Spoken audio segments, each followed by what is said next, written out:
Chapter 1 I Come, I See, I Conquer.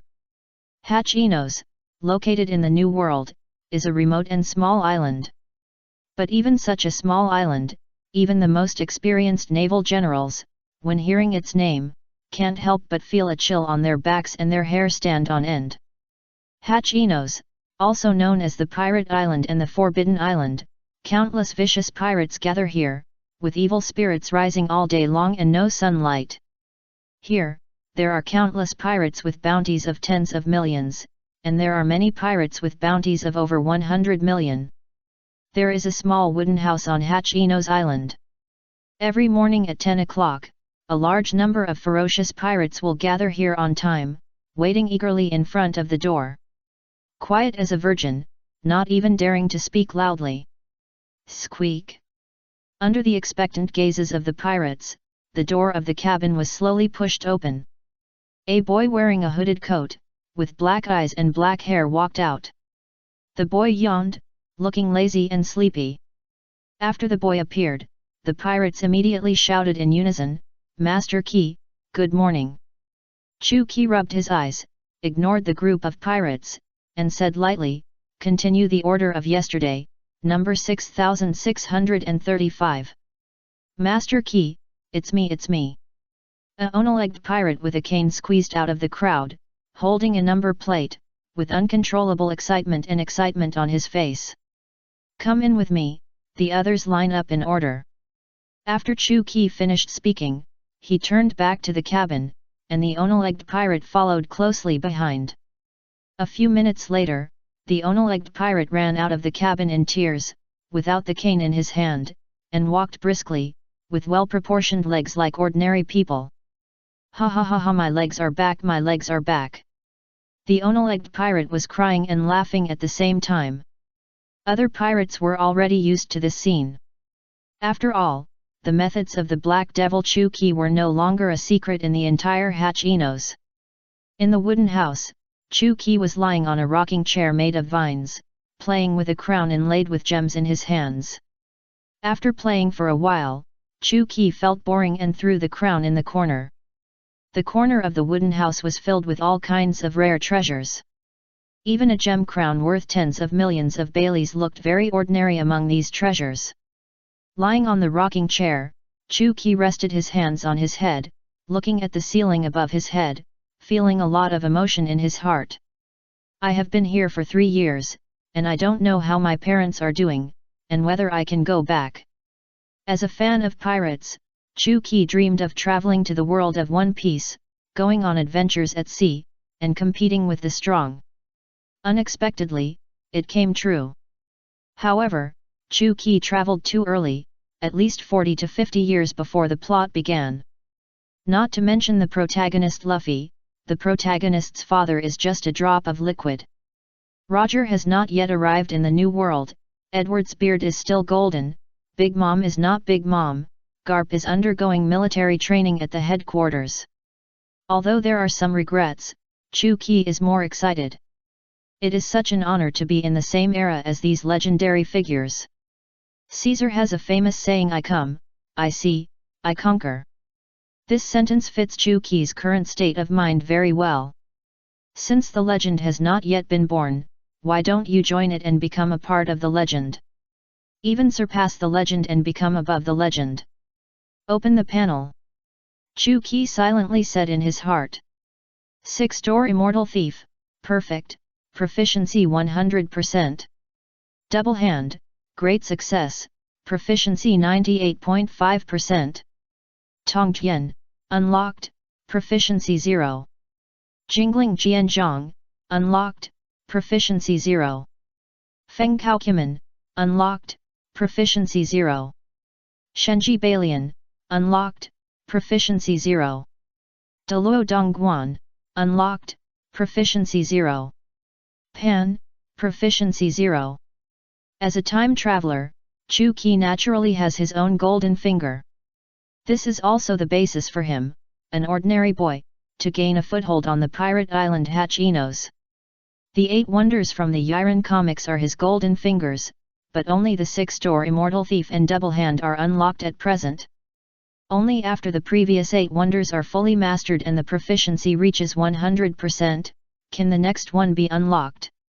Even with the assistance of the system, it took Chu Qi a year to fully master the 6th-door Immortal Thief. It took 2 years for the double-handed method to reach 98%. Both the 6th storage Immortal Thief and the double-handed hand are auxiliary 8 wonders, and are not used much in actual combat. Fortunately, the proficiency of the double-handed hand is about to be fully reached, and the Tongtian skill will be unlocked soon. Chu Qi came to his senses, stood up, and shouted to the outside, 6,636. Here, here, here. Number 6,636 is a strong man over 3 meters tall, with scars all over his body and a bloody bandage wrapped around his right hand. After entering the door, the strong man couldn't help but glance at the corner. There was no way, the piles of treasures were too dazzling. The strong man's eyes were full of envy. If he had so many treasures, he would still be a pirate. Envy is envy, but he dare not have a greedy heart. The man in front of him is not only a super pirate with a bounty of more than 500 million berries, but also has an influence in Hachinos second only to the Sea Overlord rocks.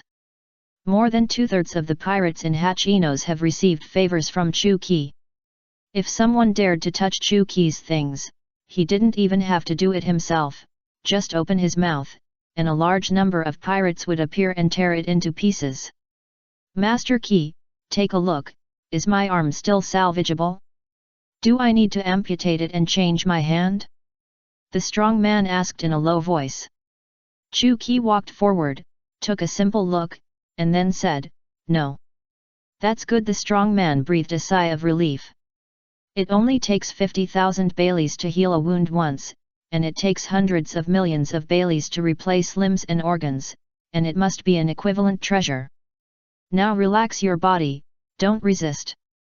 After speaking, Chu Qi's right hand slowly emerged with red qi. Chu Qi put the red hand on the strong man's injured arm, and after half a minute, slowly retracted it.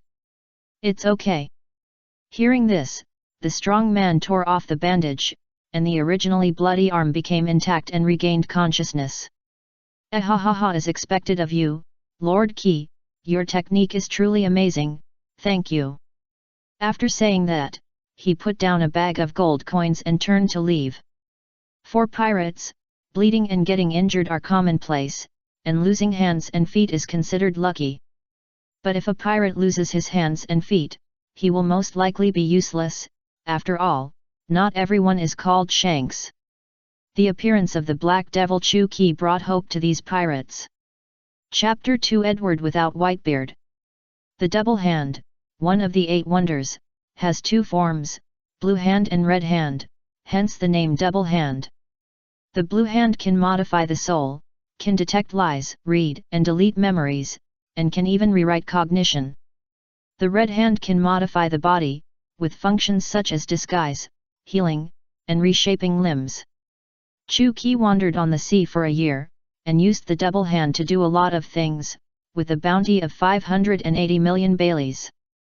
Because he likes to wear a black hooded coat, has black hair and black pupils, and although he has not killed many people, his methods are extremely strange, so he is called the Black Devil.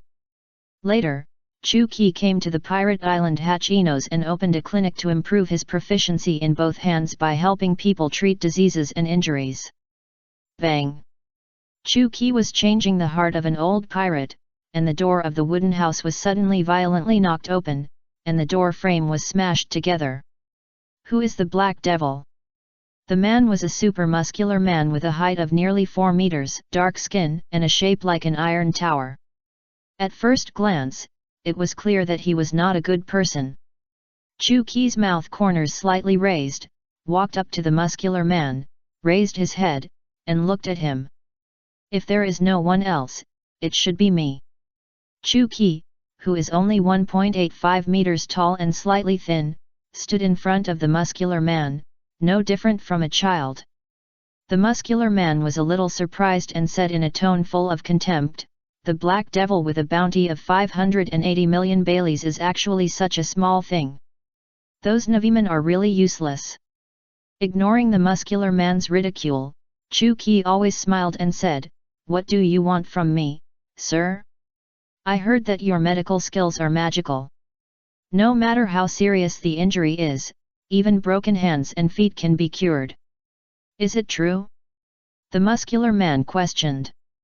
"If you want to treat the disease, please go and get a number first, and prepare enough medical expenses by the way.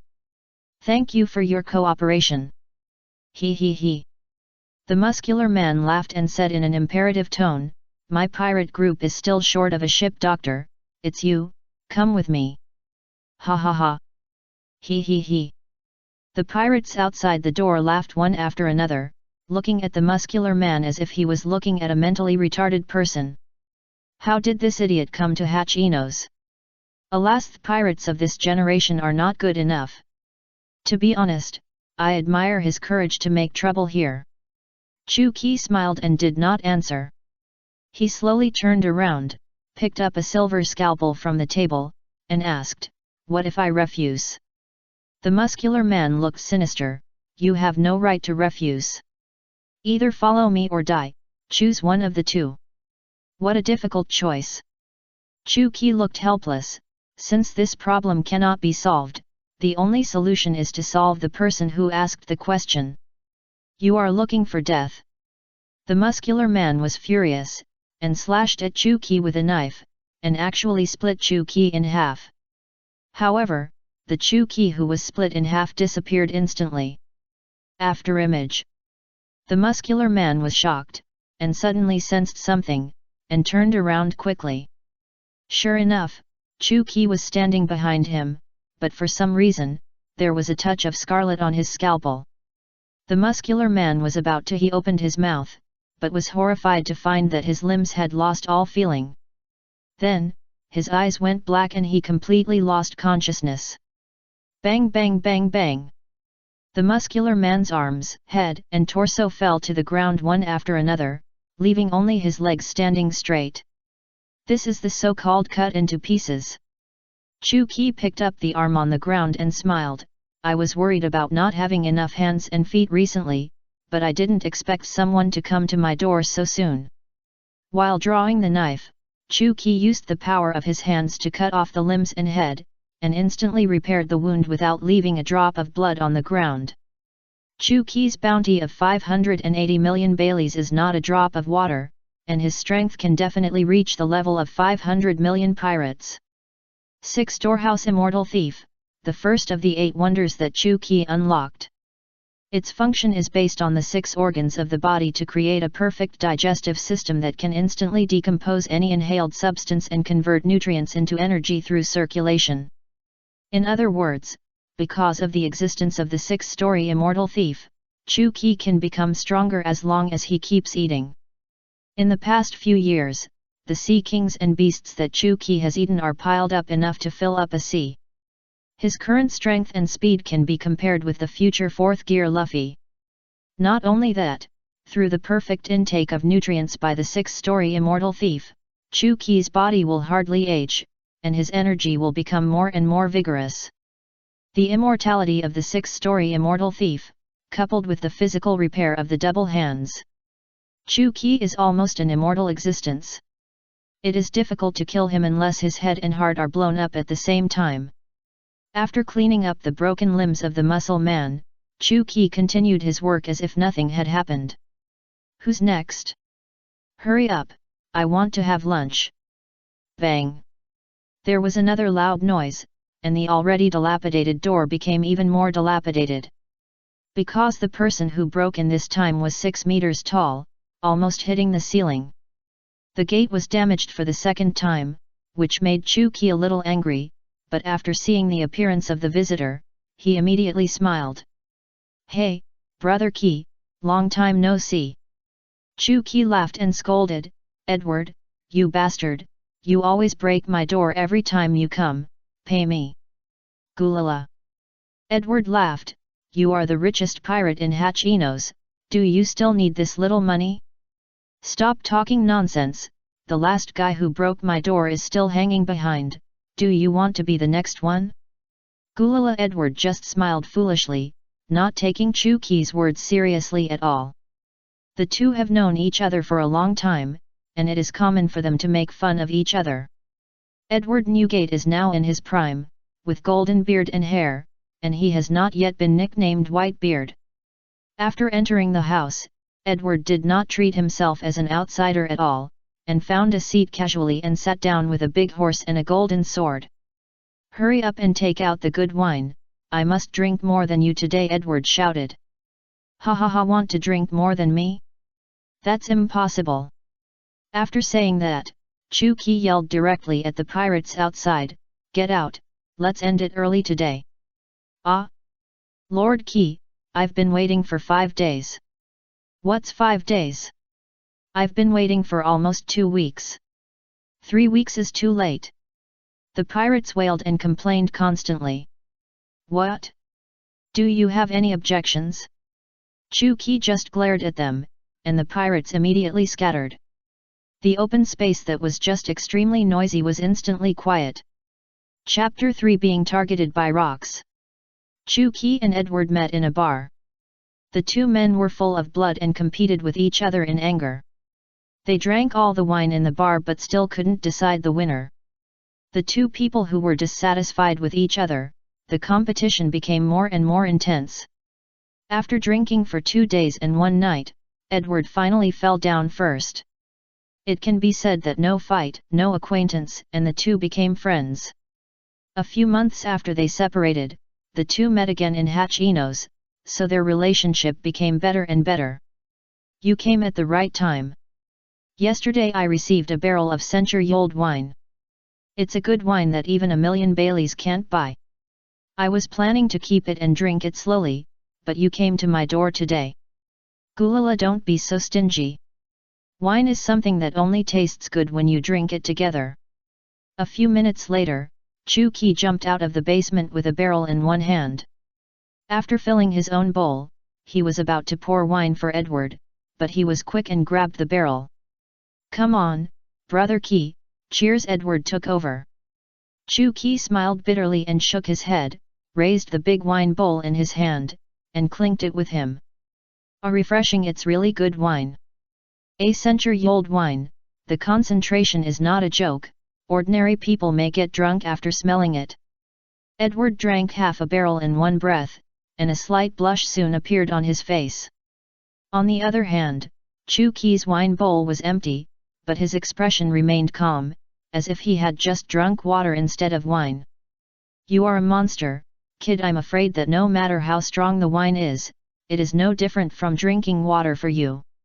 Edward couldn't help but sigh. Although he said that he wanted to drink more than Chuki, Edward knew that this guy was truly 1,000 cups without getting drunk, and it was impossible for him to get drunk. Edward remembered the first time they had a drinking contest. They drank for 2 days and 1 night, and emptied all the bars on the street.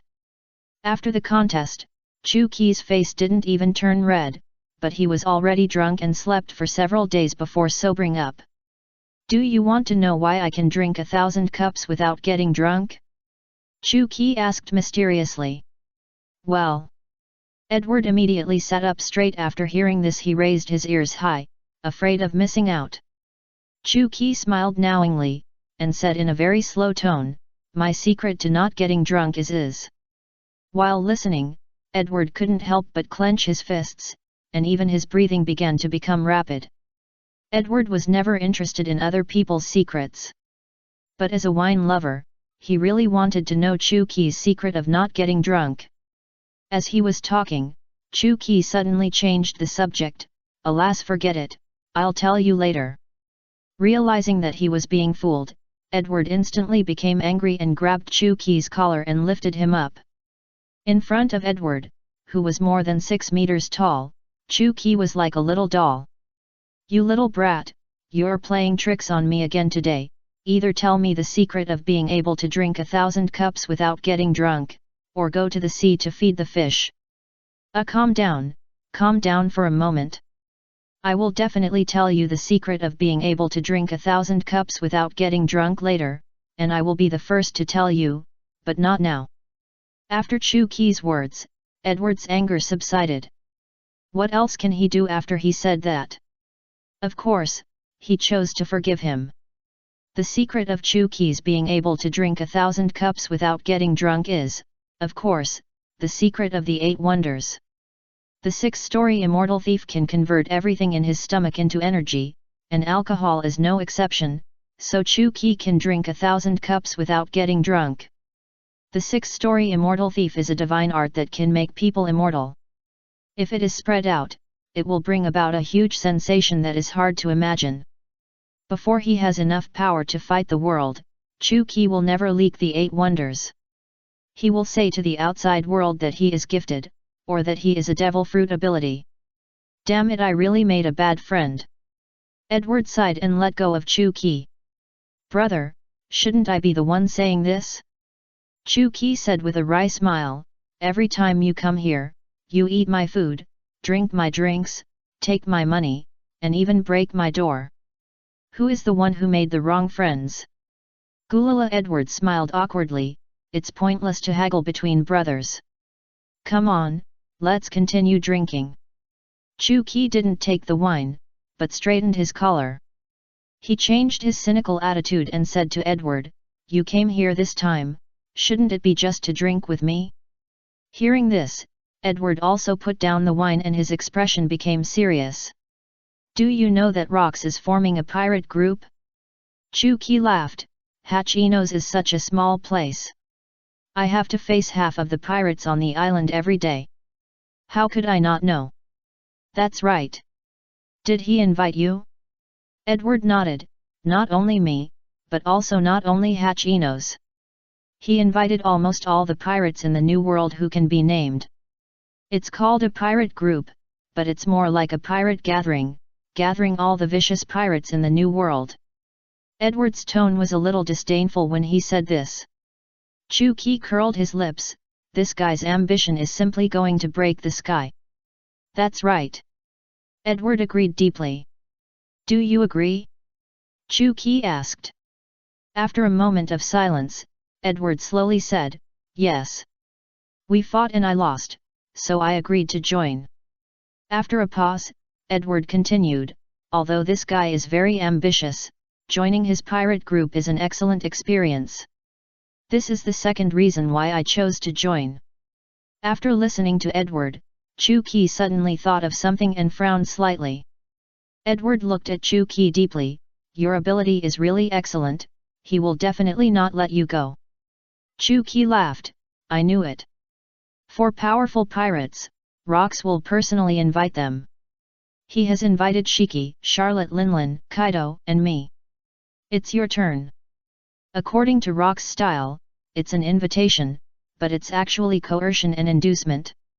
If you don't take the soft approach, he will directly use the hard approach and won't give you a chance to refuse. I came here today to remind you to prepare early. How to prepare? You know what kind of person he is. Can I refuse? Chuki shrugged his shoulders and said indifferently, actually, you are right. Joining his pirate group is a good opportunity to gain experience. I have no reason to miss it. Gulala. Edward smiled happily, I'm glad you can figure it out. We will be partners on the same ship in the future. Chapter 4 Unlocking the Sky High Pass. How strong is Rox? Chuki suddenly asked. Edward was stunned for a moment, then said in a deep voice, he is very strong. His armament haki and observation haki are both top-notch. His swordsmanship and physical skills are also better than mine. Rox has a bounty of 2.1 billion Baileys. He is currently the pirate with the highest bounty in the New World and the only pirate with a bounty of over 2 billion. In terms of strength and influence, he is a well-deserved overlord of the sea and a quasi-pirate king. As for Roger, his bounty is not as high as Chuki's. Rox should also be a devil fruit user, right? Have you seen his ability? Edward shook his head, no, he is too strong. Even if I use the tremor fruit, I can't force out his ability. When he said this, Edward was obviously a little frustrated. Chuki patted Edward's arm and comforted him, don't be too disappointed. The tremor fruit is the strongest superhuman devil fruit. When you fully develop it, you will definitely be able to compete with rocks. I hope so.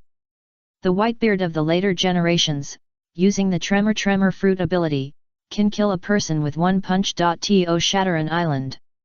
But Edward, who has only eaten the tremor fruit for 2 or 3 years, has not yet developed 1/10 of the fruit's ability. Edward looked at Chu-Ki with a playful look on his face. Now that you know Rock's strength, do you still plan to fight him? The two of them have very similar personalities. Edward knows exactly what Chu-Ki wants to do, otherwise he would not ask him about Rock's strength. Why not? Chu-Ki's eyes were like torches, and he couldn't help but clench his fists. I'm looking forward to fighting the strongest pirate in the New World. Gulala. Edward smiled while drinking. Ki, if you are a capable person, you might be able to fight him. The two confidants have of course sparred with each other, and they have done so many times, so they know each other well. Edward admitted that Chu-Ki's physical skills were better than his, but if he used the tremor fruit ability, he could easily defeat Chu-Ki. He looking down at his hands, Chu-Ki murmured in a low voice, or maybe, I can try. Edward drank until the evening, and then he left drunk, leaving only an empty barrel on the ground. Chu-Ki slowly stretched out his palms, and 2 balls of air, one blue and one red, rose at the same time. Although I know there is no chance of winning, I still want to see how much weight I have the next day. Chu-Ki hung a sign in front of the wooden house, free all day. As soon as the notice came out, a large number of pirates swarmed in and squeezed in front of Chu-Ki's door. The Black Devil has excellent medical skills and has the ability to bring back the dead, but the cost is too high, and not many people can afford it. It's suddenly free today, how could these pirates miss it?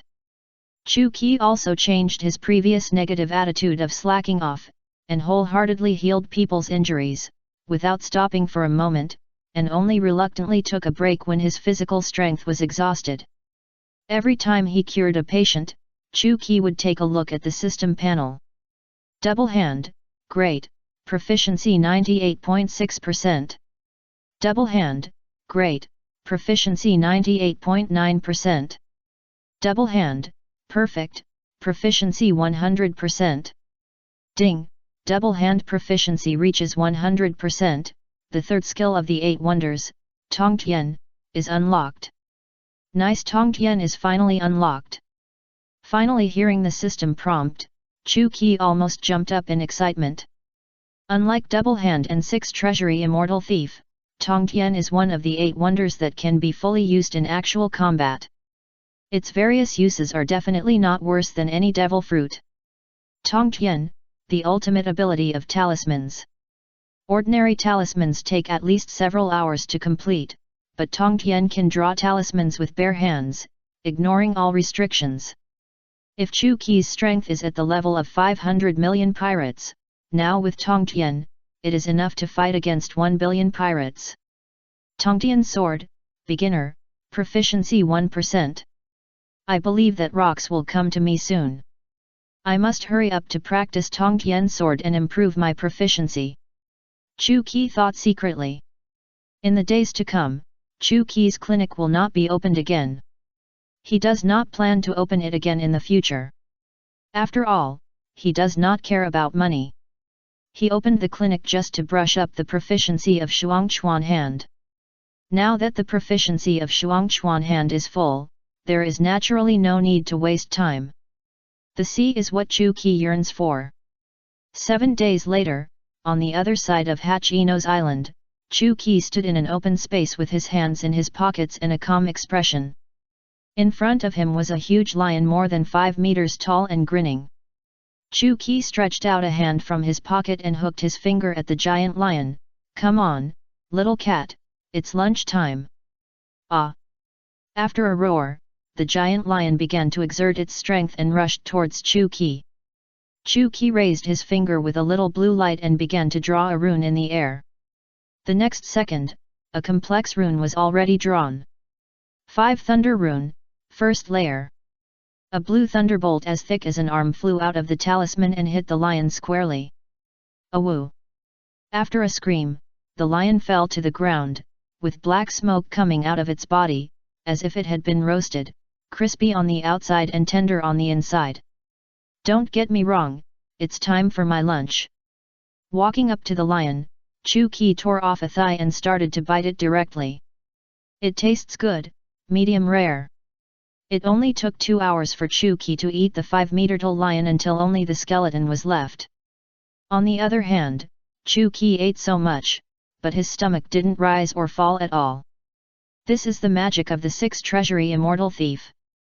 The only shortcoming of the 6 treasury immortal thief is that it grows too slowly. After eating and drinking, Chu Qi opened his 8 wonders panel. Tongtian, minor success, proficiency 26%. Improving proficiency is like leveling up in a game.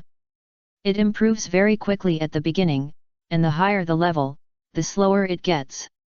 After unlocking the double-handed skill, Chu Qi only took 2 months to improve his proficiency to 70%, but the next 30% took a full year and a half. Chu Qi muttered to himself, now I have mastered 4 kinds of spells, and the 5 thunder spells have been upgraded to the 3rd level. Even if I can't beat rocks, I shouldn't lose too badly. The beasts here are too weak. There is really no pressure to fight them. Let's go back first. Godspeed Talisman. As Chu Qi ran, he added 2 Godspeed talismans to his feet, and the whole person instantly became as light as a swallow. Chapter 5, First Meeting with the Overlord of the Sea. Back to the cabin, Chu Qi stretched lazily while preparing to open the door.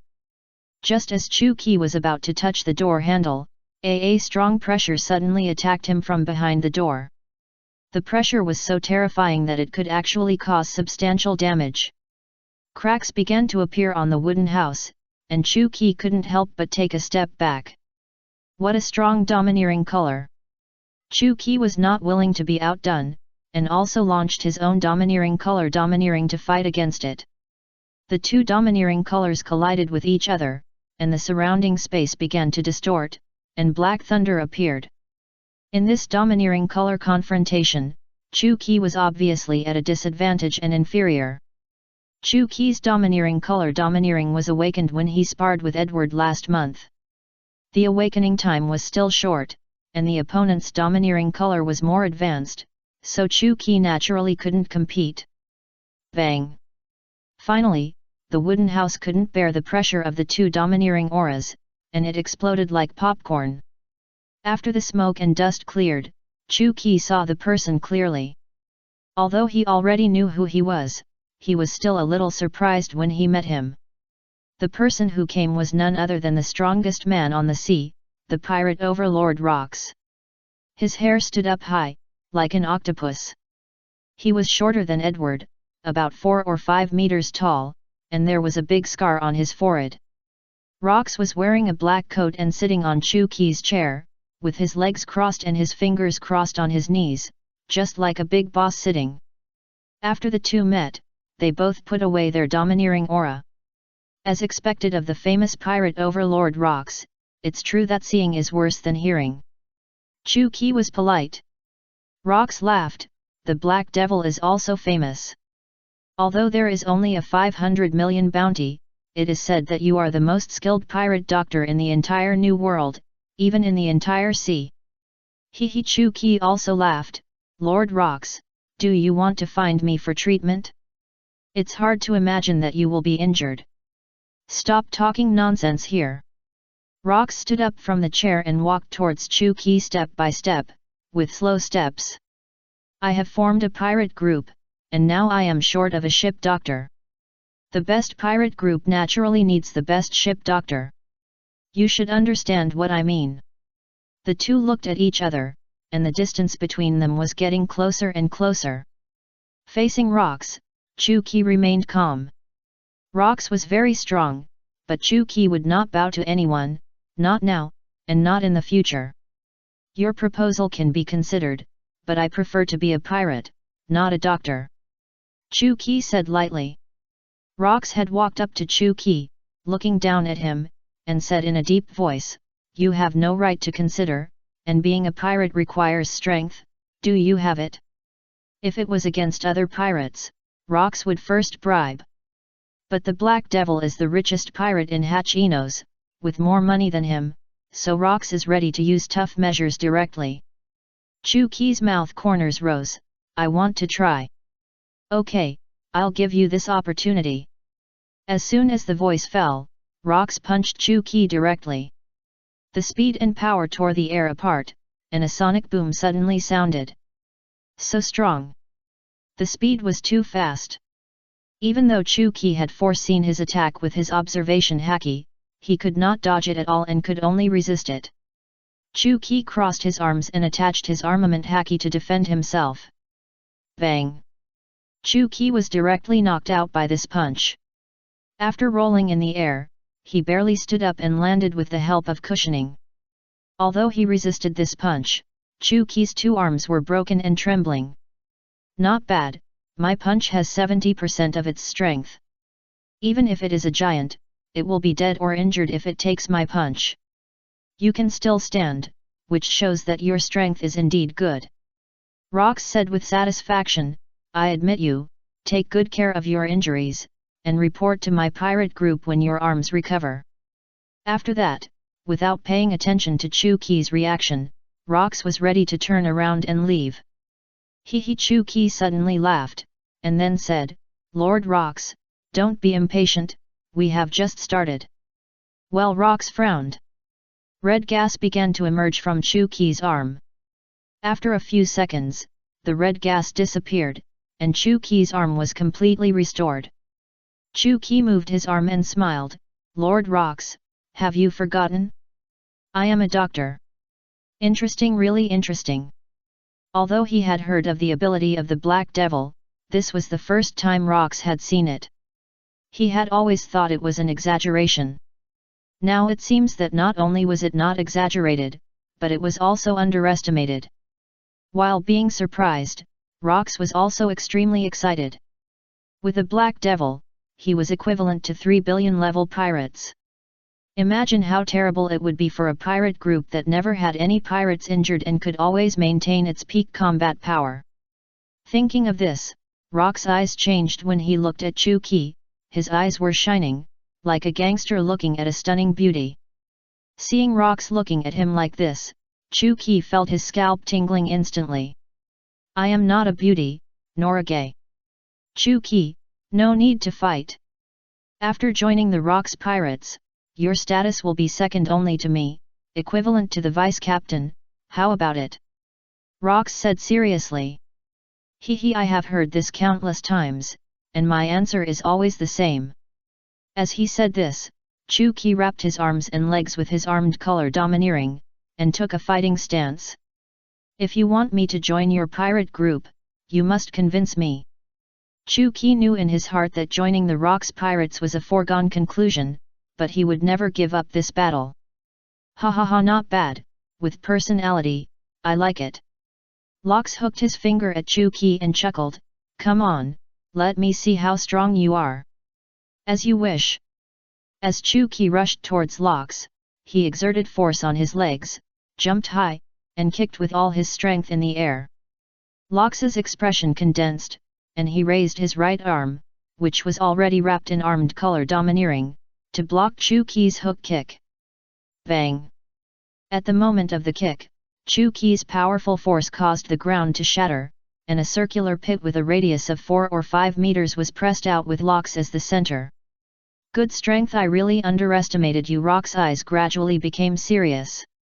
Chapter 6, First Battle of Tongtian, Frequent Tactics. During this period, Rox had fought with many powerful pirates in order to recruit people for the pirate group, including some pirates with a bounty of 1 billion. Among these pirates, Chuki's strength and speed can definitely rank in the top 3. Seeing that his full strength kick was blocked, Chuki was not surprised at all. He quickly adjusted his posture, supported himself upside down, jumped up like a spring, and kicked Rox. This time Rox failed to block it and was kicked hard in the chin. Although he successfully kicked Rox, Chuki knew in his heart that this kick was not painful at all for Rox. Rox twisted his dislocated chin and said lightly, "If this is your limit, then there is no need for us to fight anymore." Locke's words made Chu Qi sigh. If it was a week ago, there was really no need to fight anymore because the level difference was too big. But now, Chu Qi still has a chance to fight hard. 5 Thunder Talisman, first level. Chu Qi shouted and began to condense the talisman quickly. The talisman was completed, and a thunder as thick as an arm appeared out of thin air and hit Rox directly. There is such a method. You have given me a lot of surprises. Facing this thunder attack, Rox had no intention of dodging, because there was no need. Lox raised his big hand and slapped the thunder, and actually shattered the thunder. After slapping the thunder, Rox disappeared from the spot without giving Chu Qi a chance to react. Behind. Chu Qi used his observation haki to foresee Rox's attack, but as I said before, the level difference was too big.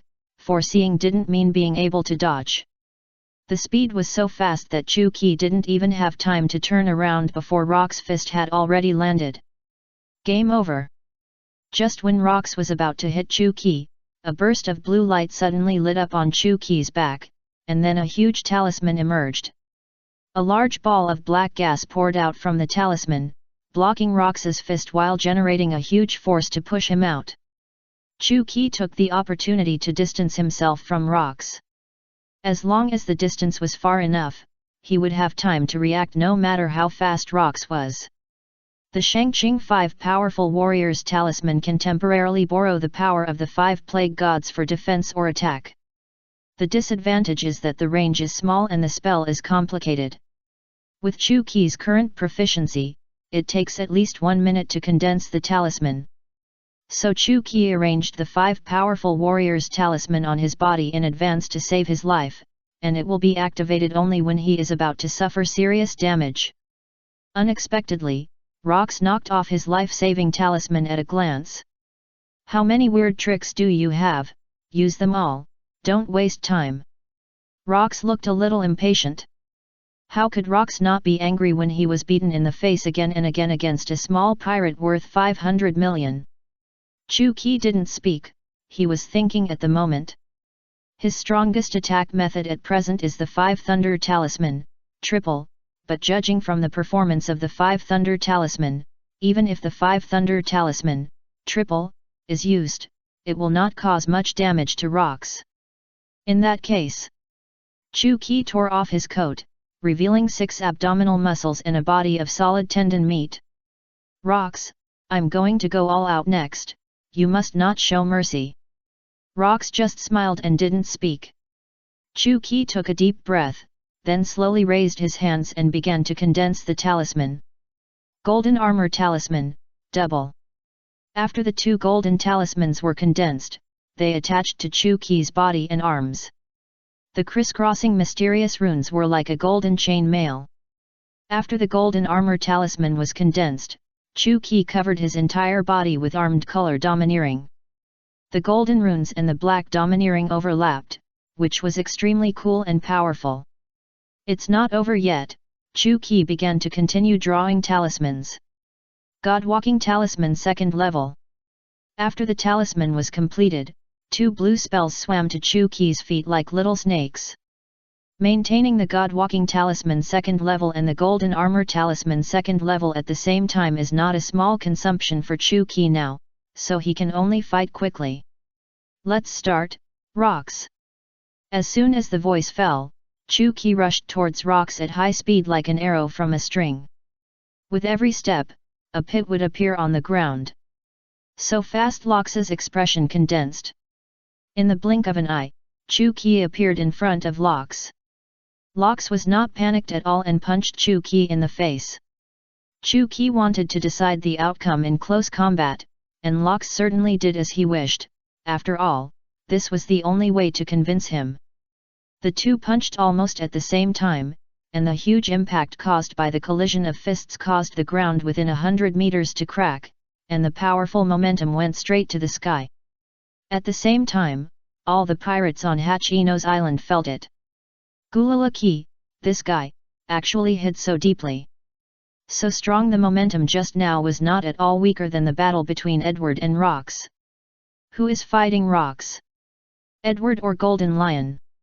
The pirates had their own thoughts, but they all had the same idea, that Rox pirates had one more big pirate.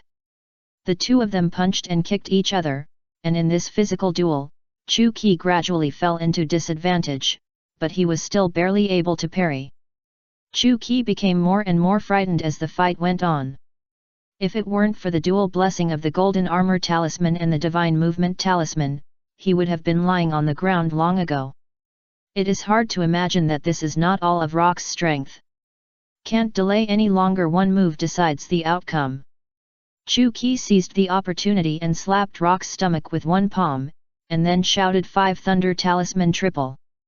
A 5 Thunder Talisman appeared on Rox's stomach, and then the 5 Thunder Talisman split into 3. Rox suddenly foresaw something and said sternly, "You guy, you are really a lunatic. Ha ha ha. You can't live without being crazy." Bang! A huge thunder explosion exploded between the two of them. At the beginning, Chu Qi understood that it was impossible to defeat Rox with ordinary means. He could only find another way and take a risky approach to have a chance. Chu Qi drew the triple 5 Thunder Talisman in advance, and then took close combat to consume Rox's physical strength and gradually divert his attention. Finally, he seized the opportunity and hit him with the 5 Thunder Talisman. But detonating the Thunder Talisman at such a close distance will inevitably result in a lose-lose situation. After the thunder explosion, Chu Qi knelt on one knee on the ground, gasping for breath, and his domineering aura and talismans had disappeared. The right arm that cast the 5 Thunder Talisman was blown to pieces, and the broken limbs were bloody and fleshy, but this was a small matter for Chu Qi. Chapter 7 Devil Fruit, do you want to eat it? Boy, you are so strong at such a young age, which really surprises me. Maybe you can surpass me in the future. While talking, Rox walked out of the smoke and dust after the thunder explosion, and lit a cigarette for himself. After taking the triple 5 Thunder Talisman hidden, Rox was unharmed, even his coat was intact. What Chu Qi thought of at the moment, Rox was very strong, but not yet invincible. There is only one possibility for this situation. Rox activated his fruit ability. You are the third pirate who can fight me to this extent. Rox looked at Chu Qi with admiration, blew out a smoke ring, and then said, "You should have fought enough, right? Go back and heal your wounds, the world is waiting for us to conquer." Chu Qi is already exhausted, and anyone with a discerning eye can see it. Chu Qi smiled, stared at Rox and asked, "You should be a natural ability user, right?" "You guessed right, I am indeed a natural ability user," Rox admitted generously. "Sure enough. Not many people know this secret, because there are too few people in this sea who can force me to use my abilities." Speaking of this, Rox thought for a moment, then looked at Chu Qi, "You barely count as one." Reluctantly? Chu Qi felt offended. But he also understood that this was Rox's disguised recognition of his strength. But Rox's arrogant attitude and condescending face made Chu Qi very unhappy. There was no way, after all, he had a big fist and the capital to be arrogant. "Within 5 years, I will definitely surpass him," Chu Qi swore secretly in his heart. "Report to the pirate group after your injury is healed. We will set sail next month. Don't be late." When Rox said this, there was a hint of warning in his voice. Chu Qi snorted coldly and ignored him. After Rox left, Chu Qi finally couldn't hold on and collapsed on the ground. 5 days later, Chu Qi recovered completely and reshaped his broken limbs with his hands. Chu Qi benefited a lot from the battle with Rox. He fully understood that in the face of absolute strength, all tricks were a joke. Chu Qi's house was destroyed in the battle, but it didn't matter, his belongings were all in the basement under the wooden house. The basement was the size of a football field, filled with all kinds of treasures, with a total value of about billions of Baileys. Coming to the innermost room of the basement, here there was nothing else except a wooden box in the center. Slowly opening the wooden box, a spiral devil fruit was quietly lying inside. Chu Qi bit his lip and prepared to pick up the devil fruit, but as soon as he stretched out his hand, he hesitated. His hand was suspended in the air, neither retracted nor forward. This devil fruit is not an ordinary devil fruit. It is a rarer animal type devil fruit than the natural devil fruit. After eating this devil fruit, Chu Qi's strength will get a qualitative leap. Combined with the Tongtian, I am afraid that the big pirates with a bounty of 1 billion will not be his opponent. What am I hesitating about? Chu Qi lowered his head, struggling. Becoming a devil fruit ability user does have many advantages, but there are also great disadvantages. Sea water and sea stone will become his fatal weakness. The most important thing is that Chu Qi is afraid that after eating it, he will rely too much on the fruit ability and ignore the practice and application of the 8 wonders. No. After hesitating for a long time, Chu Qi finally took his hand back, and his confused eyes became unusually firm. I don't need any devil fruit. I want to become a legend in the world of pirates and prove to everyone that my 8 wonders are the most powerful force, surpassing any devil fruit. At this moment, Chu Qi saw his original intention clearly and made up his mind for the future. After thinking everything through, Chu Qi no longer lingered on this devil fruit. After closing the box, he put it back in place. Chu Qi did not plan to take away the things in the basement, including this fantasy beast devil fruit. Bringing this thing on Rock's ship would cause a lot of trouble. You know, none of the people who can get on that ship are good people, all of them are evil. Although Chu Qi is not afraid, he will also find it annoying. Alas, I hope you are still here when I come back. Chu Qi said with some regret. After all, it is a fantasy beast devil fruit. Even if Chu Qi does not eat it himself, he will feel uncomfortable if it is given to others for nothing. After leaving the basement and packing up simply, Chu Qi set off for the Rocks Pirates. After arriving at the port of Hachinos and seeing the pirate ship with the Rocks logo, Chu Qi can only describe it as exaggerated. Under the ship, 7 or 8 giant pirates and a large number of human pirates were helping to carry supplies on board. An adult giant of more than 10 meters tall, standing next to Rox's pirate ship, actually looked very small, which was enough to show how huge this pirate ship was. After boarding the ship, Chu Qi finally understood why the pirate ship was built so big. The average height of the people on the ship was 5 meters, and they were all as strong as sea kings. There were more than a dozen giant pirates. Standing next to them, Chu Qi felt for the first time that he was so short. Fuck, what on earth do these guys eat to grow up? Can we still be friends in the future? Chu Qi cursed. The only thing to be thankful for was that he was not the shortest pirate on the ship. Because Chu Qi saw that there was a guy who looked like Wang Zunan, who was shorter than him. Gulala Qi, I've been waiting for you for a long time. A familiar laugh sounded in Chu Qi's ears, and there was no need to guess that Edward was coming over. The Edward the First saw today was completely different from usual. He wore a black hat, a white battle robe, and held Kong Yunye, one of the supreme swords, in his hand. He was majestic and heroic. Edward, you look so handsome in this outfit. Get me one too.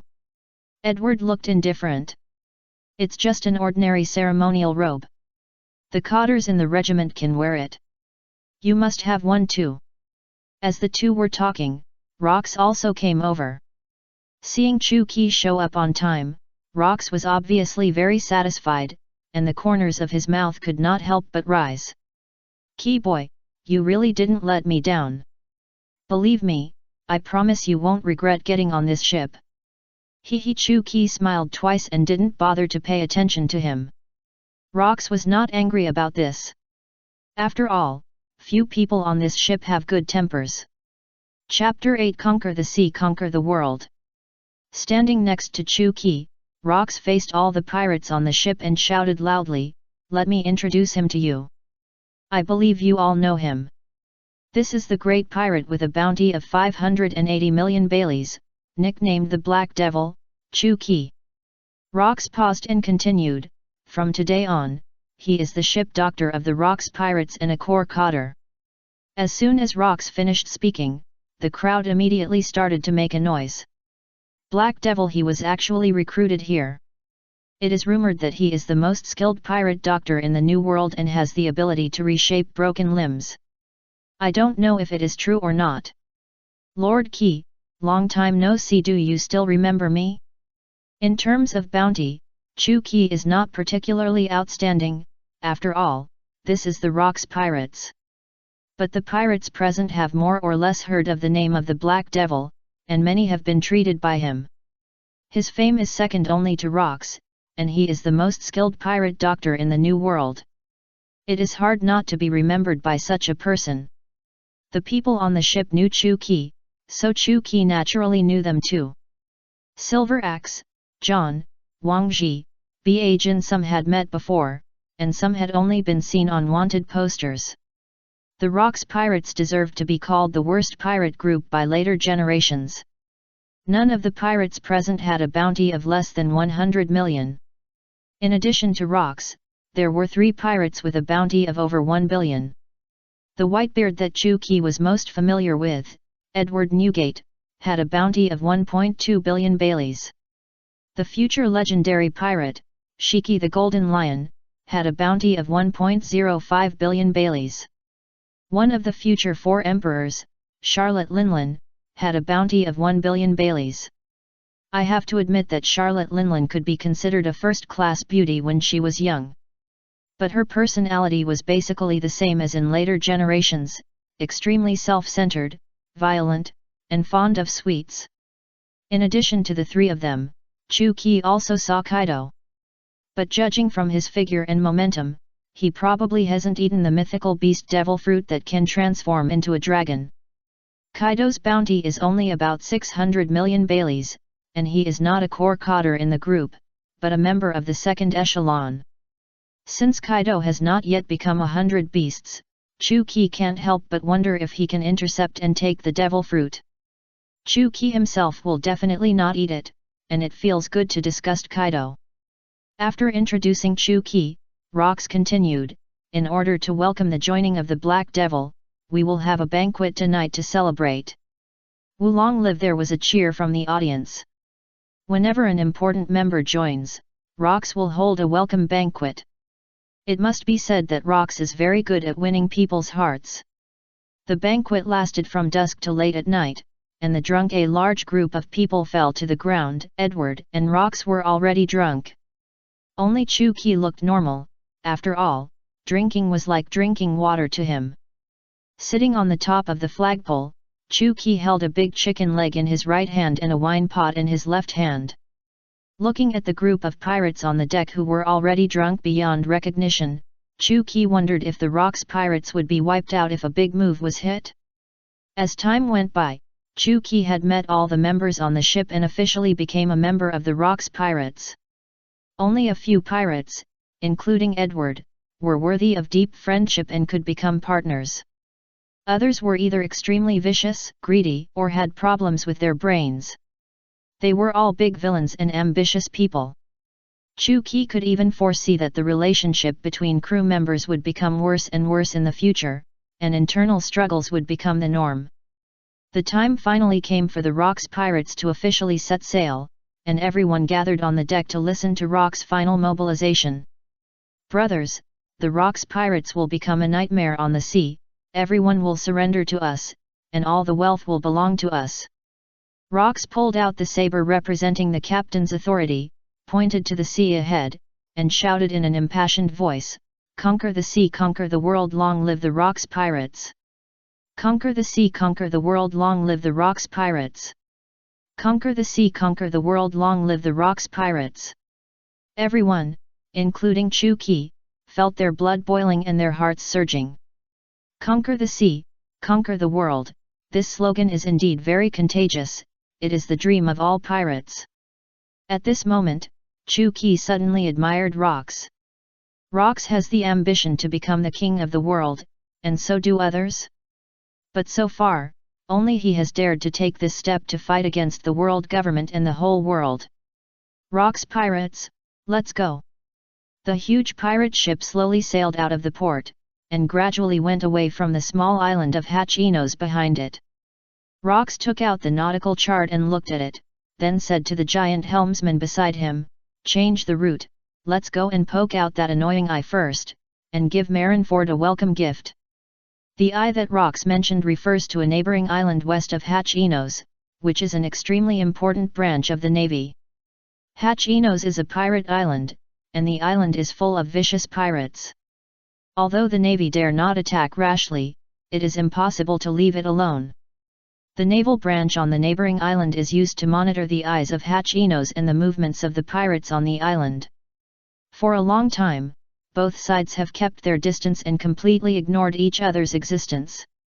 The strength of this naval branch is extremely strong, with 8 vice-admirals and 12 major generals left behind, and the number of naval forces is as numerous as cattle hair. Weapons, ammunition, warship turrets, everything is available, all of which are top-notch configurations. After all, they were supposed to monitor Hachinos. If they didn't have some strength, they would have been destroyed by the pirates long ago. The Rox pirates were discovered by the navy as soon as they entered the territorial waters. The navy on the island was like a formidable enemy. While reporting the situation to the headquarters through Den Den Mushi, they sent all the warships to meet the enemy. A total of 28 navy warships attacked the Rox pirates in a mighty manner. Before Rox could speak, the pirates on the ship could no longer hold back and started to take action. Fire in the sky. Charlotte Linlin threw out her strongest homies, Prometheus the Sunday. A large ball of fire fell from the sky and destroyed several navy warships in an instant. Shiki the Golden Lion used the power of the float fruit to fly to the navy ship, let it take off, and then suddenly fell down and hit another one. The pirates used various means, and most of the 28 navy warships were destroyed in just a few minutes. Chu Qi wanted to attack, but he thought better of it. He didn't want to embarrass himself. They were all capable people. They could easily destroy a large area by activating their fruit abilities. Chu Qi could only blow up one ship at a time with the 5 Thunder Talisman, and it might not be successful. After all, the power would be weakened if they were too far away. We have to hurry up and learn a few more powerful spells. Chapter 9 World Famous Paintings, All Villains. After dealing with all the warships and turrets, the Rox pirates successfully docked, and all the pirates swarmed off the ship. This was the first collective action of the pirates. The leading Captain Rox naturally walked in front, and Chu Qi was on his right, close to Edward. The cotters were basically in the first row, and the combatants stood behind. In this way, an unprecedented pirate team marched forward in a mighty manner, just like a world-famous painting, All Villains. Under the leadership of 8 vice-admirals, a large naval force of more than 1,000 people rushed towards Chu Qi and his men. Rox twisted his neck and sneered, "Brothers, let these rubbish see the strength of the Rox pirates." After saying that, Rox released his domineering aura, and the powerful pressure spread outward with him as the center. Chu Qi and others understood and released their own domineering auras. Domineering aura, the domineering aura of the chosen one that only one person has among millions of people. But in the Rox pirates, domineering aura is like cabbage, and 6 people have awakened. The 6 domineering auras, one circle after another, like waves, spread and impacted crazily.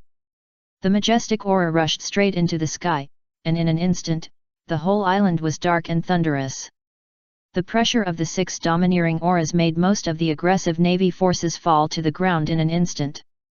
Only the naval officers with ranks above rank were still standing, but they were already sweating profusely. "Shua, let's have fun." "Ah!"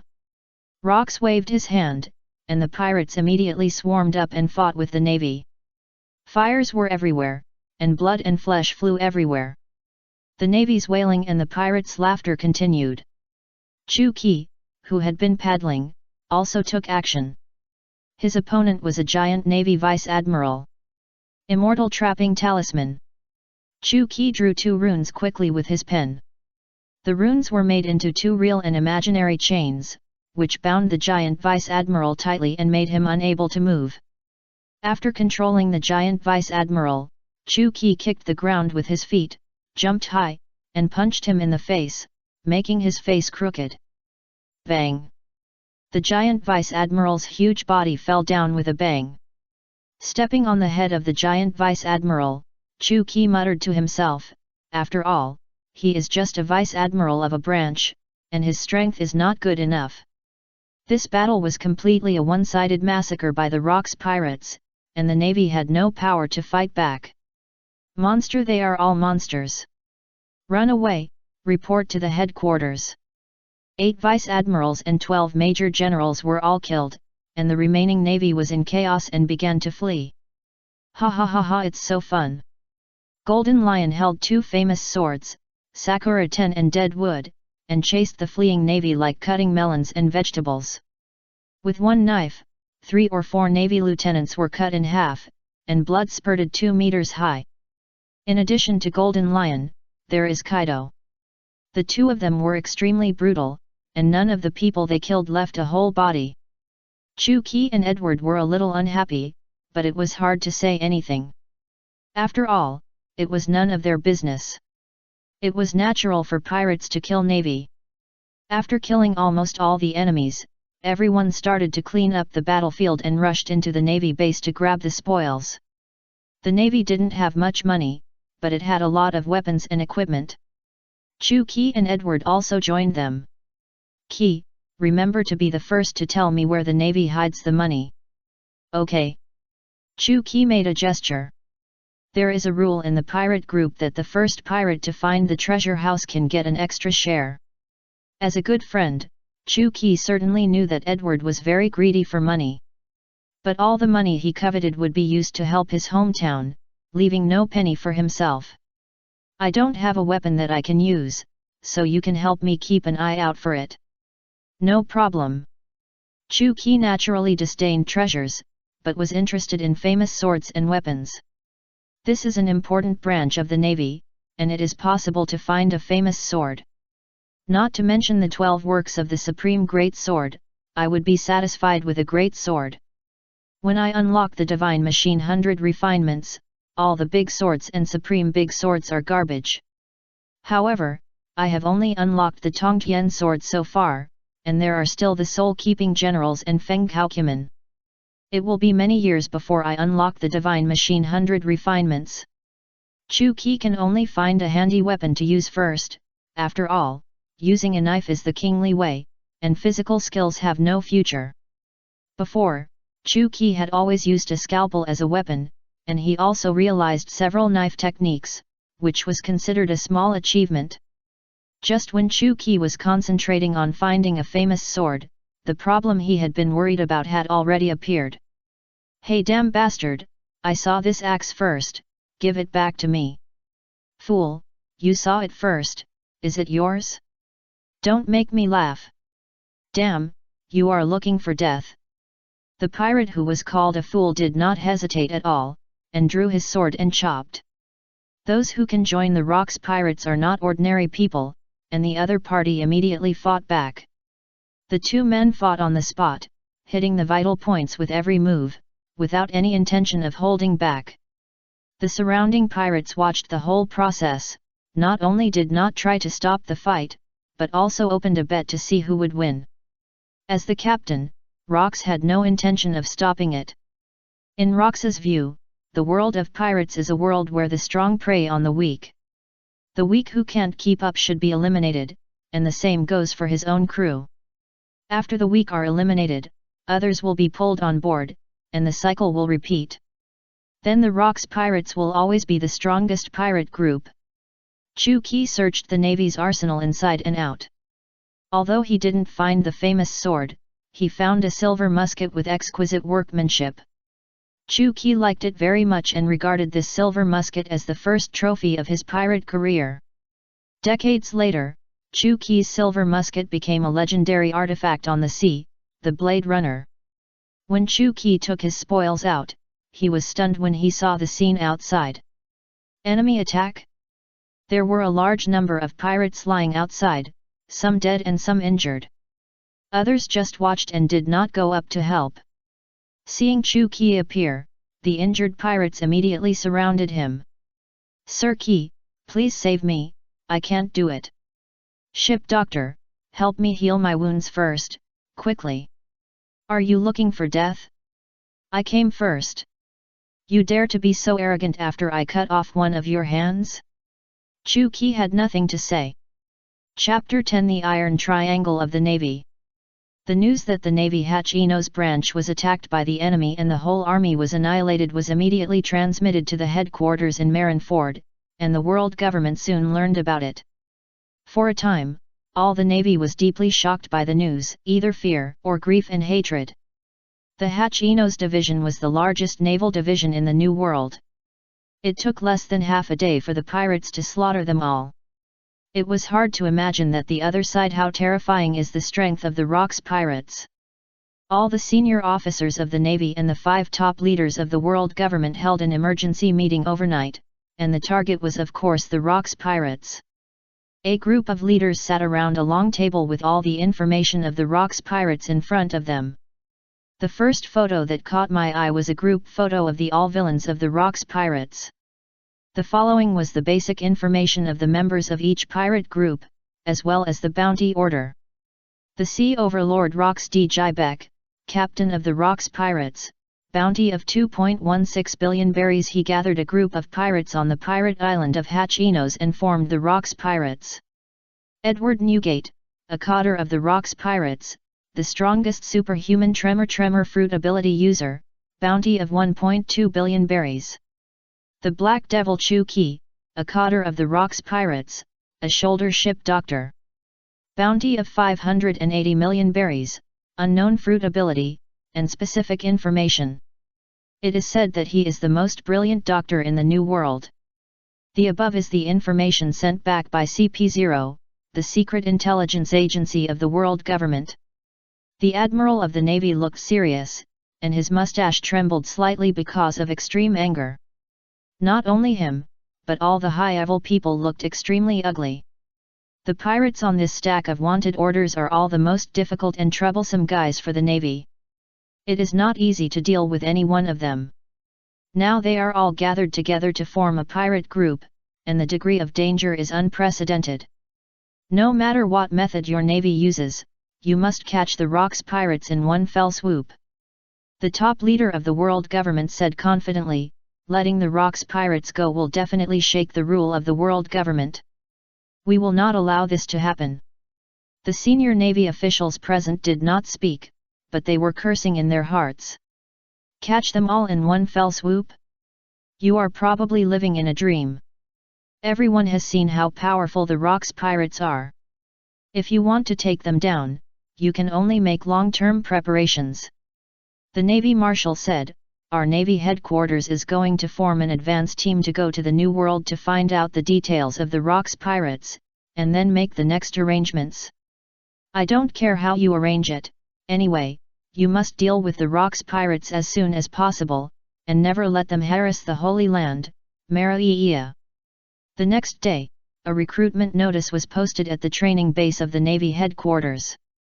The headquarters is going to form an advance team and send it to the New World. Those who are interested in the headquarters Navy can choose to join, all on a voluntary basis. The notice also clearly stated that the mission was extremely dangerous and could cost lives at any time, so everyone should act within their capabilities. After reading the recruitment notice, the Navy dispersed, leaving only 2 men and 1 woman standing. Yoji Sengoku, Crane, the chance for the 3 of us to show off our skills has finally come. Excited Garp showed off his muscles to the 2 and said, "I want to let the stinky pirates in the New World taste the power of my iron fist."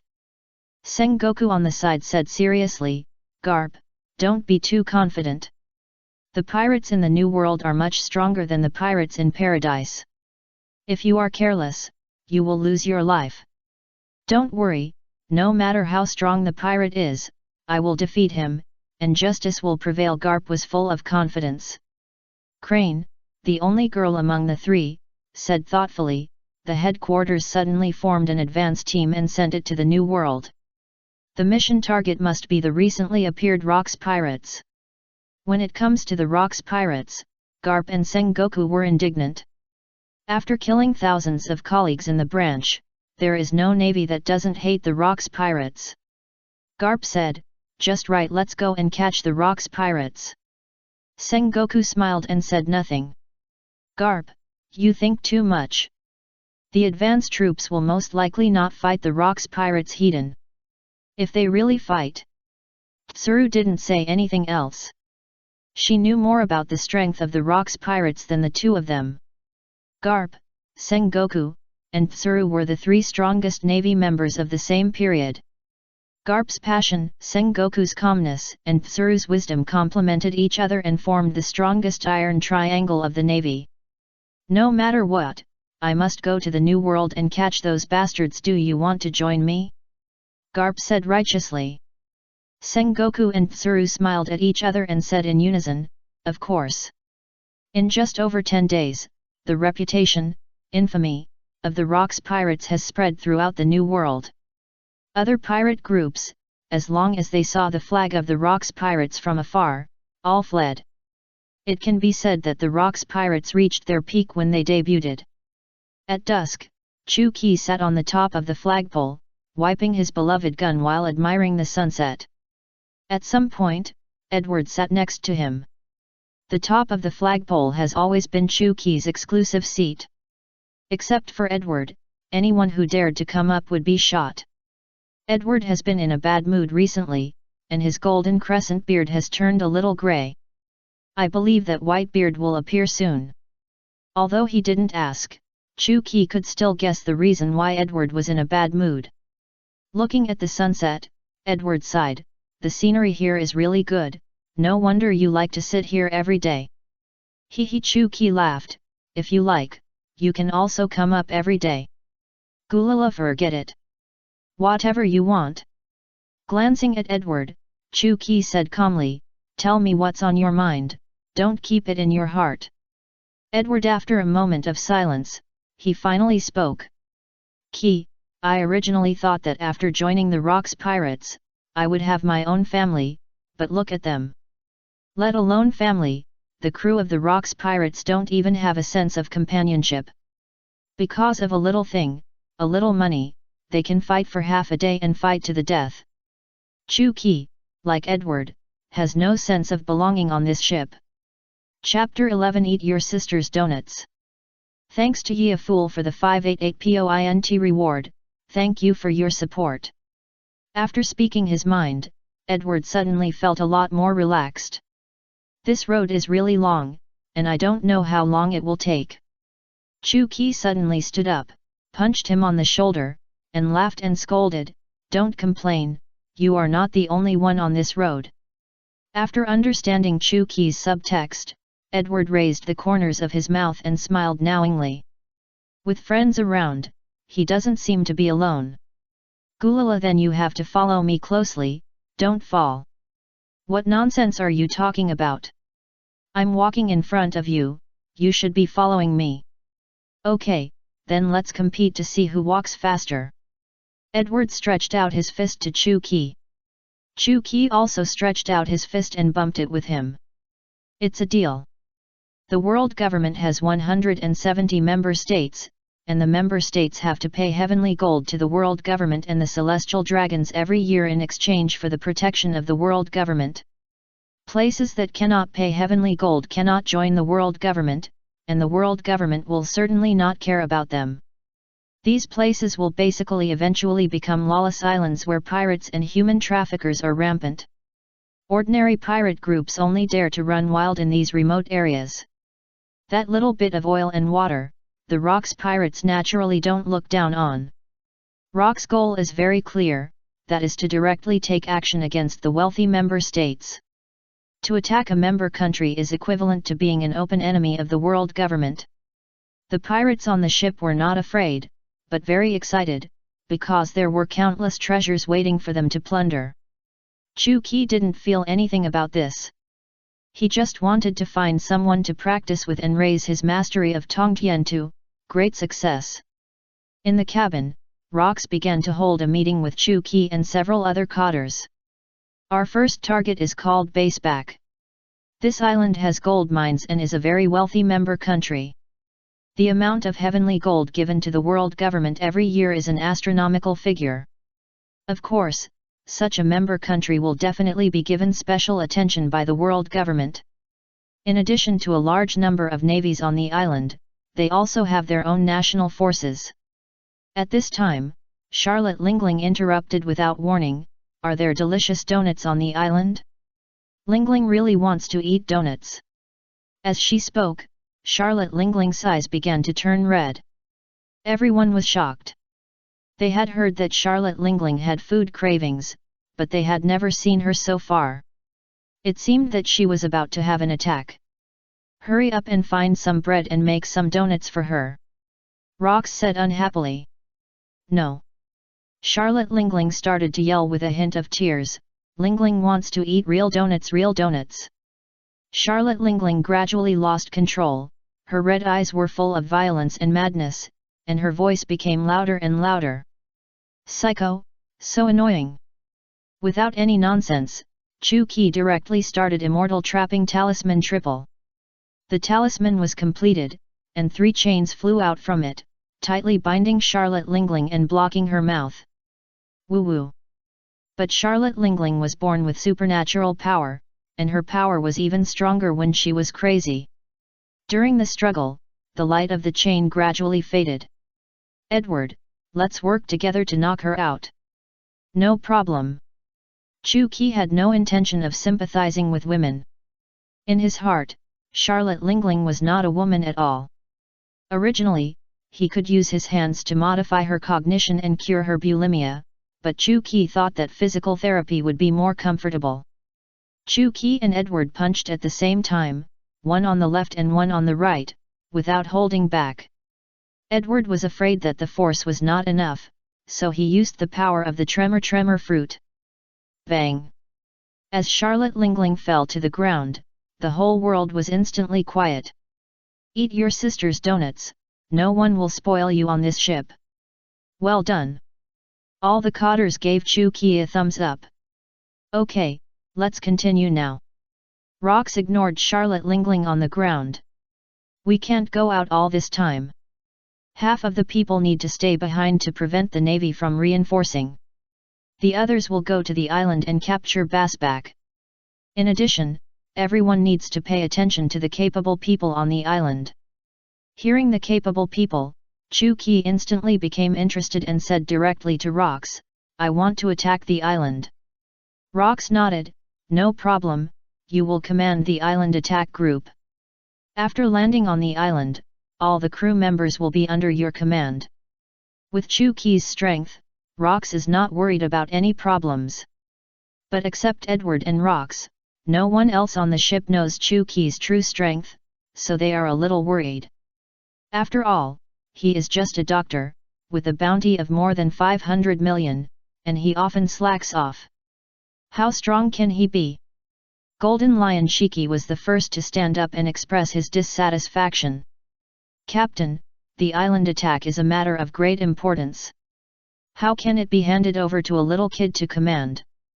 It should be the safest for me or Edward to command." Golden Lion's words revealed contempt for Chu Qi. Chu Qi was not angry because of Golden Lion's words, but wanted to laugh a little. He disdains to prove his strength with words, because fists are the best proof. "It doesn't matter. I'm just here to do some paddling. If you want to command the island attack, go ahead." Chu Qi said indifferently.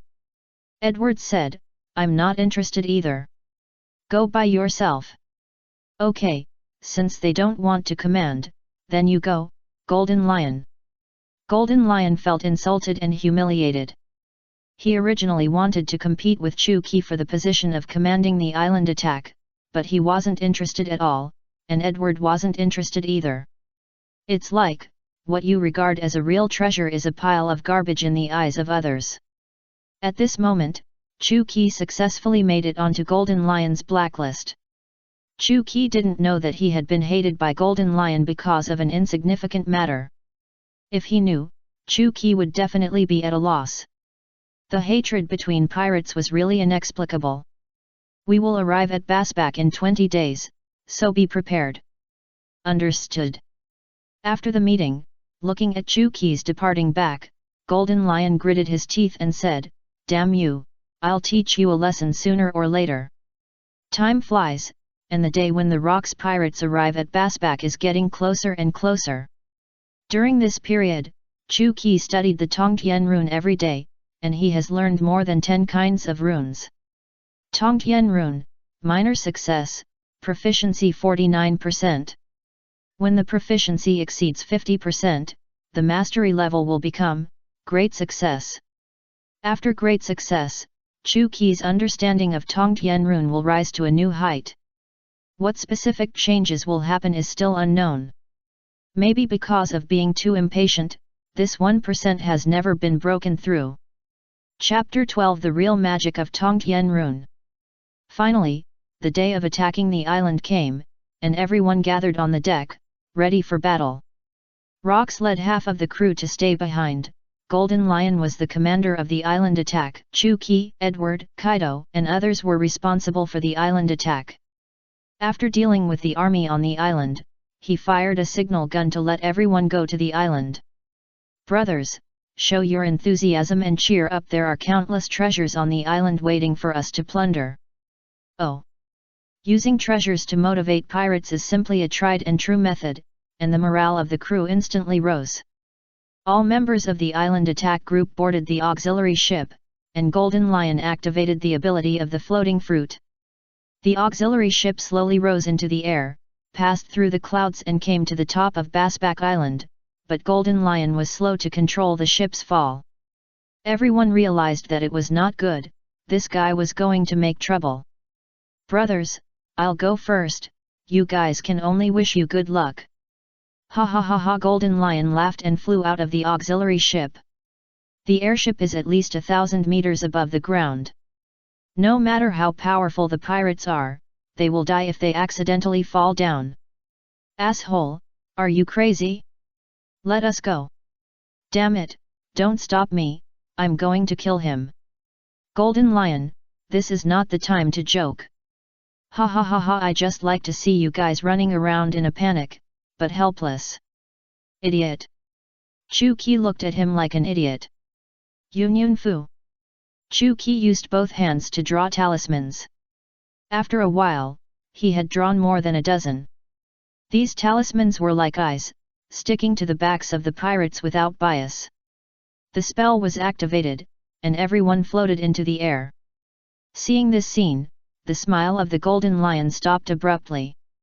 Long ago, Chu-Ki discovered that the greatest use of Tongtian was to add buff to everyone.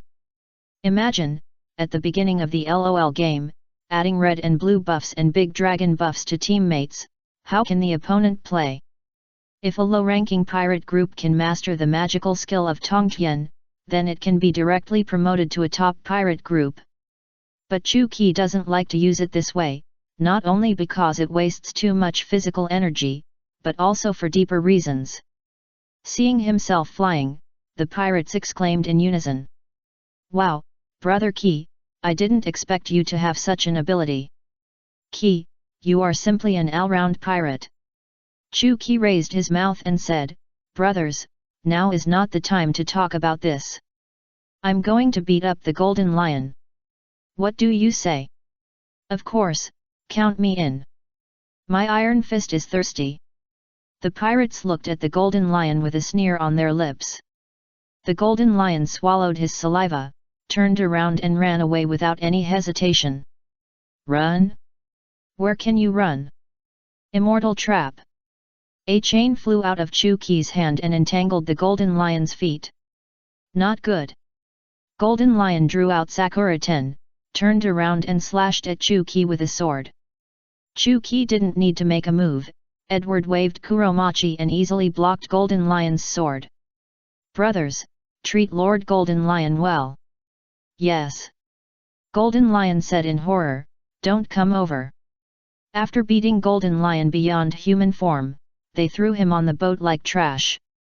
After all, he is a coder in the group, and the ability of the float fruit is also very important to the Rocks pirates, so they will definitely not kill him. Our commander has fallen asleep, so I will take over the command now. Chu Qi said righteously, you can make trouble as you like, but I have only one request, don't attack civilians. I have no objection. Brother Qi, I listen to you.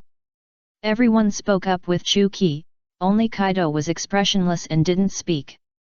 After what happened with the Golden Lion just now, the pirates all had a good impression of Chu Qi and were naturally willing to listen to him.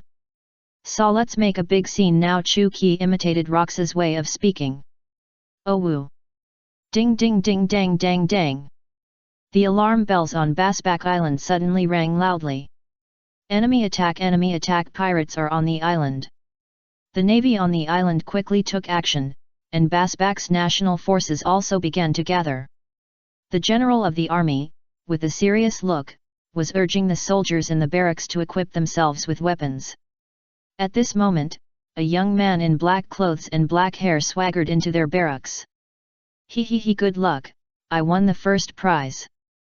The appearance of Chu Qi shocked the soldiers, and only the general remained calm. You should be the Black Devil in the rumors, right? It seems that the pirate group that attacked us this time is not small. General Heian, don't say that, our Rocks Pirates is just a new group, not worth mentioning. Chu Qi laughed. General Heian, the top leader of the Basback National Force. One of the 3 most capable people on the island, and the strongest one. Humph! General Heian snorted coldly, prepare to fire. My target is you, the others should sleep for a while. As soon as the voice fell, the domineering color domineering was activated, and the surrounding soldiers fell one after another, and only General Heian was left standing. Domineering color domineering. General Heian was surprised. The domineering color domineering is 1 in a million, and it is not exaggerated. People like these island countries may never see the domineering color once in their lives. Chu Qi got ready and said excitedly, come on, General Heian, let's have a good fight. You damn pirates, I won't let any of you go.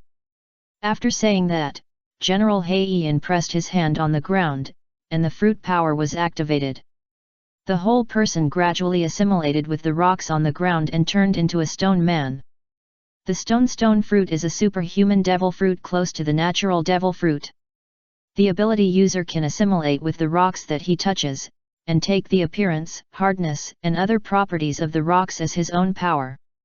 Fortunately, the ability user himself will not turn into a rock, but the body is hidden in the rock, otherwise it will be very troublesome.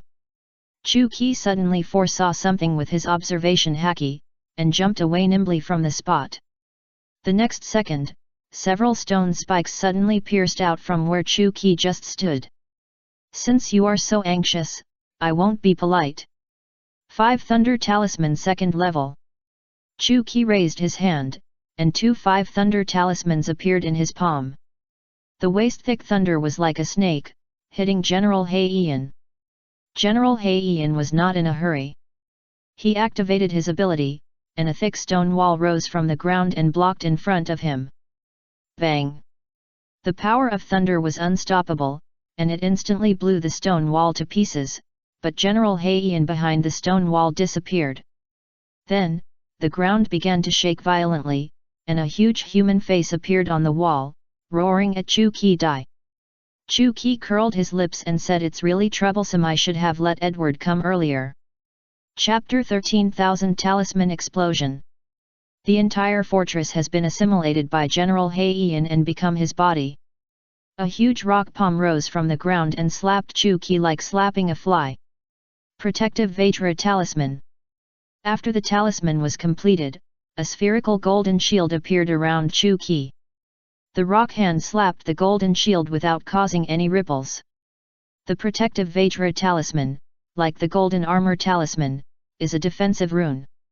However, one is internal defense and the other is external defense. Seeing that he could not hit it, General Heian began to control the high walls around him and squeezed towards Chu Qi. Tisk tisk tisk, this won't work. Passive attacks are not my style. 5 Thunder Talismans, 4 layers. Chu Qi raised the Thunder Talisman in his hand, which was divided into 4 and overlapped. Break it for me. A thunder dragon rushed out of the talisman, soaring into the sky, and directly blew through the fortress. Chu Qi took the opportunity to jump out from it. After coming outside, he could see the current appearance of General He Yian. He was a rock giant of nearly 50 meters. Chu Qi knew very well that if he wanted to defeat him, he could only find the real body hidden inside first. If Edward or Golden Lion were to come, they could kill this stone fruit ability user in a few minutes. Chu Qi himself was not very good, because he lacked a large-scale attack method. Fuck, ability users can really do whatever they want. Just as Chu Qi was cursing, the rock giant's fist had already hit him.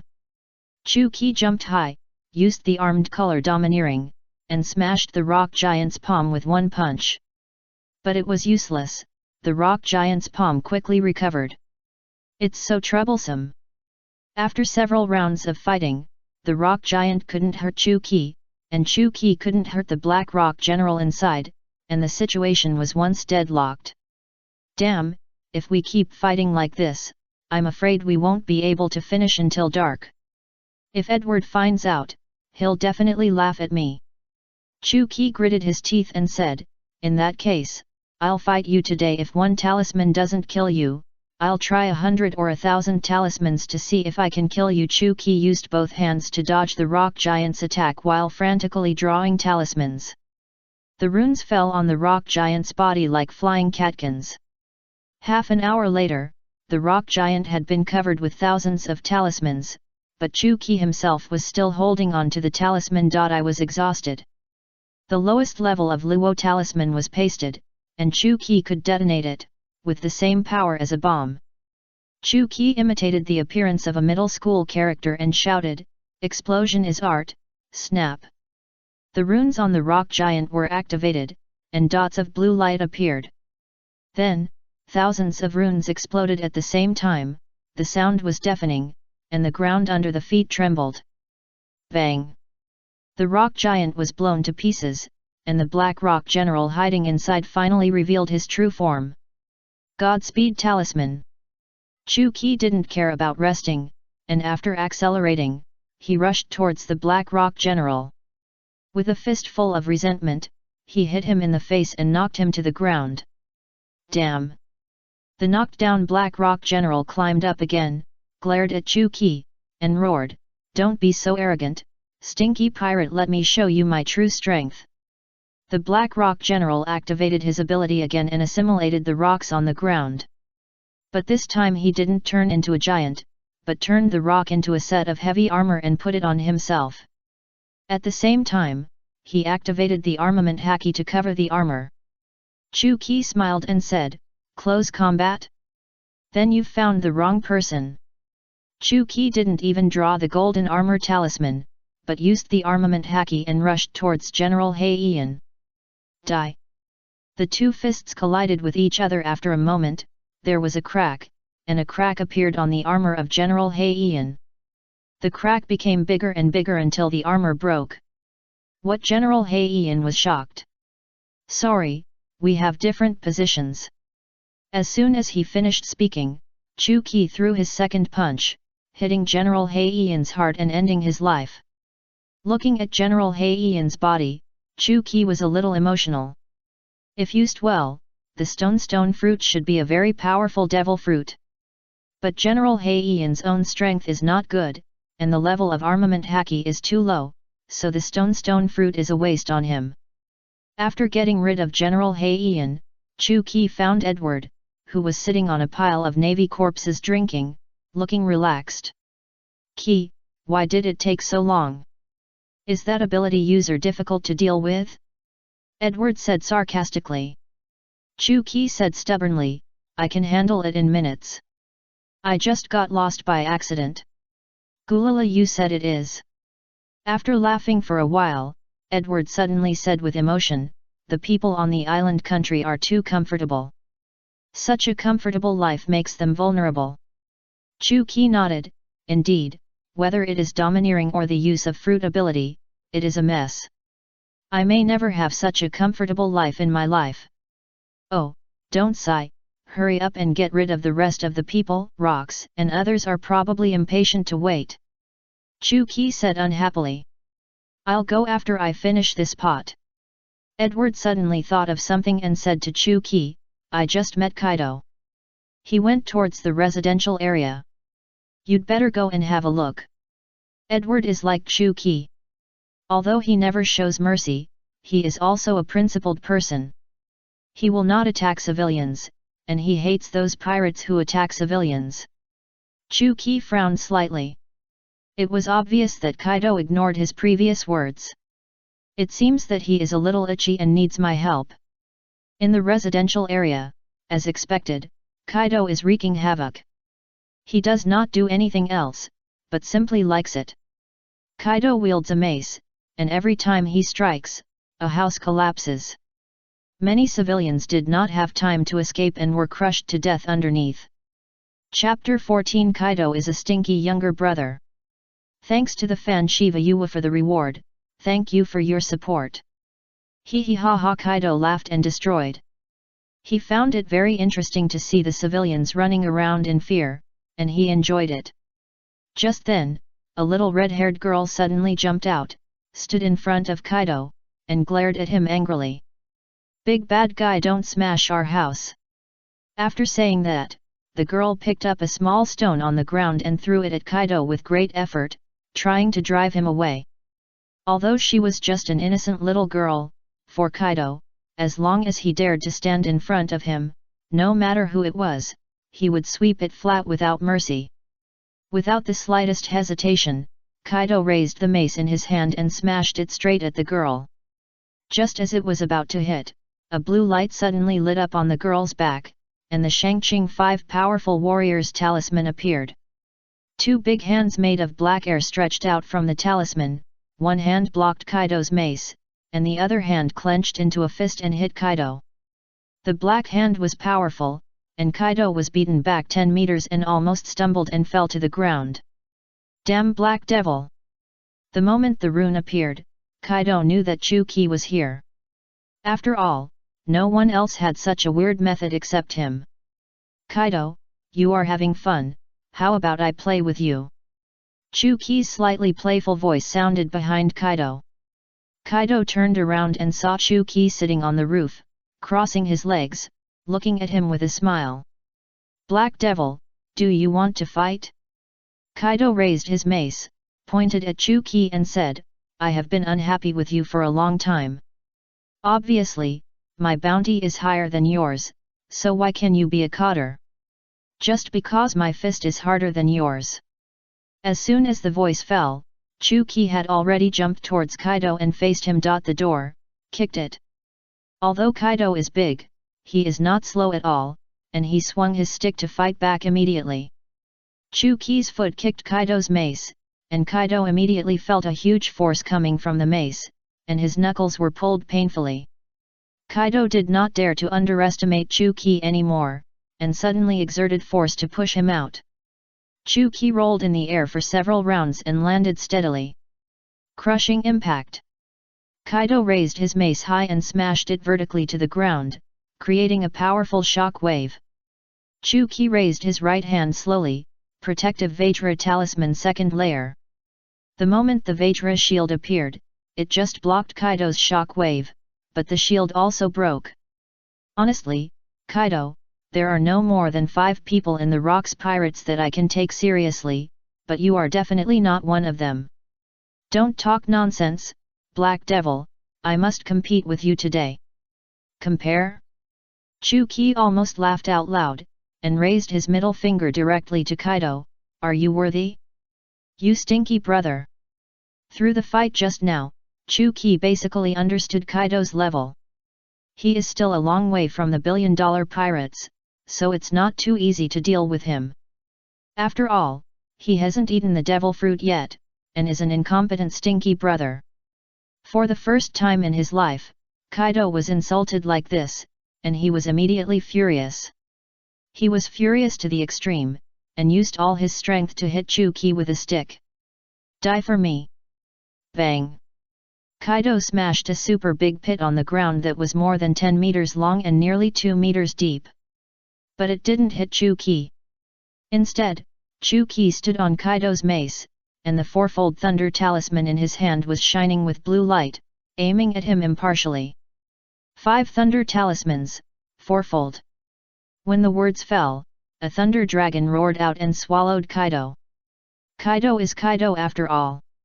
Even without the ability of the fruit, he relied on his strong body to withstand the fourfold thunder talisman. But at this time, Kaido no longer had the majesty he had just now. His body was charred and smoking, and he was extremely embarrassed.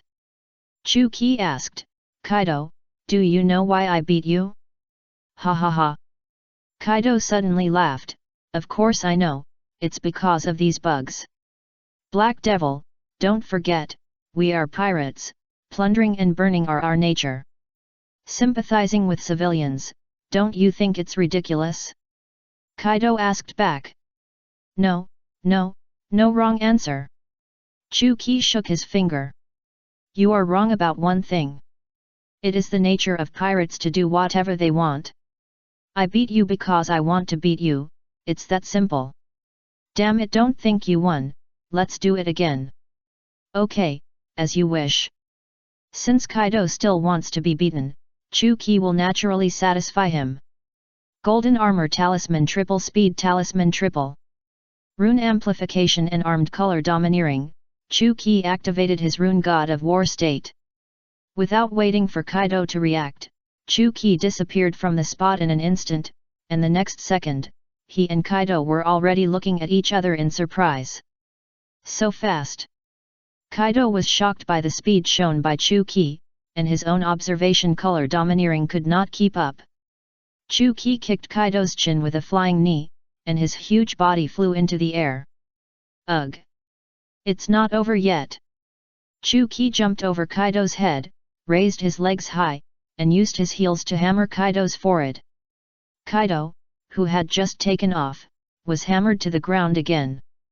Chu-Ki used his fists and feet, one set after another, and beat Kaido without any chance to fight back.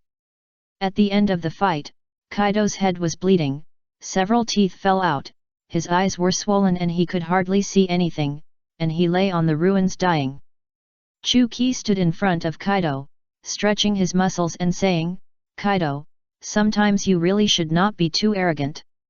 If you want to be beaten again in the future, I welcome you at any time." Edward suddenly appeared from nowhere, walked to Chu-Ki, and said with a smile, "Ki, after all, we are companions, will you hit too hard?" "Too hard? Well, I'll be gentler next time." Gulala. Chu-Ki was speechless. "Don't laugh, business is important, send a signal for rocks and others to land on the island." "Okay." When the flare exploded in the air, it marked that the member country Basbac was captured by the Rocks pirates. It also marked that the Rocks pirates officially went to the opposite side of the world government and openly became enemies of the world government. Chapter 15 Anti-Chu Alliance established. The people of the island country are too weak, and the Rocks pirates suffered almost no casualties in the capture of Basbac this time. The two most seriously injured were Golden Lion and Kaido. One was beaten by Chu-Ki, and the other was beaten by Chu-Ki and his men. As the captain, Rocks didn't care why they were injured, nor did he want to know. In his opinion, being beaten means being weak, and weak people deserve to be beaten, there is nothing to say. This is the characteristic of the Rocks pirates. There is no right or wrong. As long as your fist is big enough, you are always right. 2 months later, the reputation of the Rocks pirates has resounded throughout the world. Everyone knows it and everyone is afraid of it. Destroying the Navy branch, conquering the member countries of the world government, the Rocks pirates have become the synonym of extreme evil. Openly opposing the world government is such a big thing, the pirates on the ship naturally doubled their value. The bounty increases according to the position, the captain increases the most, followed by the cotters, and then the combatants. Captain Rocks D. Jaibeck, bounty 3.18 billion berries. Officer Chu Ki, bounty 1.02 billion berries. Officer Edward Newgate, bounty 1.6 billion berries. Because he is an officer and holds the important position of ship doctor, Chu Ki's bounty must have increased a lot, successfully breaking through 1 billion berries. Now, any one of the Rocks pirates can get a bounty equal to the entire ship of other pirate groups. At the same time, in the first half of the Grand Line, Paradise, a pirate ship of medium size was drifting alone. They are the pirate group that is famous in Paradise, the Roger Pirates. The captain is none other than the future pirate king, Gold Roger. Roger, have you read the newspaper? The Rocks pirates are really powerful. They have the courage to openly fight against the world government. I admire them. Rayleigh paused and said meaningfully, and the captain of the Rocks pirates is the same as you, both D. Roger was looking down at the wanted poster, and said without raising his head, I am not interested in ambitious people like Rocks D. Jibek. Although he is an enemy of the world government, his essence is the same as the world government. Rayleigh smiled and said, Rocks D. Jibek is the overlord of the sea in the New World and the man closest to the Pirate King. If you are not interested in him, who are you interested in? Roger heard this and threw 2 wanted posters to Rayleigh, one for Edward and one for Chu Ki. That's them. Among the Rocks pirates, I am only interested in them. If there is a chance, I would like to become friends with them and have a drink together. Edward Black Devil, do you know them? Rayleigh was a little confused. Roger said seriously, I don't know them, I've only seen them on the wanted poster. Rayleigh really couldn't understand Roger's train of thought. Although I don't know them, I have a hunch that they are both very interesting people, different from those ambitious people in the Rocks pirates. Speaking of this, Roger couldn't help but raise his mouth. Sooner or later, we will meet one day, and I look forward to that day. Ah, cut! Chu Ki, who was sitting on the top of the flagpole, sneezed loudly and muttered, is someone thinking about me? Hey, Ki, it's time to eat, today we have your favorite roasted chicken legs. Edward's voice came from below. Okay. Chu Ki jumped and landed right next to Edward. Now that the Rocks pirates are on the right track, the crew members are familiar with each other, and small groups are born. Chu Ki is naturally in a small group with Edward. Kaido, Charlotte Linlin, and Chef Bread are in a small group, but at the same time they are very close to Golden Lion. Kaido and Golden Lion are close, not for anything else, because they have a common hatred target, Chu Ki. For this reason, the two formed the Anti-Chu Alliance. At this stage, there are only 2 of them, and the purpose of the formation is naturally to defeat Chu Ki.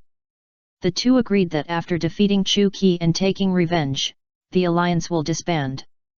But at this time, no one of them thought that. Decades later, the Anti-Chu Alliance is still there, and has become the largest non-international organization on the sea. Captain Rocks, come and see. When the pirates were eating and drinking, John, who was in charge of looking out, suddenly yelled. Thinking that something big had happened, everyone quickly surrounded them, only to see a large ship coming towards them from a distance. Because it was too far away, the appearance of the large ship was not clear, but it was certain that it was not a navy ship. Interesting. Which pirate group is this? They didn't change their route when they saw us. Yoshi, I haven't stretched my muscles for a long time. Today I can finally have a good time. The new rules on the sea, any fleet that is hit by the Rocks pirates will have no chance of survival. So once other pirate groups see the Rocks flag, they will change their routes as quickly as possible and stay away from them. Except for the Navy, it is the first time that anyone dares to sail head into the Rocks pirates. Chu Ki, with a mouthful of oil, gnawed on the chicken leg while complaining, it's really troublesome. It's lunchtime now. Can't you wait until we finish eating before coming?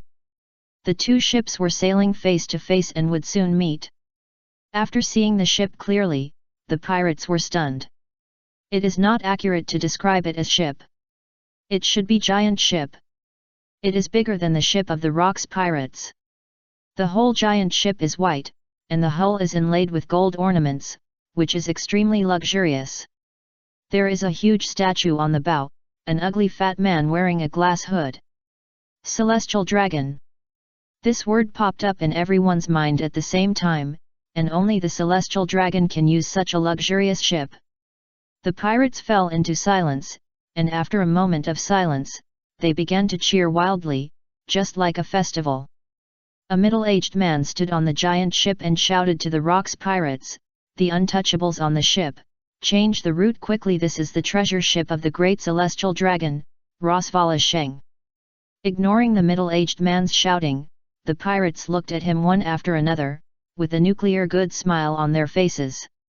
The middle-aged man suddenly had an ominous premonition and panicked.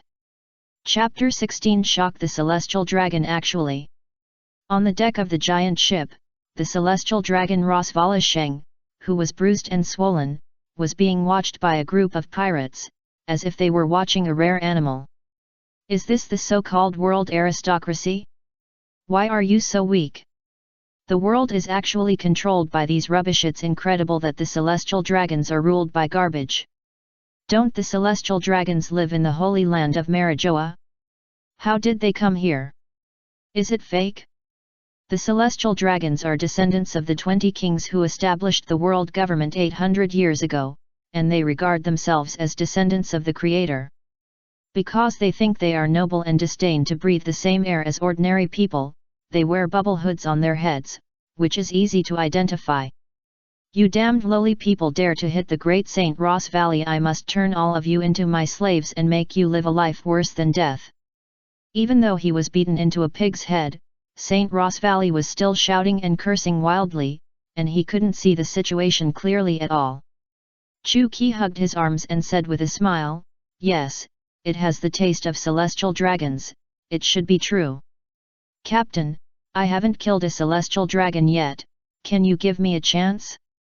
Don't kill it so early, play for a while. After all, it is a world noble, and it's rare to see it in 10 years. Boss Rocks, how do we deal with this fat pig? The Rocks pirates have already openly become enemies of the world government. Will there be any pressure in dealing with a Celestial Dragon?" Chu Qi thought about it, and suddenly an idea came to him. He smiled and said, "Don't kill him yet. I have a fun idea. It's guaranteed to be more interesting than killing him directly." "Oh, how do you want to play?" Rocks looked interested. He. Chu Qi smiled, walked forward, grabbed Rosvala Sheng's neck, and lifted him up. Rosvala Sheng struggled in pain. Shuangkan Shao. Red gas flowed out from Chu Qi's hand, completely enveloping the body of Rosvala Sheng. In Rosvala Sheng's painful wails, his limbs began to shrink little by little, his facial features gradually twisted and deformed, and his voice became lower and lower. In the holy land of Marijoa, at the headquarters of the world government, the top leaders' 5 elders were sitting together, and each of them had a terrible gloomy face. Behind them, a middle-aged man in a miserable state was trembling with a fat pig in his arms. This fat pig is not a metaphor, but a real fat pig. I'll give you another chance to answer. Is this pig really Rosvala Sheng? My lord, it's true, I saw with my own eyes that Rosvala Sheng was strangled by the boy in black clothes, and then he turned into a pig little by little. Bang! As soon as he finished speaking, the middle-aged man was shot in the head. It's the ability of the Black Devil Chu Qi, no mistake. 2 years ago, he also used this ability to turn the king of a member country into a woman. The impact of that incident was extremely bad, so we increased his bounty to 500 million baileys. No matter what, the fact that the Celestial Dragons were turned into pigs must not be leaked. If St. Ross Valley was killed, it could be classified as a bad incident, and the world government would not suffer much loss of face. After all, the Rocks pirates had already openly become enemies of the world government. But now, Chu Qi turned St. Ross Valley into a pig, and the nature of the matter has completely changed. When the news spreads, the idea that celestial dragons are pigs will slowly take root in people's hearts. It not only discredits the world government, but also discredits all celestial dragons, making them lose face. This is much more serious than directly killing St. Ross Valley. Just as the 5 elders were discussing how to completely block the news, a senior government leader rushed in. 5 elders, something bad is happening. The leader handed a newspaper to the 5 elders, and the first thing they saw was a bold and large title. Shock: the true race of the world's noble celestial dragons is actually this. Below were photos of St. Ross Valley before and after he turned into a pig. At the end of the article, there was also an author's signature Black Devil Kickin', and it goes without saying who it was. Ah! The 5 elders were furious, and the whole house was shaken by their anger. Notify the Navy headquarters to increase the bounty on Black Devil Chu Ki to 2 billion Baileys, and he must be caught alive because I want to cut him into pieces myself. In addition, notify all intelligence agencies to cooperate with the Navy to wipe out the Rocks pirates. Finally, quickly send someone to the Celestial Dragons to calm their emotions. Forget it, let's go in person. The world government was furious and in a state of panic, but the Rocks pirates were having a banquet with laughter. Ha ha ha ha ha, except for Captain Rocks, I, John, have never admired anyone else. Brother Key, you are the second one. Now the world government and the Celestial Dragons are embarrassed. Why don't we just go to Marijoa and let Brother Key turn all the Celestial Dragons into pigs? The successful discrediting of the world government made everyone extremely happy. Chu Ki was also very happy because his bounty was raised to 2 billion Baileys. He is now the second highest bounty pirate in the Rocks Pirates, and the second pirate in the Grand Line with a bounty of over 2 billion. Edward, now you know who is walking faster, right?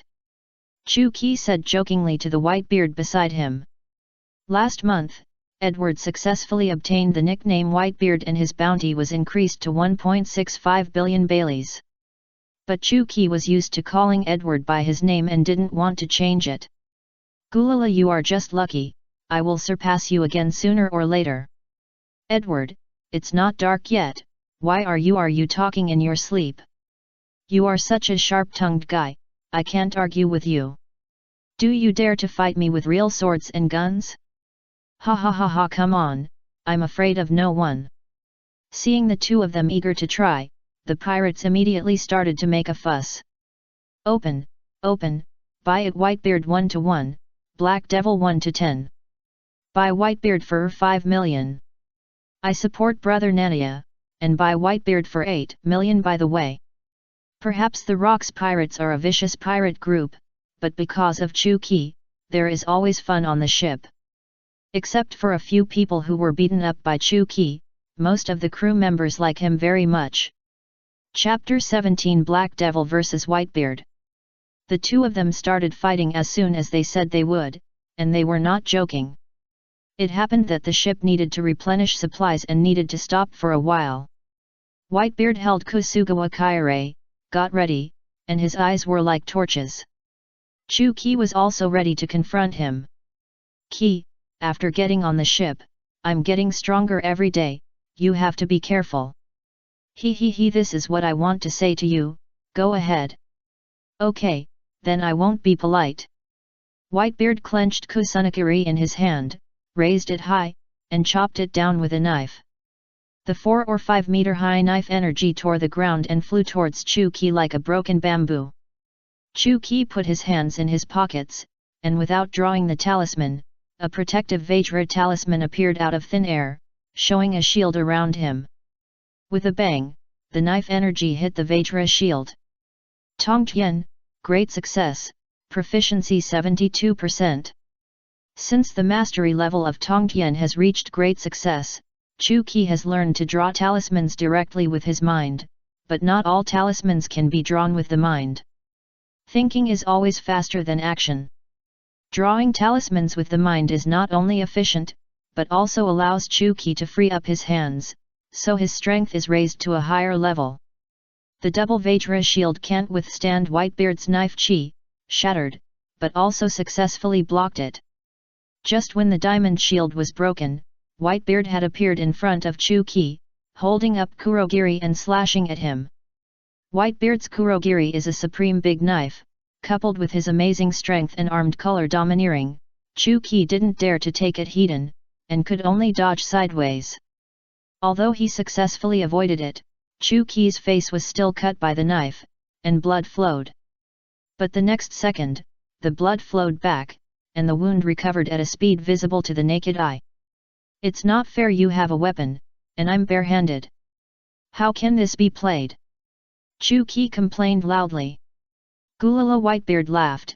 "I don't use a knife, do I have to compete with you, a monster, in physical skills?" Whitebeard knew how strong Chu-Ki's physical skills were, and he admitted that he was not as good as him. "Ki, why don't you use a knife? I remember your knife skills are pretty good. Without a big knife, I don't like other weapons." Whitebeard said speechlessly, "If that's the case, don't blame me for bullying you." After that, Whitebeard swung his sword directly at Chu-Ki. Golden Armor Talisman, Triple Layer. Chu-Ki's arm glowed with golden light, and with the help of Armament Haki, he successfully blocked Whitebeard's Kurogain Kyurei.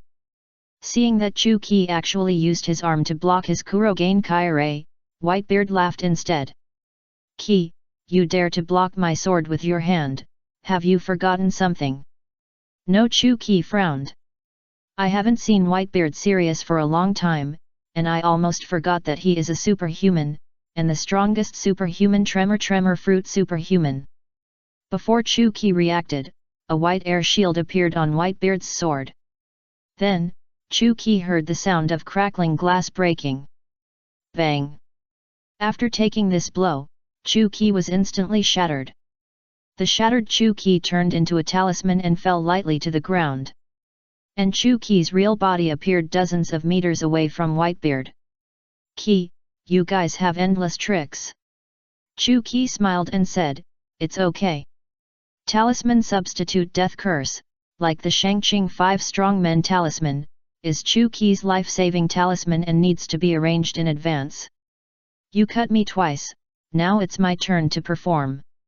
Chu-Ki raised his hand and snapped his fingers. 5 immortal trap talismans lit up under Whitebeard's feet, surrounding him. When Whitebeard was shocked, 5 chains flew out of the talisman, binding Whitebeard's hands, feet and neck respectively. 5 thunder talismans 4th layer. A thunder dragon flew out of the talisman, whizzed past, and rushed straight to Whitebeard. "Ah!" Seeing that he was about to be hit, Whitebeard roared, veins popping out, and exerted the power of the tremor fruit to the maximum. Accompanied by the sound of glass breaking, cracks appeared in the surrounding space, and the ground began to shake. The 5 chains, together with the thunder dragon, were all shattered. Although he blocked Chu-Ki's attack, Whitebeard was not in a good situation. He was sweating and breathing heavily. After all, Whitebeard was still too young now. He was not like the later generations who could easily shatter the space. "Edward, you are worthy of you. You can actually block my 4-fold thunder talisman in this situation. But you can block the 4th level, but I don't think you can block the 5th level. Gulala, come on, let's decide the winner." The two of them were already fighting, their blood began to boil, and they didn't care about holding back. They now have only one goal, victory. 5 thunder talismans 5 levels, the ultimate power of the thunder talisman, is also Chu-Ki's strongest move at present. 5 thunder talismans 5 levels. 5 thunder talismans overlapped each other, and before they were activated a thread of lightning flashed on Chu-Ki's body. Edward held Kusunakiri tightly, attaching all the power of Armament Haki and tremor fruit to it. "Ah!" With a dragon roar, a 6 or 7 meter thick thunder dragon flew out of the talisman, tearing through the air with overwhelming force, and roared towards Edward. Wherever the thunder dragon flew, rocks were shattered, and flowers, plants and small insects were instantly turned into charcoal. Edward jumped up and used all his strength to chop at the thunder dragon, like a brave dragon slayer. Boom boom boom! Bang bang bang!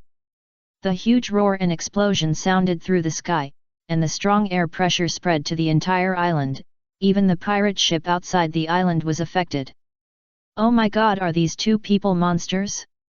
I always thought that Brother Key was a scoundrel, but now I know I was wrong. Brother Key, I'm sorry. I bought Whitebeard, and I feel like I'm going to lose a lot of money. The pirates exclaimed in surprise. Only Rox looked at the island expressionlessly, not knowing what he was thinking. To be honest, Edward and Chuki's growth was a little beyond his imagination, which was not a good thing.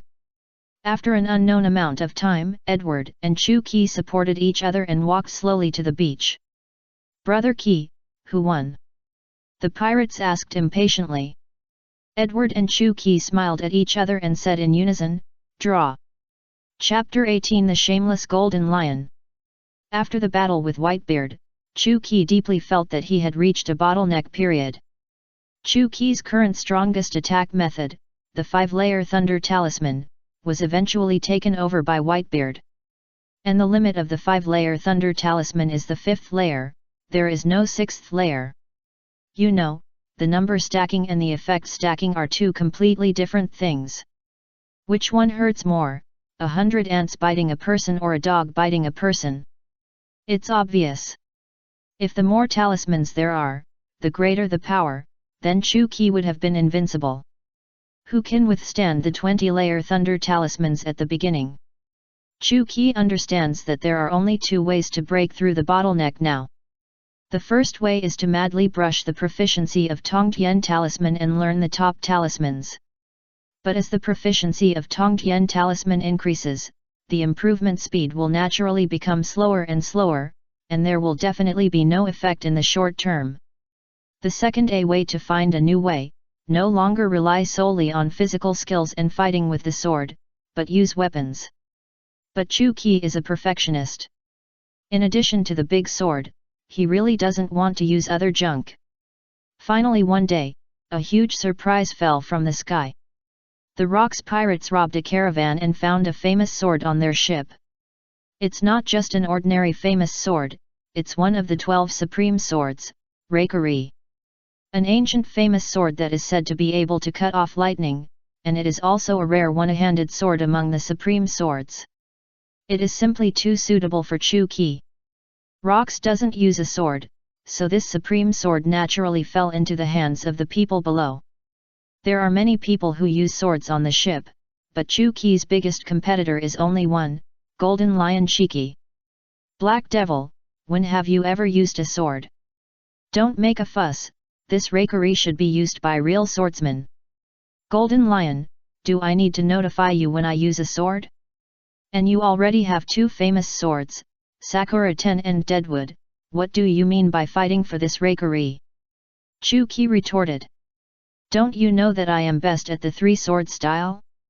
I am your father, I know everything. The pirates around were watching the two people quarreling quietly, like watching a play, and they would make a noise from time to time. Stop talking, the old rules, let's fight, whoever wins gets it. If there is no decision, PK will solve it. Brother Key, I have been annoyed with Golden Lion for a long time, and I support you to beat him up again. Just when the two were arguing, Captain Rox stood up. In my opinion, let's do this. Give the sword to the Black Devil first, and let him use it for 3 months. After 3 months, the two of you will have a sword fight, and whoever wins gets it. After listening to Rox's words, Golden Lion's face was almost crooked with laughter.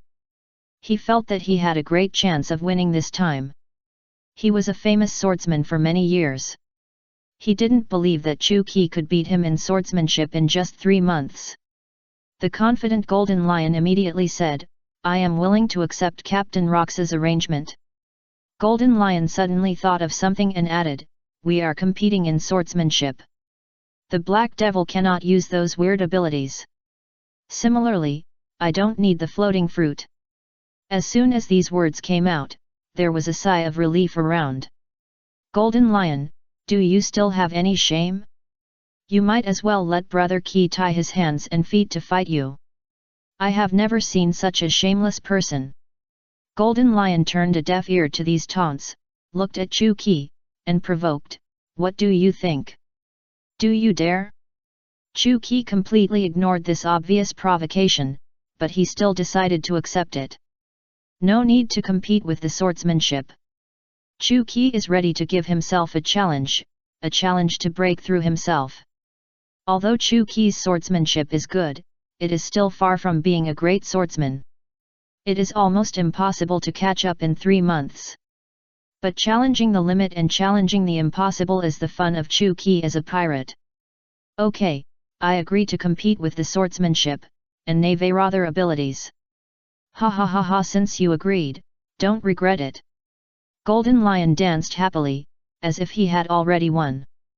Chu Qi took rakery from rocks, and the pirates dispersed, leaving only Whitebeard. Qi, I've seen Golden Lion's swordsmanship, and he is definitely a real swordsman. With your current swordsmanship, it's almost impossible to beat him. Whitebeard reminded. Chu Qi shrugged and said indifferently, I know, but I just want to try and challenge my limits. My goal is to be the best in the world. If I can't even beat Golden Lion, it means I'm just that good. After hearing this, Whitebeard smiled, patted Chu Qi on the shoulder, and said, Since you have decided, as a friend, I can only wish you good luck in martial arts. Don't worry, I'm not without a chance of winning. Golden Lion is too confident. Sometimes being overconfident is not a good thing. Whitebeard understood what Chu Qi meant. What are you going to do? Chu Qi did not speak, but slowly pulled out the rakery from the scabbard. The silver blade of the rakery was extremely dazzling under the sunlight. In the way of swordsmanship, the most important thing is the word enlightenment. If you just practice hard, no matter how you improve, you can't defeat the great swordsman Golden Lion in 3 months. Speaking of this, Chu Qi slowly put away the knife. So in the next 3 months, I can only rely on this word enlightenment to defeat Golden Lion. I want to understand my own swordsmanship. In the following days, Chu Qi locked himself in the room, not eating or drinking, not seeing anyone, and concentrating on understanding his own swordsmanship. And Golden Lion was still eating and drinking as usual, without any tension. Because in his opinion, there was no possibility of losing. Open, Black Devil vs Golden Lion, Swordsmanship Duel. Golden Lion 1 to 0.2, Black Devil 1 to 50. Come on, Nanaya, I'll buy 10 million gold lions. Nanaya, I'll always support you, I'll buy 20 million gold lions. Whitebeard pushed the pirates away and threw a large box of treasure on the deck. 50 million Baileys, Black Devil.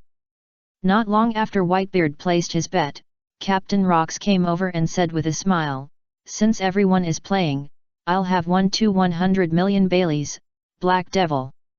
Seeking support. Seeking flowers and collections, your support is my motivation. If the data is good, I will definitely write more. Chapter 19. Chu Qi, who has no talent. In the first month of seclusion, Chu Qi studied the skills and moves of swordsmanship hard, hoping to develop a perfect swordsmanship. But he found that no matter what kind of swordsmanship he came up with, there would always be flaws. Even he could find it, how could the great swordsman Jin Shiza not find it? By the second month, Chu Qi's thinking had reached a dead end. The more he thought, the more confused he became, and the more confused he became, the more he thought, as if he was possessed. Where is my way? How should I go? What are my advantages? Why should I use a knife? A series of questions lingered in Chu Qi's heart.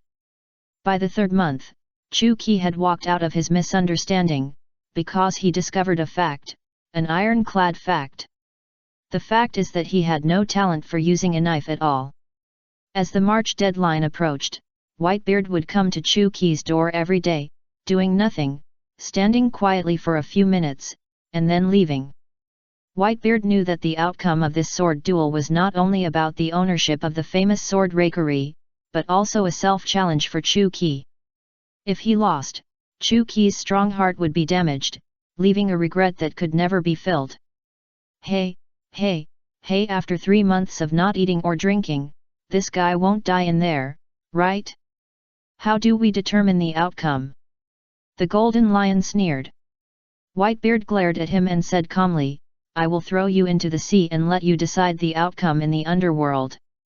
Ha ha ha ha ha, even if he goes to the underworld, he can't beat me. Squeak. The door of the room was slowly pushed open, and Chu Qi walked out under the stunned gaze of everyone. Good morning, everyone.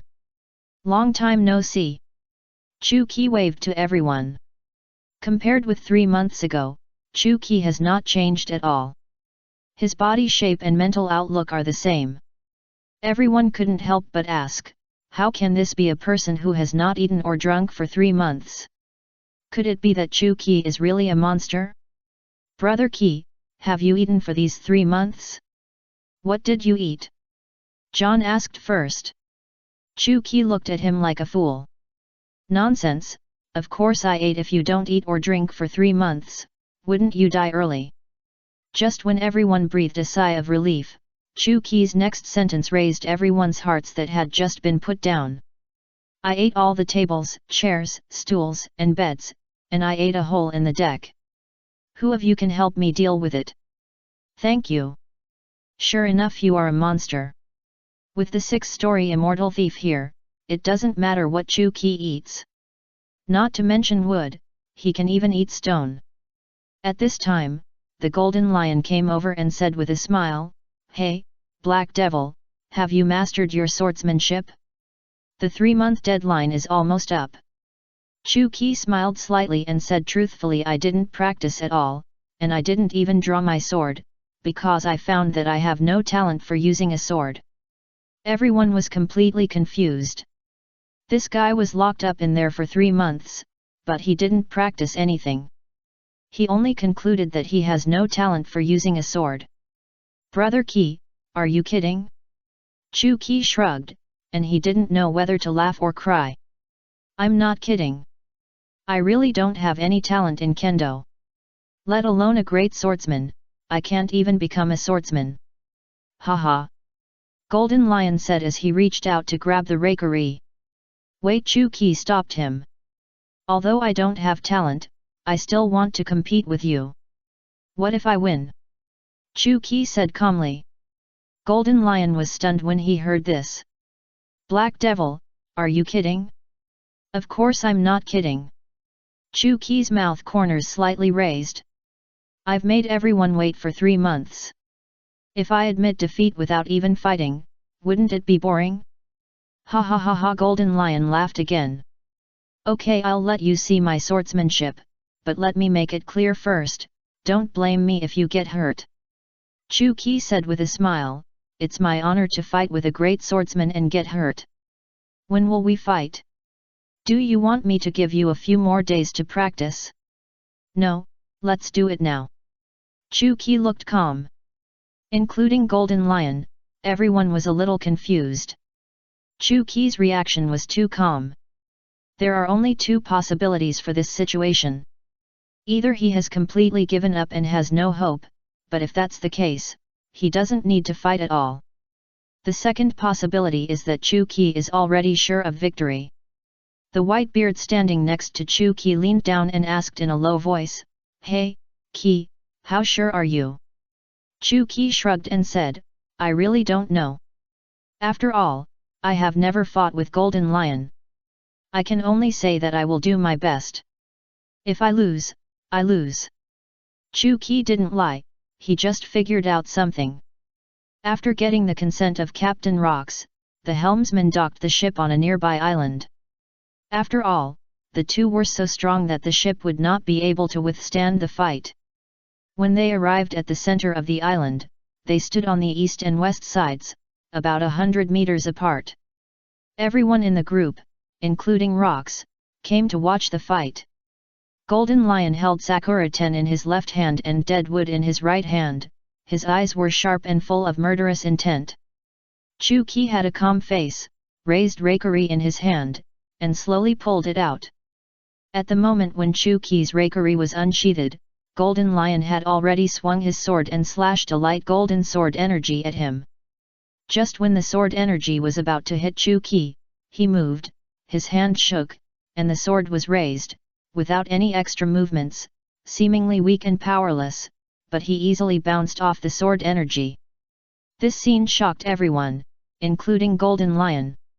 Chapter 20 Chu Qi's Health-Preserving Sword Technique. As a great swordsman, Jin Shi's sword energy is not only sharp, but also lethal.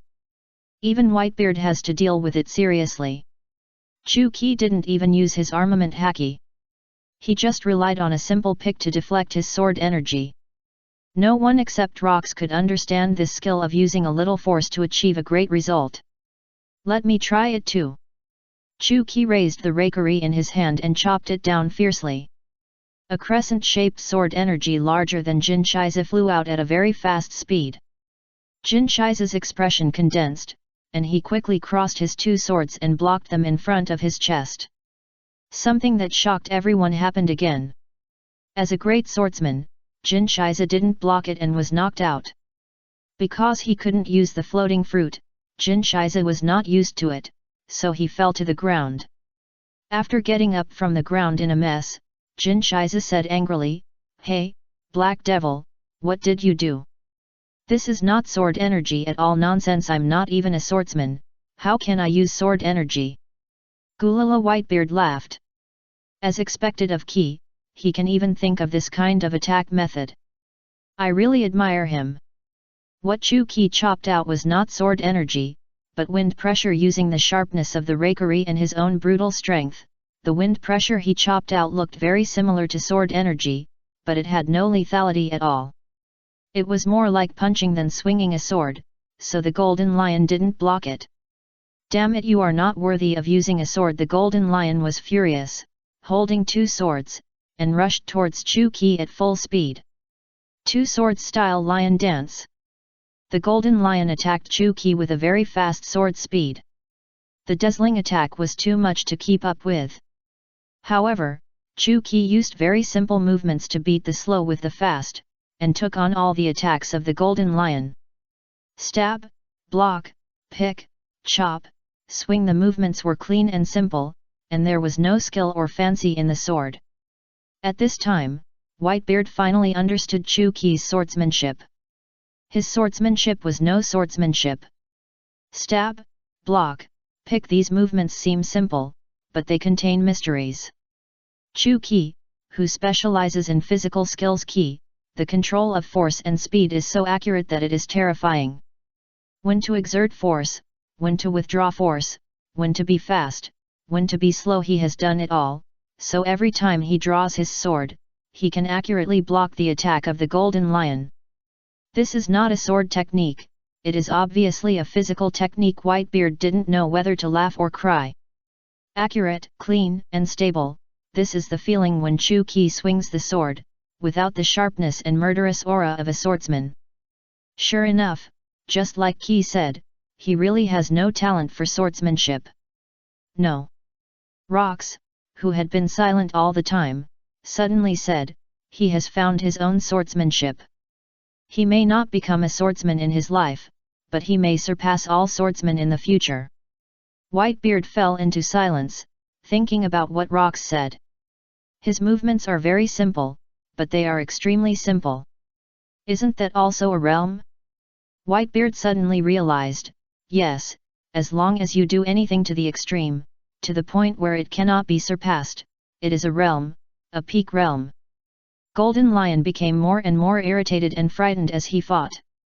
Although Chu Qi had no power to fight back under his intensive and swift attack, he was also unable to break through his defense. Every attack was just right for him. The fight lasted too long, and Golden Lion began to run out of energy and lacked stamina.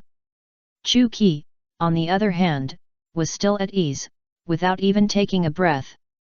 Golden Lion's fruit ability and swordsmanship are indeed very strong, but in terms of individual ability and physical strength, he is the bottom of the Rocks pirates. 10 Golden Lions may not be able to beat one Chu Qi. Chu Qi still vaguely remembered that in the Pirates of the Caribbean movie The Strong World, the Golden Lion, who did not use the fruit power and swordsmanship, actually fought the Straw Hat Trio who had just set out to sea on equal terms, and was even slightly inferior. This is enough to show how weak the individual ability of the Golden Lion is. It is definitely no match for Chu Qi in terms of consumption. Of course, the Golden Lion also understood this and began to get anxious. His moves became more and more fierce, leaving no room for maneuver, and his flaws were exposed. Good opportunity. Chu Qi successfully seized the Golden Lion's flaw and slashed his chest with a knife. Ah! After a wail, the Golden Lion did not fall down. He covered his wound and quickly distanced himself from Chu Qi. Looking at the rakery in his hand, Chu Qi muttered to himself, "Sure enough, without sword energy, the sword lacks lethality. I have to find a way to overcome this problem next time." "What kind of swordsmanship do you use, you guy?" the Golden Lion asked with a roar. The sword technique used by Chu Qi shocked the great swordsman, Golden Lion. It was a simple move that couldn't be simpler, but it could block all his attacks. It was incredible. Chu Qi smiled and said, "This is my first time using it. I haven't named it yet, so let's call it 5050 sword technique." The characteristic of this sword technique is to force the opponent to be 5050, and then compete with physical strength until one of them is exhausted. Long-term practice can exercise the body, so you can also call it health sword technique. Puff! Hearing this, Golden Lion spit out a mouthful of old blood. What a godly health sword technique! I don't accept it. Ignoring the bleeding wound, Golden Lion jumped into the air and shouted Lion Chikiri Valley. He swung both swords at the same time, trying his best to cut more than a dozen huge golden sword chi towards Chu Qi. Wind Pressure Sword Chi Deluxe Edition. Chu Qi made up a move on the spot. He held the rakery with both hands, and also used all his strength to swing out a super huge wind pressure. The wind pressure whistled past, blowing away all the sword energy and also blowing away the Golden Lion. This so-called sword duel stunned everyone present. This is not a sword duel, it is clearly a physical skill duel, which is a test of physical strength. The Golden Lion's swordsmanship is indeed powerful, with swift moves and sharp sword energy. But Chu Qi is basically a piece of iron. No matter how hard you hit him, you can't break it. Chapter 21 Captain, I want to learn domineering. In this duel, the Golden Lion lost, completely and humiliatingly. In the days to come, whenever the Golden Lion thought of this duel today, he would shed tears uncontrollably. "Gulalaki, you always bring me unexpected surprises." Whitebeard patted Chu Qi's shoulder and laughed loudly.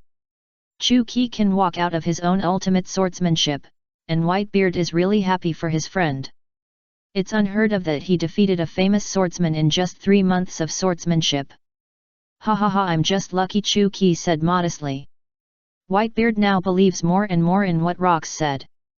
Chu Qi may never become a swordsman, but he can surpass all swordsmen with his sword. Late at night, Chu Qi was alone in the room wiping his new favorite rakery, feeling so happy.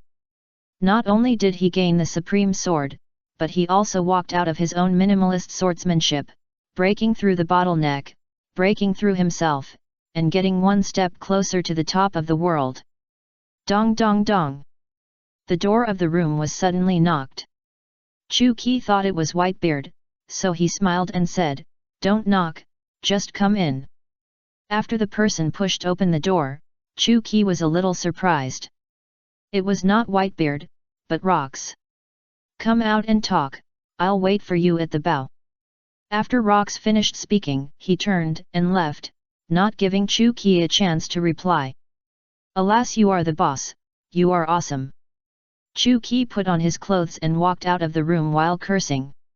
When he came to the bow, Lox was alone in the sea breeze, looking at the sea, with a sense of vicissitudes. Chu Qi walked up to him, stood shoulder to shoulder with him, and asked, "Boss Lox, what do you want to talk to me about?" Lox did not look at him, but said lightly, "Qi, your progress is really unprecedented. I am afraid that no one on this ship can be your opponent except me now." Chu Qi was stunned when he heard it. Now he understood that Lox called him out in the middle of the night, and it seemed that he was going to beat him. He, Chu Qi laughed. Why? Boss Lox is afraid that I will seize power and take your position as captain? Lox also laughed and said bluntly, if you can do it, come on, forget it, I am not your opponent, and I have no interest in the position of captain. Chu Qi said generously. I know you're not interested, because you don't like the Rocks pirates. Chu Qi almost laughed out loud. Boss, who on this ship really likes the Rocks pirates? I'm afraid you don't like it yourself, because it's just a tool for you to achieve your ambitions. Ha ha ha ha ha, you're right, this pirate group is my tool, a tool to help me become the king of the world. The reason you joined the Rocks pirates is just an exchange of interests, no one is truly loyal to me.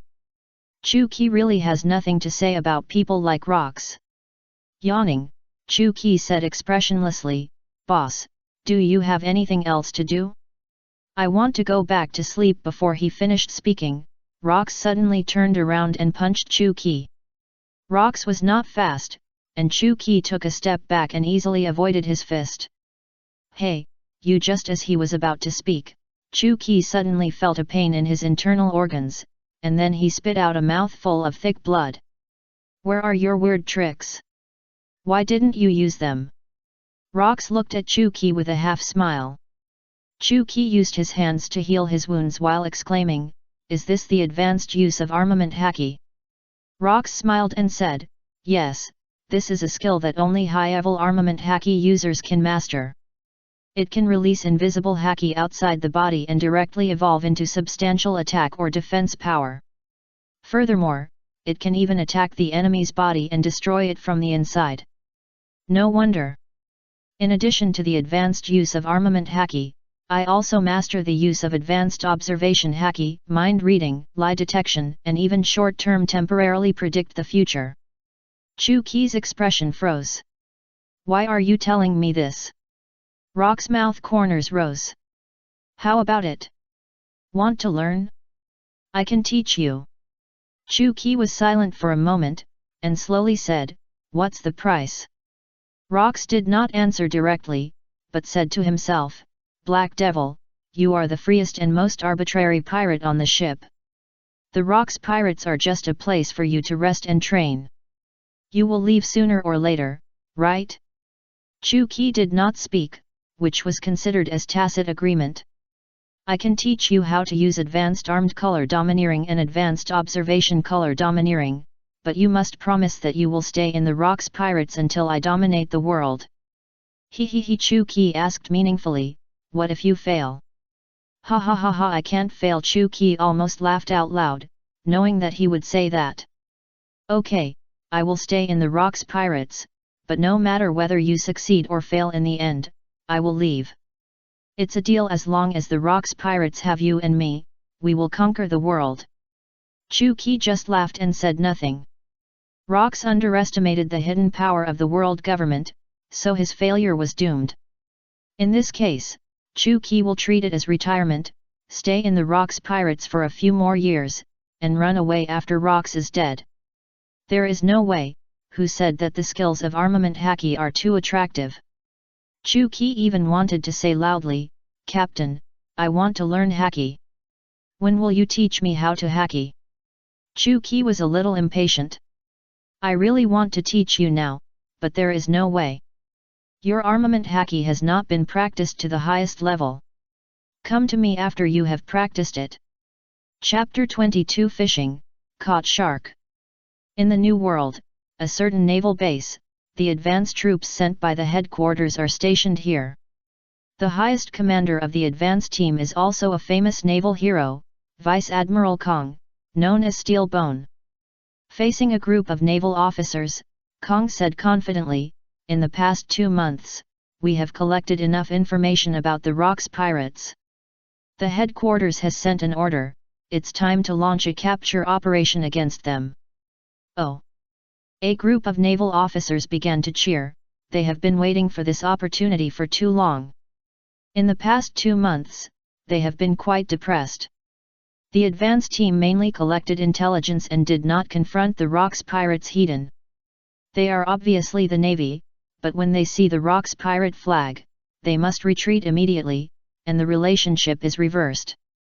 Garp said excitedly, Yoshi, finally, I can fight Rocks Djibek. I am excited just thinking about it. Among the naval officers on the scene, only Crane and Sengoku were not happy. They are all wise generals, and unlike the hot-blooded guys like Garp, they consider things more comprehensively. Crane hesitated and said, Vice Admiral Steelbone, are you too anxious? We haven't mastered all the information about the Rocks pirates yet, and we don't know their true combat power. If we attack rashly, I'm afraid. Warring States then added, and we are seriously short of manpower. If we go to war, we will definitely suffer heavy losses. Cyborg nodded, you are right, but if we retreat blindly, the morale of our Navy will be greatly damaged. The world government has been putting pressure on our Navy, so no matter what, this arrest operation must be carried out. Steelbone was firm. As for manpower, you don't have to worry. The headquarters' large force will soon arrive in the New World and join us. Under the command of the Navy Admiral, the combat power can be guaranteed. Having said this, Crane and Warring States can't say more. After all, they are only colonels and have no power to decide anything. Garp said with dissatisfaction, I say, you two guys are too cautious. They are just pirates. I will catch them all in one fell swoop. He rolled his eyes at Garp, indicating that he didn't want to talk to him. Garp at this time was still too young and too naive. With his strong talent and strength, he was doing well in Paradise and had not experienced the beating in New World. Cyborg glanced at the three people and suddenly said, Garp, you three will not participate in the roundup of Rocks Djibek this time. There are other tasks for you. What? Garp stood up suddenly and smashed the table with a slap. Since talking with Rocks that night, Chu-Ki has been practicing armament haki desperately every day, hoping to practice to the highest level as soon as possible. In addition to practicing armament haki, Chu-Ki also has to take time to practice Tongtian and brush up his proficiency. After all, unlocking the 8 wonders is the most important. The sooner you can clear the Tongtian pass, the sooner you can unlock keeping the soul and sending the general. As for his health-preserving sword skill, there is really no need to practice it. Just those few moves, even a child can do it. There are too many things to do every day and not enough time, so Chu-Ki began to slack off in the group. Every time he had a mission, he chose to stay on the ship and leave the fighting to others. This day, just like usual, Chu-Ki chose to stay, and Rocks led the team to the island to replenish supplies. Whitebeard, Longbread, and Charlotte Linling also stayed with Chu-Ki. Whitebeard was originally an active member of the group, but was successfully led astray by Chu-Ki and followed him to slack off and started his retirement life in advance. As for Longbread and Charlotte Linling, they were already old bastards in the group, and Chu-Ki had never seen Longbread take action. Chu-Ki was playing cards with Whitebeard, Longbread, and several other pirates who stayed behind. Charlotte Linling sat in the back and ate as usual. Wow, there are fireworks so beautiful, Lingling likes it. The Longbread who was playing cards said without turning his head, Lingling, it's daytime now, how could there are really fireworks. Chu-Ki kicked the Longbread and cursed, don't give me this, pay me back quickly, you already owe me 2 million Baileys. Whitebeard also said, and my 1 million, if you don't pay it back, I will throw you off the ship. Brother Ki, there are really fireworks, and these fireworks look familiar. Hearing others say the same thing, Chu-Ki and Whitebeard raised their heads at the same time and looked in the direction they pointed. Sure enough, there are really fireworks, and they are black fireworks. Chu-Ki looked thoughtful. It's indeed familiar. Wait, isn't this the distress signal of the group? Each pirate group has its own distress signal to deal with crisis situations, but the distress signal of the Rocks pirates has never been used. Whitebeard frowned slightly, it seems that Rocks and his men were ambushed. Brother Ki, let's go to reinforce them immediately. With rocks away, Chu Qi naturally became the backbone of the ship. Chu Qi thought about it and said, it is possible that this is a tactic of the navy to lure the tiger away from the mountain. So I, Edward, and Charlotte Lingling will go to reinforce, and you continue to stay. No problem. Don't worry, Brother Qi, we will definitely guard the ship. Chu Qi nodded, and then shouted Yu Yunfu. Chu Qi added flying buff to Whitebeard and himself. Charlotte Lingling has Thunder Cloud Zeus and can fly by herself. The three flew in the direction of the signal, but not long after entering the island, several shells were fired at the three from the ground. Chu Qi smiled coldly, sure enough, they came prepared. Yu Yunfu will fail if it encounters interference, and the three can only choose to land. As soon as they landed, a large group of navy rushed out and surrounded the three people, led by three colonel-ranked non-commissioned officers. These three people were Garp, Sengoku, and Crane. Garp crossed his arms and said with a look of disappointment, "Why are there only 3 pirates? I was so happy for nothing."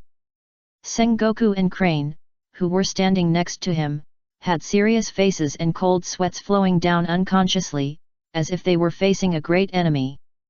"Garp, haven't you seen the wanted poster of the Rocks Pirates? These 3 are super heavyweights. I didn't expect that the 3 of them were the pirates who stayed behind. This is a big trouble. He he he." Chu Qi and the other 2 showed a nuclear kind smile on their faces at the same time.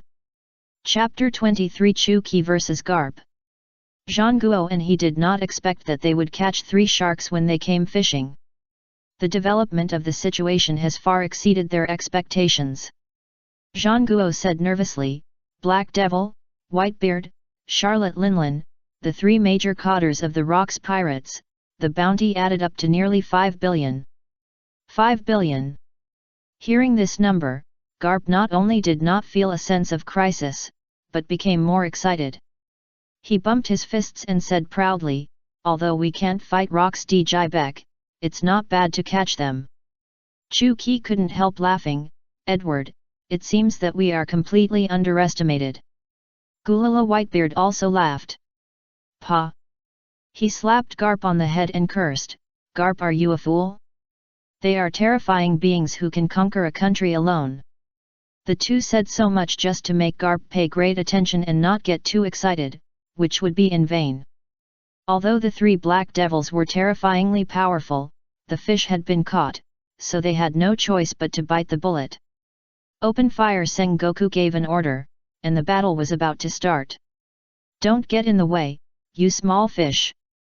As soon as Chu Qi finished speaking, the powerful conqueror's haki instantly stunned all the navy except Garp and his 3 companions. After seeing Chu Qi's conqueror's haki, Garp's expression finally became serious. Because the strength of conqueror's haki reflects the strength of the user. Chu Qi's conqueror's haki was so strong that the 3 were frightened, so Garp stopped talking nonsense. Only Chu Qi and his 3 companions and Garp's 3 companions were left at the scene, just 3 to 3. Chu Qi glanced at Garp and the other 2, and after a little thought, he said, "These 3 navy men are not ordinary. It will waste a lot of time to get entangled with them. Let's do this, Charlotte Lingling, you go to support the others first, and Whitebeard and I will go after we deal with them." "Okay, Lingling got it." After that, Charlotte Lingling rode on the Thundercloud Zeus and prepared to fly away. "Don't think about escaping." Seeing that Charlotte Lingling was about to fly away, Garp didn't think much and grabbed a cannonball and prepared to hit her. "I advise you not to stop her." Chu Qi's unheard voice sounded in Garp's ears, and Garp was stunned. "If you add her, 3 against 3, you will definitely die. Let her go, it's good for all of us." Garp frowned and was about to speak, but Crane gave him a look, indicating that he should stop talking and let Charlotte Lingling go. Zhang Guo explained in a low voice, "If Charlotte Linlin was here, the 3 of us would definitely not be able to stop them. At that time, Vice Admiral Steelbone and his men would have to face 3 pirates with bounties exceeding 1 billion. And now we only need to stop 2 of them, which is the greatest help to them. After hearing Zhang Guo's words, veins popped out on Garp's forehead. In that case, let's fight to our heart's content. Gripping the shell in his hand, Garp threw it at Chu Qi with all his strength. Fistbone meteorite. Chu Qi raised his hand slowly and caught the shell steadily just as it was about to hit his face. Although he caught the shell, Chu Qi's body still leaned back and took a half step back. Whitebeard frowned slightly. Qi, this guy's strength is not like that of a naval colonel. Chu Qi smiled. I've said it before, these three guys are not simple, you'd better take it seriously. Whitebeard was surprised at Garp's strength, and Garp and the other two were also surprised at Chu Qi's strength. Garp knew best how powerful this fistbone meteorite was. Chu Qi could catch it so easily, which showed that his power was definitely not inferior to his own. Chu Qi stared at Garp and said to Whitebeard, Edward, leave him to me, you deal with the other two. Be careful not to be touched by that female navy, her ability is very troublesome. Understood. While talking, Chu Qi pasted 2 life-saving charms on Whitebeard, just in case. As for the golden armor charm and the divine movement charm, Chu Qi did not give them to Whitebeard, because it was too energy-consuming to maintain them all the time, and he didn't need them. Come on, 3 of you, do your best to stop us. Don't worry, I will stop you no matter what. Zhang Guo tore off his clothes, and the fruit ability was activated. His body gradually turned golden and began to expand and grow, just like a Buddha. Although Zhang Guo was a wise general, his strength was not weak at all. He was an animal-type human fruit, a fantasy beast, and a Buddha form ability user. Mythical beast system? Whitebeard raised the Kurogain Kiri in his hand, and the corner of his mouth rose slightly. Interesting. Strictly speaking, this battle belongs to Sengoku and Whitebeard, and Crane can only play a supporting role. They are going to fight, let's start too. Chu Qi was about to pull out the Reikiri from his waist, but after thinking about it, he decided not to. It's rare to meet Garp, a pure physical arts master, so naturally there will be a physical arts competition. Golden Armor Talisman Triple Divine Movement Talisman Quadruple. After all, it's a fight against Garp, so defense buff and acceleration buff are still necessary. Chu Qi, who turned on the rune god of war mode, exerted force with his feet, and the whole person was like a speeding cannonball, instantly hitting Garp and carrying him into the woods. Rows of trees were broken, leaving a deep and long gully on the ground, and the two disappeared into the depths of darkness. Garp, Sengoku and Crane shouted at the same time. Fight with me, don't be distracted. Whitebeard had already jumped high, and attached the power of the tremor fruit to the blade, and suddenly slash at Zhang Guo. Zhang Guo did not dare to neglect it anymore, and sent a shock wave to Whitebeard with one palm. The impact force and the shock force collided together, and the powerful force generated spread out around the two people, flattening everything around. He hid behind a boulder. The strong wind pressure made her eyes unable to open, and she could only tremble. He originally wanted to find an opportunity to get close to Whitebeard and use the power of the wash fruit on him. Now it seems that her biggest role is not to cause trouble for Zhang Guo. On the other side of the battlefield, Garp, who was knocked away, climbed up from the ground, spit out a mouthful of blood and phlegm, and the corners of his mouth began to rise. That was the excited smile he would have when he met a strong enemy. Come again, Garp shouted. As you wish. Chapter 24 The winner is justice. Bang! Chu Qi exerted force again and rushed towards Garp. 6-style shave. Garp stepped on the ground at high speed dozens of times in a row to generate explosive reaction force, barely keeping up with Chu Qi's speed. The two wrapped their armed haki around their fists, punched out almost at the same time, hit each other in the face, and flew out at the same time. Because of the use of the golden armor talisman, although Garp's punch successfully broke the defense, it only left a little skin injury. On the other hand, Garp's face was swollen and black and blue. Chu-Ki gently wiped the blood stains from the corners of his mouth and said calmly, "It's a pity. If it were another 2 years, we would definitely be able to have fun." "Really? Then I will beat you until you have fun." Garp's fist burst with blue veins, and he flew and punched Chu-Ki. The force is enough, but the speed is still a little short. Chu-Ki kicked Garp in the chin with a high kick. The chin was full of vagus nerves, which made Garp lose consciousness for a short time. Before he landed, Chu-Ki followed up with a roundhouse kick. Just when he was about to kick, Garp suddenly recovered, hugged Chu-Ki's thigh, and used all his strength to hit him on the head with a head hammer. His Chu-Ki felt a lot of pain, and with a high-speed spin, he threw Garp out. "Damn, I was careless." Chu-Ki was a little speechless. It was the first time he encountered this kind of gangster-style fighting style. No wonder Luffy, the future king, often used it. It turned out that he learned it from Garp. "Ha ha ha ha, how is it? Black Devil, are you satisfied?"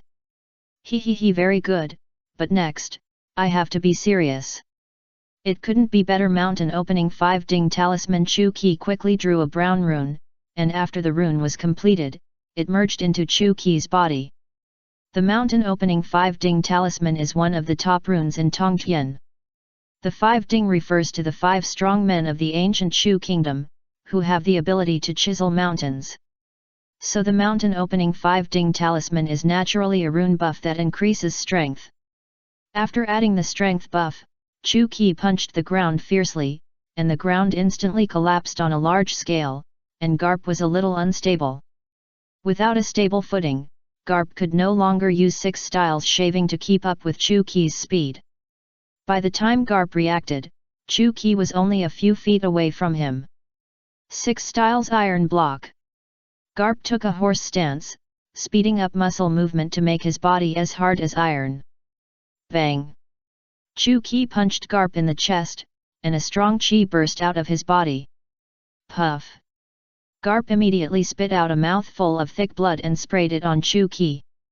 6 styles gun finger. Garp endured the severe pain, gathered all his strength on his index finger, and attached his domineering aura, using his hardened finger to poke Chu-Ki in a flash.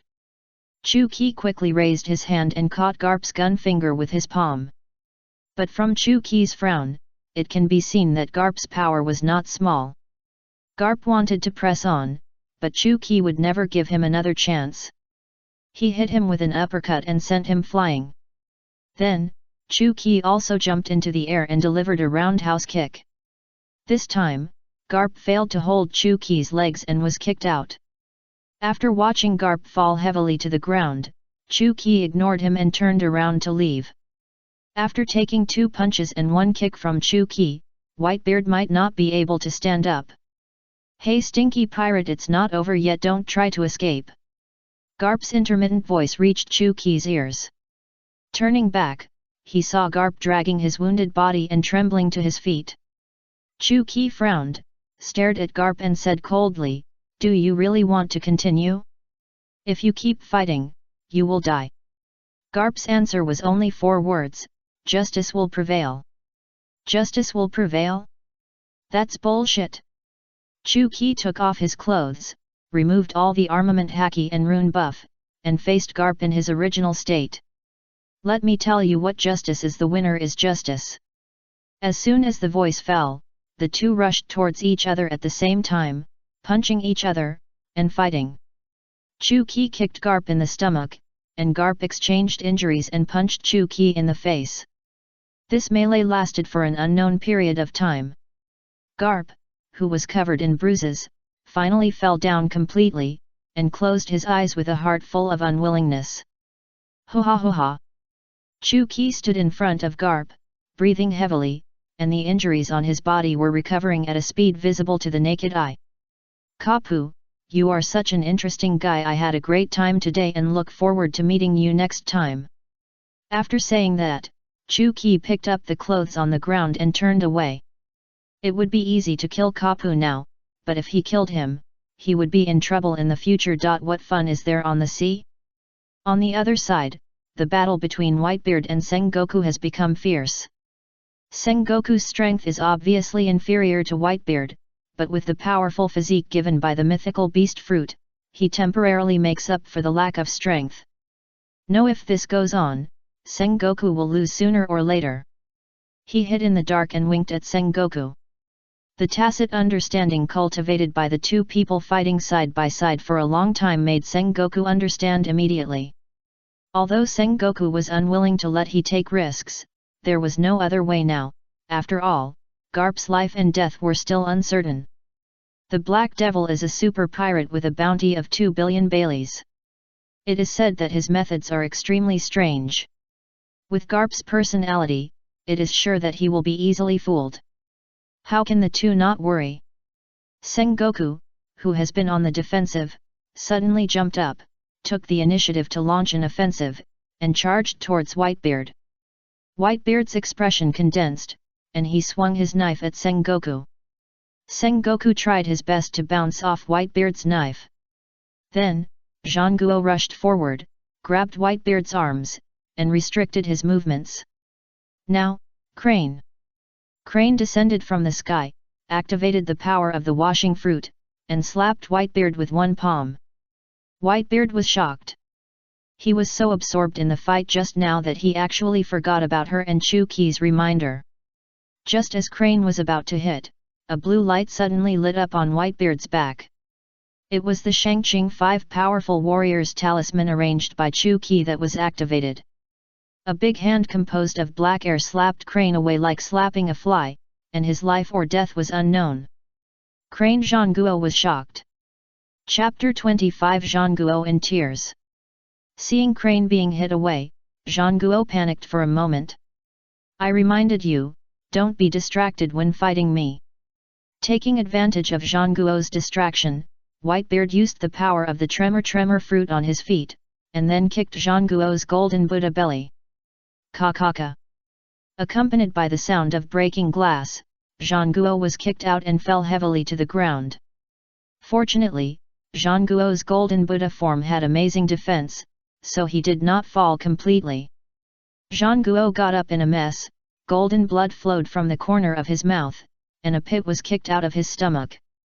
Whitebeard said with lingering fear, this time it's really thanks to Qi, otherwise it would be troublesome.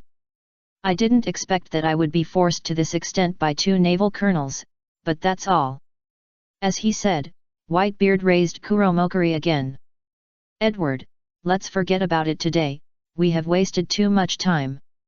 Chuki's voice rang in Whitebeard's ears, and Whitebeard put down the knife after hearing it. Under the gaze of Whitebeard and Zhanguo, Chuki, half naked, with clothes on his shoulders, walked out of the woods next to him. Zhanguo frowned, his eyes became more anxious. If the Black Devil came, it meant that Garp. Not caring about the tension and fear, Zhanguo asked Chuki loudly, Black Devil, what did you do to him? Don't worry, he's still alive.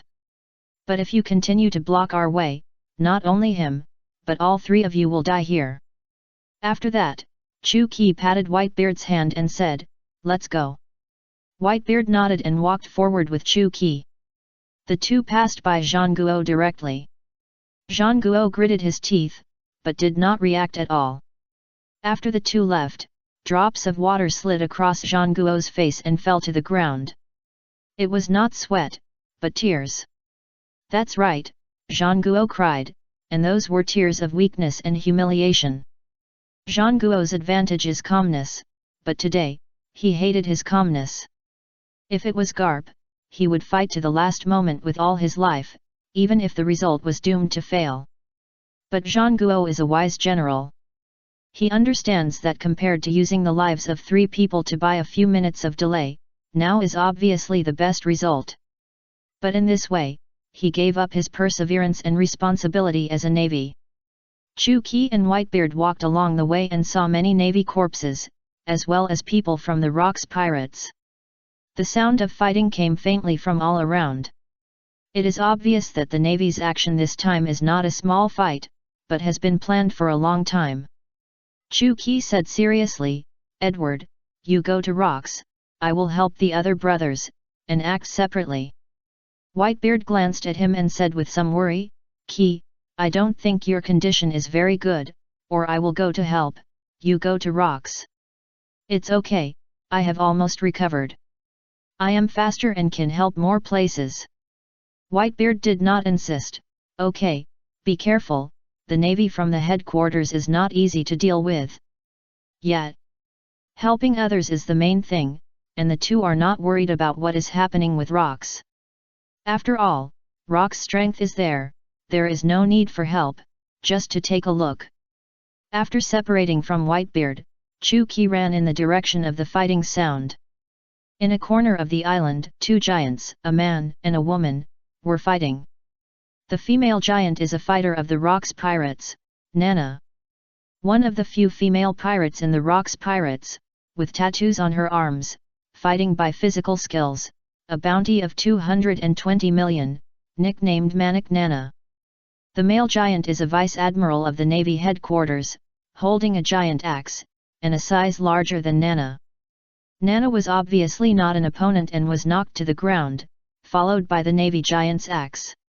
Nana caught the axe with both hands in time, but she was just struggling to support it, and could only watch the axe fall down little by little. Bang! With a loud bang, the Navy giant flew out in response. "Hey Nana, are you okay?" The heavenly voice sounded in her ears, and Nana's eyes were immediately filled with tears. "Wivywa brother Ki, I knew you would come to save me." After Nana stood up, she grabbed Chu-Ki and kissed him hard on the face, or should I say on his body, making his whole body covered with saliva. After the kiss, she held Chu-Ki in her arms again. "Nana, let me go." Chu-Ki couldn't bear it. Although Nana was a giant, she was very beautiful. She was better than Charlotte Lingling, and she had been wearing 3-point clothes. She was the goddess of all male giants on the boat, but she was a little fangirl of Chu-Ki. It was because he was looking for Chu-Ki on the boat and was fat in public. Since then, he was fascinated by Chu-Ki. It is not as good as an adult male giant, but his skills are very healthy. He hugged Chu-Ki in to roll and avoided the chopping wave. Nana grabbed Chu-Ki and threw him towards the Navy Titan with all her might, and the Navy Titan swung an axe at him. Chu-Ki didn't dodge or evade, and used his armament haki to harden his entire body, and directly hit the Navy Titan's axe. The Navy Titan's indestructible axe was like a piece of glass, which was instantly shattered. What? The Navy Titan was shocked. "I don't have time to play with you Navy today Kaishan Wuding Fu." Chu-Ki jumped high, added a power buff, and slashed a knife at the Navy Titan's neck. "Iron block!" the Navy Titan shouted. How could he possibly block an attack that Garp couldn't block with an iron block? The moment his bones shattered, he flew out and fell to the ground, his eyes rolling back. Great brother Ki is indeed the strongest. Nana cheered and ran towards Chu-Ki, trying to reach out and hug him. How could Chu-Ki give her a chance this time? He dodged nimbly, jumped on her head, and gave her a slap. "Don't waste time, go help other brothers." Nana rubbed the bump on her head and said with a smile, "Yes, sir." Chapter 26 Retirement Group and Trader Group. In the following time, Chu-Ki traveled around the island, helping the crew members in the group as much as possible. When he came to his senses, there were already more than 10 brothers gathered around him. Since there were already so many people, Chu-Ki simply took them directly to launch a full-scale counterattack against the navy on the island. No matter how strong an individual is, it is limited. In addition, the internal conflicts of the Rocks pirates have not been for a day or two. Everyone is arrogant and likes to fight alone. It was for this reason that the navy took action against the Rocks pirates, dividing them and defeating them one by one. Now that Chu-Ki has united the pirates, the navy is naturally no longer an opponent. They were killed and fled in panic. The crisis was resolved. Chu-Ki breathed a sigh of relief, and said to the pirates behind him, "I'm so tired brothers, go and meet up with the captain." The pirates did not move, but looked at Chu-Ki with burning eyes, and there seemed to be stars twinkling in their eyes, which were eyes of admiration and trust. Nana grabbed Chu-Ki, lifted him above her head, and shouted, "Long live the Rocks Pirates, long live Brother Key!" The other pirates immediately followed and shouted, "Long live the Rocks Pirates, long live Brother Key! Long live the Rocks Pirates, long live Brother Key!" Chu Key was a little panicked. If Rocks heard you guys doing that, he would definitely think you were going to rebel. In Rocks' pirate group, Chu Key didn't really have much prestige. After all, he was a professional rower. Every day, he was either rowing or on his way to row. Like Longbread, he was a member of the retirement group in the group. But Chu Key's popularity in the pirate group was beyond reproach. Except for the Anti-Chu Alliance, other crew members would call him Brother Key when they saw him, which was enough to show how popular he was. And today, Chu Key not only helped so many crew members, but also led them to defeat the Navy. While gaining a large number of fans, his prestige naturally went up, and his name changed from Brother to Big Brother. Don't yell anymore. If the captain hears, will I still be a member? Chu Key laughed and scolded, "Hurry up and meet up with the captain, or I'll beat you to death." Oh, everyone cheered and laughed. Led by Chu Key, a group of people marched towards the depths of the island. It was another famous painting of all villains, but this time the leader was Chu Key, not Rocks. When everyone found Rocks and his men at dusk, they were all shocked by the scene before them. It was no exaggeration to describe the scene as a river of blood and a mountain of corpses. These corpses were from the Navy and pirates. The headless corpse on the top, judging from the clothes, was actually a Navy admiral. Rocks sat on the hill of corpses, drinking wine expressionlessly and saying nothing. His face and clothes were covered in blood, and it was unknown whether it was his or the enemy's. Whitebeard, Golden Lion, and Charlotte Lingling, the three cotters, stood quietly aside, with gloomy faces and no words. The atmosphere at the scene was extremely weird, and everyone dare not make a sound. Chu Key walked to Whitebeard and whispered, "What's going on?"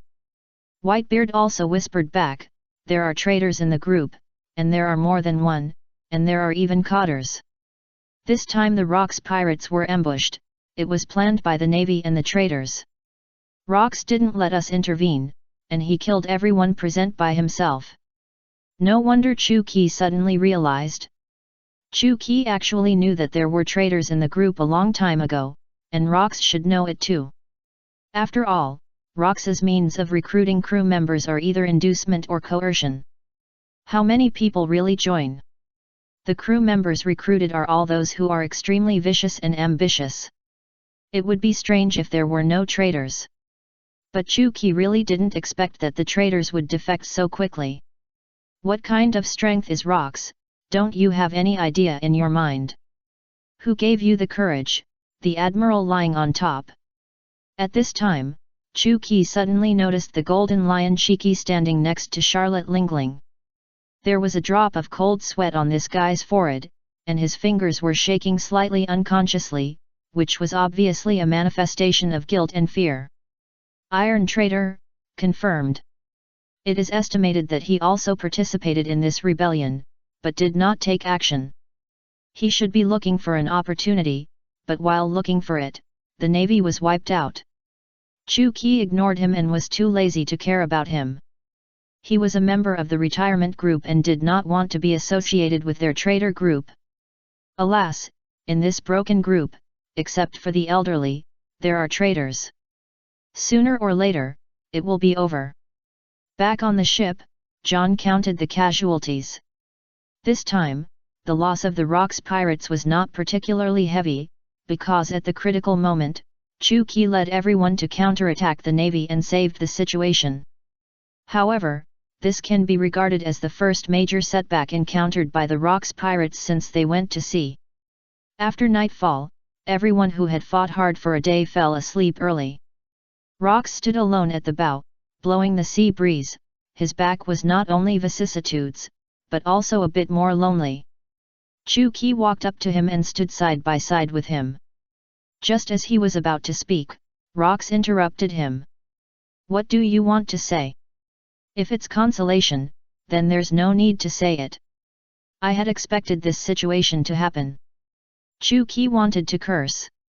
Is this guy sick? I wish you were dead. Why do I have nothing better to do than to come and comfort you? Since Rox doesn't listen to others, he can only speak with practical actions. Chu Qi pulled out Reikari, hardened it with armament haki, and slashed at Rox. Rox raised his hand and clamped Chu Qi's Reikari with just 2 fingers. After a moment, a drop of blood flowed down Rox's fingers. Rox understood something instantly and looked very surprised. Heroic aura. He Chu Qi smiled and retracted his knife. How is it? Am I qualified to learn how to use advanced armament haki now? Very good, I really didn't misjudge you. Originally, Chu Qi's armament haki was just 1 step away from a high level, but he had not made it yet. This battle with Garp allowed Chu Qi to successfully break through that threshold and achieve advanced armament haki. Chapter 27 Time flies, 3 years have passed in a flash. At the Marine headquarters in Marineford, all the surviving officers who participated in the capture of the Rox pirates, as well as the senior officers of the headquarters, gathered together. Everyone looked gloomy and said nothing. The Navy suffered extremely heavy losses in this operation.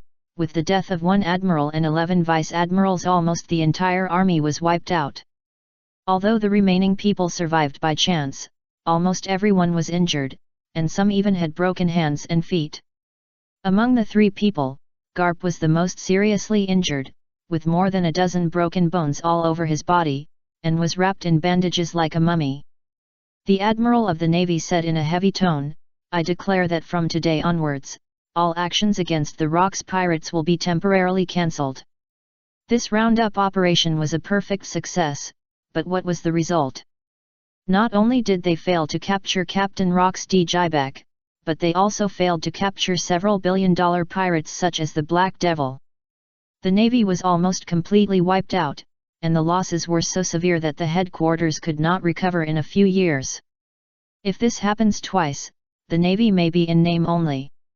In addition, the danger level of the Black Devil Chu Qi will be raised to the 2nd, and the bounty will be increased to 2.3 billion Baileys, and Whitebeard will be reduced to the 3rd. This operation not only witnessed the terrifying strength of Rox D. Jibek, but also made them notice the power of the Black Devil. A great pirate who perfectly combines strength, team cohesion, and intelligence. In a sense, his danger level is even higher than that of Rox D. Jibek. In the past, many Navy officers thought that the Black Devil was just a mixed pirate. The reason why there is such a high bounty is all due to luck and tricks, and it is indeed true. Time flies, and in 3 years, the Rox pirates have become a legend on the sea, the only overlord on the sea. They defined an era, this era is called Rox. It is the place where all pirates yearn for, and countless pirates are scrambling to join the Rox pirates. Hundreds of pirates gathered on an island called Kolo Baja. They all looked excited and eager to try. Today is a big day for them, it is the annual recruitment day for the Rox pirates. As long as you pass the test, you can become an apprentice crew member of the Rox pirates. Bang bang bang! The huge and heavy footsteps sounded, and the pirates turned around and saw 2 giants and a human boy was walking slowly towards them. The human boy was wearing black clothes, with a knife hanging on his left waist and a silver musket on his right waist. He walked very slowly, but with every step he took, an invisible pressure would be generated, and everyone unconsciously made way for him. Seeing this iconic outfit, everyone was boiling. It's the Black Devil of the Rox pirates.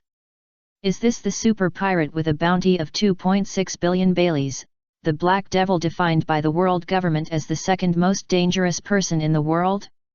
Such a strong pressure, just looking at him makes it difficult to breathe. Chu Qi jumped onto the shoulders of the giant Nana, and faced the pirates present. I don't want to say anything else. If you want to join our Rox pirates, you must accept the test. After all, our Rox pirates only accept elites, not trash. The pirates were excited. We are willing to do anything, Lord Black Devil, please let us join the Rocks Pirates. Chuki's mouth slightly raised. Since you all want to join so much, then I will tell you the rules of the game. There is only one test for the Rocks Pirates: the strong prey on the weak, and the strong survive in the next 5 days.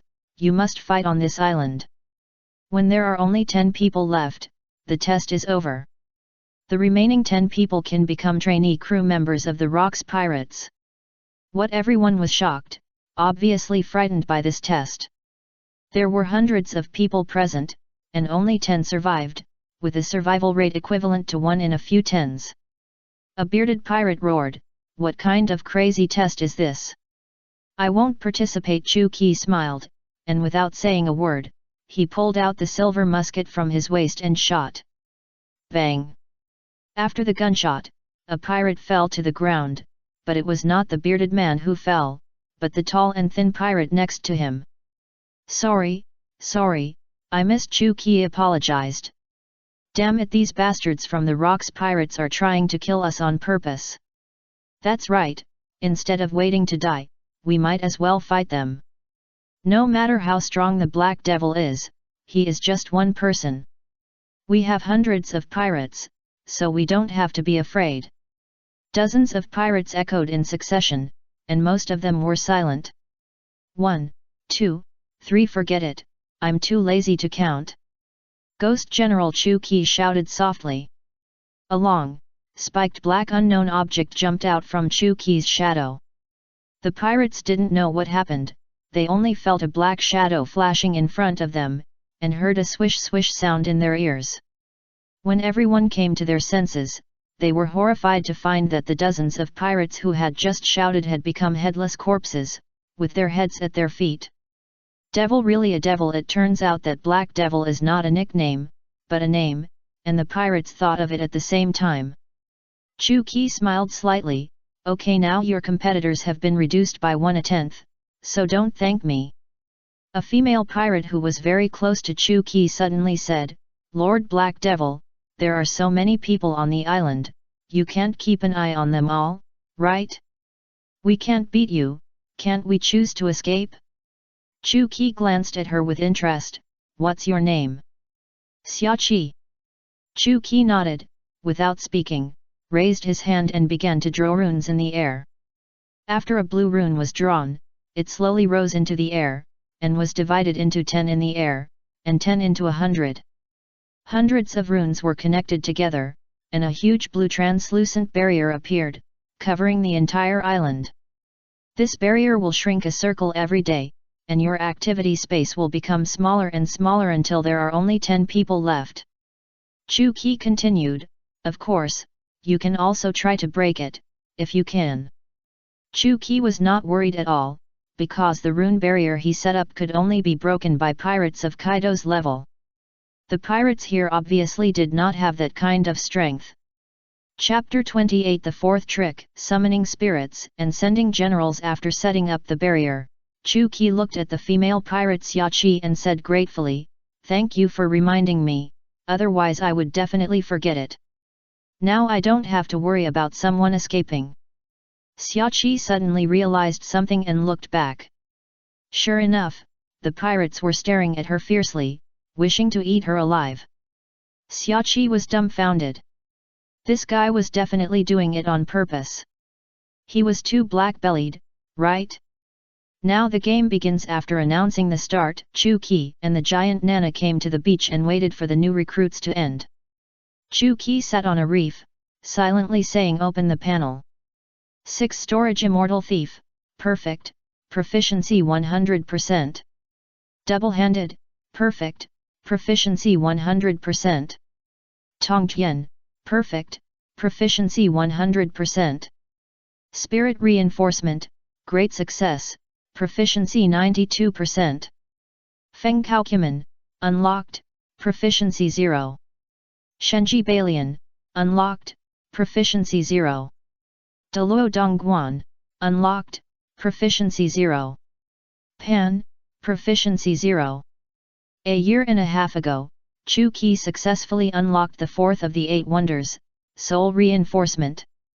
Soul Reinforcement can ignore the will of the spirit and force it to obey and use it for its own purposes, and can invite multiple spirits to possess it at the same time, get amplification. The most powerful ability of Juling Qianzhong is serving the soul, which can eat the soul to gain the ability permanently, but the degree of strengthening is not as good as that of inviting the soul. This is much higher than the growth of the 6 storehouse immortal thief. Chu Qi has eaten and digested hundreds of souls. Unfortunately, the souls eaten are too weak to get much amplification. But even so, Chu Qi's individual ability is now several times stronger than 3 years ago. The waiting time is always a bit boring. Chu Qi put a wine bottle on the stone. Then he retreated 30 steps away, took out his silver musket, loaded, aimed, shot, all in one go. Bang! The gunshot sounded, and the bottle was intact. Chu Qi curled his lips, took 10 steps forward and fired again. As expected, the result was still empty. Nana, who was grilling a giant sea king, complained, "Brother Qi, forget it, you really don't have the talent for a gunman, don't waste time on this." In the New World, everyone knows the symbol of the Black Devil: black clothes and black hair, a famous sword on the left and a silver gun on the right. In the eyes of outsiders, the Black Devil must be a pirate with a godlike sword and gun skills. Only the crew members of the Rocks Pirates know that this guy has no talent for sword and gun skills, but he likes them very much. To describe him in one sentence, he is both bad and playful. "Nana, I think you are itching for trouble, and you dare to mock me." As he said, Chu Qi raised his gun and aimed again, and a dark purple-black gas floated out of the muzzle. Bang! The gunshot rang out, and a big pit was instantly blown out of the ground, and the wine bottle and the stone below had turned into ashes. Nana's face changed in a second. "Brother Qi, I was wrong." Chu Qi had mastered the technique of releasing and detonating high-level armed color domineering a long time ago, which can increase the power of an ordinary bullet into a high-powered bomb. 5 days passed quickly. Chu Qi looked at the rune at the top of the barrier, and murmured in a low voice, "Almost." Chu Qi put his hands together and shouted, "Soul summoning talisman, collect." Countless black air floated up from the island. Each black air represented the soul of a dead person, and they floated towards the rune at the top. Generally speaking, after a person dies, the soul will soon dissipate and be difficult to capture. This is the real purpose of Chu Qi's arrangement of the rune barrier, to gather souls and guide souls to ensure that the soul will not dissipate. The Rocks Pirates recruited new members by raising gu, which was proposed by Rocks, and Chu Qi volunteered to host it every time. For nothing else, it was for these souls. Otherwise, how could Chu Qi, who was in the pension group, get involved in such troublesome things? Conscript the soul. Seeing that the souls had almost gathered, Chu Qi directly launched the conscript the soul and dispatch. The gathered souls began to twist and merge, and finally turned into a fist-sized black bead. The bead slowly fell, and Chu Qi reached out to catch it. If you look closely, you can find that countless black figures are stirring in the bead. Chu Qi put away the bead and said with satisfaction, "Not bad, not bad. These hundreds of souls should be enough for me to eat for a few months." Hundreds of souls mean hundreds of people died. Chu Qi had a psychological burden when he started using serving the soul, but later he got used to it. Souls have no consciousness and will not feel pain. In this case, what psychological burden is there?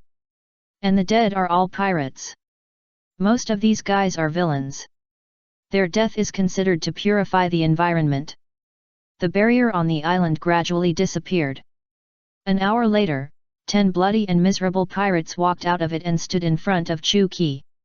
Each of them was full of murderous spirits, with red eyes, like wild beasts. To be able to survive from hundreds of people, their strength must be beyond doubt. The female pirate Xiaoqi, who was bullied by Chu Qi, was also among them.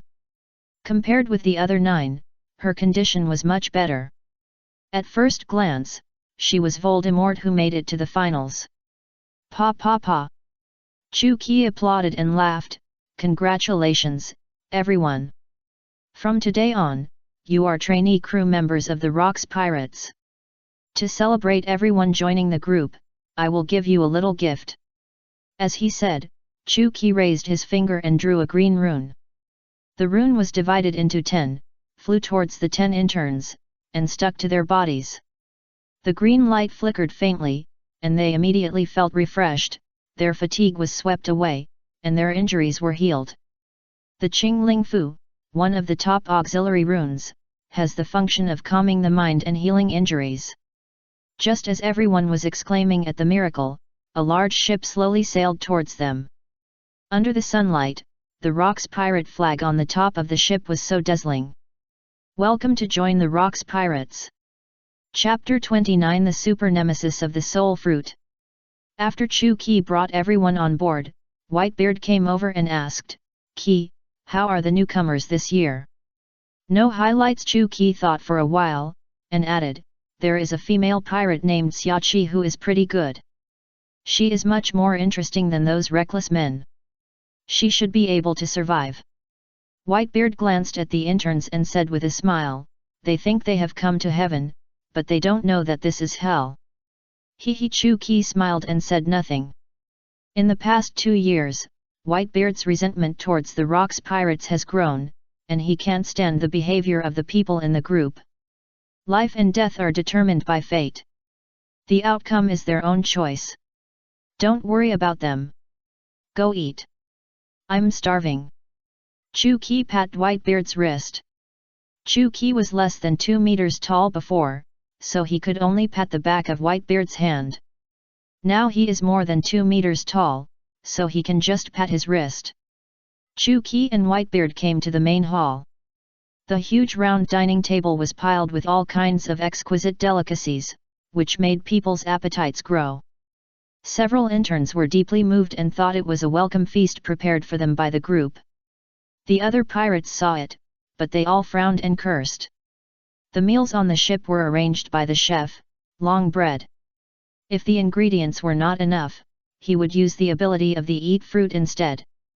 The food made by the eat fruit can only fill us up, and there is no taste. Damn long bread, use these garbage to fool us again. Whitebeard, go to the kitchen, this guy must be cheating with Charlotte Lingling. Chu Qi said angrily. Okay. Chu Qi is very persistent about food. Even if there is no food, he doesn't want to eat the things made by long bread with his ability. Whitebeard didn't ask for much in terms of food, but he had to have wine every day. He couldn't live without it. But the wine on the table was also made by long bread using his power, and there was no smell of alcohol. As soon as he arrived at the kitchen corridor, Chu Qi saw a cloud and a small sun floating on the ceiling. They were the homies created by Charlotte Lingling using her power. They were also Charlotte Lingling's right-hand men, Sun Prometheus and Thundercloud Zeus. When Chu Qi saw them, they naturally saw Chu Qi as well. They were immediately shocked and terrified, and turned around to run. It's the Black Devil Zeus, run away. Wait for me, Prometheus. Run? Where can you two ghosts run to? As he said that, Chu Qi raised his palm, pointed it at them, and murmured, Spirit Binding. The Spirit Binding was activated, and Chu Qi's palm seemed to have some kind of gravity, and the bodies of Zeus and Prometheus began to be sucked over uncontrollably. Mom, help! The two homies were terrified and desperately cried for help. Send the general. As soon as the voice fell, Zeus and Prometheus' eyes turned pure black, like puppets, controlled by Chu Qi. The soul-keeping general can not only control souls, but also spirits. The homies created by Charlotte Lingling with the power of the soul are both soul products and spirits. It is so easy for Chu Qi to control them. It can be said that the soul-keeping general is the super nemesis of the soul fruit. From the reactions of the two homies, it can be seen that Chu Qi has controlled them before. After playing for a few days, he got tired of playing, and Charlotte Lingling cried, made a scene, and even hanged herself, so he returned it to her. Chu Qi grabbed Zeus and asked, Are Charlotte Lingling and Longbread cheating in there? You keep an eye on her. Yes, the two homies nodded blankly. Bang! Whitebeard kicked the kitchen door open and walked in. As expected, he saw Charlotte Lingling eating cake with oil dripping from her mouth. The long bread next to him picked up a roast chicken and ate it with big mouthfuls. The two of them were full of food. Seeing this scene, Chu Qi cursed directly, "I knew it, you always say that there is not enough food on the ship, and use the garbage made by the fruit ability to fool us, but you end up eating here with oil dripping from your mouth. Tell me, how do you two bastards want to die?" Black Devil, Whitebeard, the two were shocked. Charlotte Lingling is the type who is not afraid of anything on the ship, but she is afraid of two people, Captain Rox and the Black Devil. In front of the Black Devil, Charlotte Lingling is like a child, being crushed in all directions. She can't compete with him in terms of hard power. The soul fruit ability that she is proud of can't play any role in front of him, and will be used by him instead. Seeing Zeus and Prometheus with dark eyes, Charlotte Lingling instantly realized that her right-hand man was controlled by him again. "Black Devil, return Zeus and Prometheus to me." "Return?" Chu Qi smiled slightly, "No problem, I will send them down to be buried with you." "Edward, do it." "Yoshi. Wait, two big brothers, listen to my explanation." Longbread was sweating. There are too many people on the ship, and the crew members have big appetites. Each time the food and drinks are replenished, they are eaten up in a few days. Lingling has food cravings. If not, she will easily get sick. Chu Qi nodded, "It's well reasoned and convincing. Okay, now tell me, how do you want to die?" Longbread suddenly had an idea and said, "Brother Qi, there is not much food on the ship. Instead of one person eating for a few days, it is better for 4 people to eat for a month. What do you think?" Chu Qi and Whitebeard looked at each other and laughed at the same time. "If you said so earlier, wouldn't it be over?" Charlotte Lingling cried and said, "Can Zeus and the others be returned to Lingling now?" Jingling, release. Chu Qi released the control of the two homies. He had long been tired of these two toys and had no intention of keeping them. The two homies regained control of their bodies, as if they had been pardoned, and flew into Charlotte Lingling's arms, crying bitterly. "Mom, we were scared to death." The soul-controlling general controls the body and soul. The controlled soul still retains consciousness and can feel everything that happens in the outside world. Chapter 30. Roger Pirates arrive in the New World. With the rising sun, the day of the Rox Pirates' nuclear pacification begins again. The crew members walk out of the cabin one after another and do their own things. Chu Qi is posing on the railing. Good wine bottle. The nth day of gunmanship practice began. Bang bang bang. The gunshots continued, but no one shot hit, and everyone had long been accustomed to this. A seagull delivering newspapers flew over the ship, and Whitebeard threw a few Baileys at it, and the seagull threw a newspaper. Whitebeard found a chair, lay down comfortably, picked up his wine bottle, drank and read the newspaper, very comfortable. Chu Qi's bullet passed through the newspaper, and Whitebeard had no reaction. It seemed that he was attracted by the content of the newspaper. Whitebeard murmured to himself, "This guy is really interesting. He has a bounty of 1.5 billion just after arriving in the New World. I don't know how strong he is. Roger Pirates, Gold Roger, right? I remember you." As soon as Whitebeard finished speaking, Chu Qi suddenly appeared and snatched the newspaper he had not finished reading. It was Chu Qi's fault. If anyone else dared to do this, Whitebeard would definitely beat him to death. "Qi, do you know this Gold Roger? Why are you so excited?" Chu Qi was stunned for a moment, then said, "I don't know him, but like rocks, his name contains D. I happen to have heard some rumors about D, so I am very interested in him." Chu Qi must not admit that he knows Gold Roger, otherwise he will not be able to make up for it later. Looking at the photo of Roger in the newspaper, Chu Qi was very excited at the same time. What was coming finally came. With this variable, I wonder what kind of sparks the Rox Pirates and Roger Pirates will collide with. Whitebeard crossed his arms and asked with interest, Does this D have any special meaning? I'm not sure, but it is said that in the Holy Land of Marijoa, people call the D family gods natural enemies. I didn't believe it until I met Rox D. Jibek. God's natural enemies? No wonder this guy has a bounty of 1.5 billion Baileys as soon as he arrived in the New World. It's really interesting. Chu Ki smiled meaningfully. I have a hunch that after the Roger pirates come to the New World, our boring days will soon be over. Gulala, I have this hunch too. At the same time, Rox in the captain's room also saw the newspaper about Gold Roger's arrival in the New World. Gold Roger, will you help me rule the world or will you be my enemy? Time flies to the evening. Chu Ki, Whitebeard, Longbread, and Charlotte Linling, the four of them are hiding in the kitchen eating and drinking secretly. Pirate John pushed open the kitchen door and shouted, "Is anyone there? Boss Rox is calling a meeting, and everyone is gathering on the deck." 4 pairs of eyes looked at John at the same time, and the scene was very awkward for a while.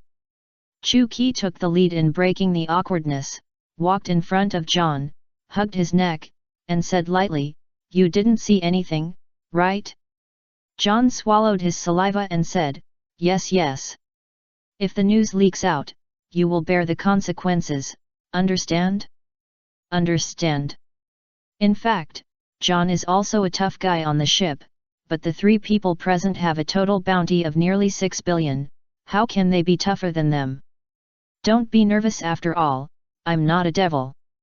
Okay, let's go to the meeting quickly, don't keep Boss Rox waiting for a long time. Several people complained in their hearts at the same time, if you are not a devil, who is the devil?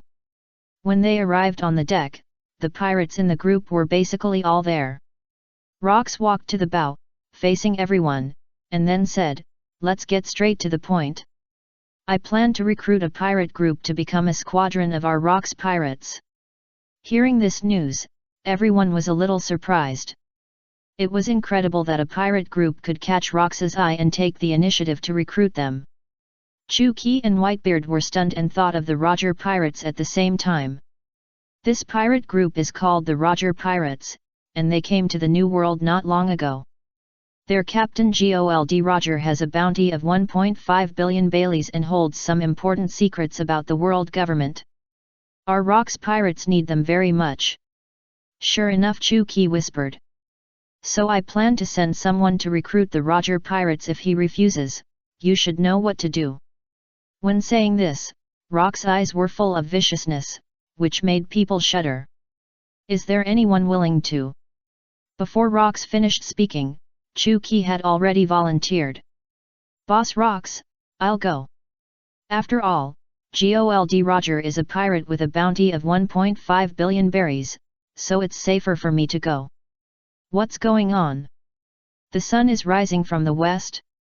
The pirates were secretly surprised that the rower had changed his nature today and rushed to take the mission. Rox glanced at Chu Ki and said nothing. Who is willing to go with the Black Devil? Chu Ki quickly patted Whitebeard's hand and winked at him, and Whitebeard immediately understood. I'll go too. Whitebeard stood up and said.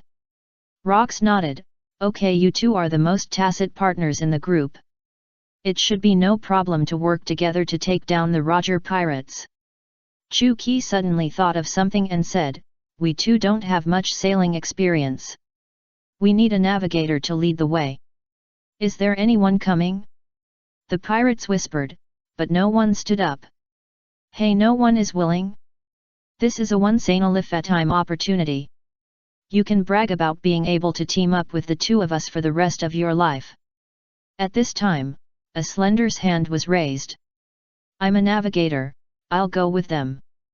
The person who raised his hand was the trainee who had just boarded the ship, the female pirate Xiaoqi. Chu Ki nodded and said, Xiaoqi, right? I was right about you. You have a future. Follow us and we'll take you to the sky. In that case, you go with them. When you come back, you'll be a formal member of the Rox Pirates. There doesn't sound much difference between trainee and formal members, but only formal members are protected by the Rox Pirates, and the money they get each time is 10 times that of trainee members. Chapter 31 Syaki New Perspectives. The next day, the three boarded the auxiliary ship, left the Rocks pirates, and began to look for Roger's pirates. Chu Qi was very happy when he thought that he would see the future pirate king Gold Roger soon. So there was another reason for being so active. He was really tired of staying in the Rocks pirates, and he could take this opportunity to go on a public travel. Xia Qi said while looking at the sea chart, the Roger pirates passed through Fishman Island and crossed the Red Earth continent to the New World not long ago, so their current activity area is easy to guess. Chu Qi nodded. When the time comes, find a few pirates to ask. You should know, it's not difficult to find. Boss Qi, but there is a problem, our ship is too slow, and we will definitely not catch up with the Roger pirates. This is easy, the ghost will appear. As soon as the voice fell, more than a dozen ghosts flew out of Chu Qi's shadow and attached to the bottom of the ship. Under their push, the ship began to move forward quickly. What was that just now? Xia Qi was extremely surprised. It's the souls of the dead crew members of the Rocks pirates. I enslaved them to do things for me. It's no big deal, don't be nervous. Chu Qi said lightly. Devil, absolutely a devil. Xia Qi now regrets getting on this ship very much, and also regrets joining the Rocks pirates very much. The crew shed blood and sweat when they were alive, and they worked like slaves. Even after they died, they were not spared and continued to exploit their souls. Who could bear this? Chu Qi glanced at her faintly. If you die accidentally, I will also enslave your soul. After all, you are our only navigator. Xia Qi's face changed, and she immediately said righteously, I will definitely survive. He, I wish you good luck. Whitebeard glanced at the two of them and ignored them. Chu Qi's black belly is well known in the group. Most of the crew members have been bullied by him, including Whitebeard himself. Chu Qi used the soul binding and general dispatching technique to collect souls. The stronger ones were kept as ghost generals for him to drive, and the weaker ones were generally eaten. The soul has no consciousness, but retains all the skills before death, including the devil fruit ability, which is very buggy. The strength of the soul is only 30% to 40% of the original, unless it is some souls with deep obsessions, they are difficult to dissipate, and the strength is 60% of the original, or even higher. If summoning spirits is used, Chu Qi can not only get attribute enhancement, but also use the skills of spirits, including devil fruit abilities. However, Chu Qi has only used summoning spirits once, and will not use it again unless it is a crisis. Because two souls appearing in one body at the same time will make Chu Qi very uncomfortable, and feel that the body no longer belongs to him. On the second day of sailing, the sun was shining brightly, and Chu Qi was squinting and basking in the sun on the deck. Chu Qi suddenly sensed something, slowly pulled out a hair, hardened it with armed color domineering, and then bounced it out, and then continued to bask in the sun. Xia Qi was steering the helm, and a shell flew towards her, and it was about to be hit. Chu Qi's hair was like a sharp arrow, instantly shattering the flying shell and exploding in the air. Xia Qi was scared, but recovered quickly. Enemy attack, Xia Qi shouted at the two people who were basking in the sun. After all, she is just a little girl. Although she is smart, she is just a rookie pirate. When she encounters danger, she will inevitably panic. Chu Qi, lying on the sun lounger, said without opening his eyes, we know, stop howling. Whitebeard also said lazily, little girl, just a few little pirates, it's no big deal. As soon as he finished speaking, several more shells flew towards their ship. Whitebeard raised his arm and waved his fist. The sound of broken glass came from all around. The next second, several shells were shattered in the air. Not long after, 3 pirate ships came towards Chu Qi and his men from 3 directions and surrounded them.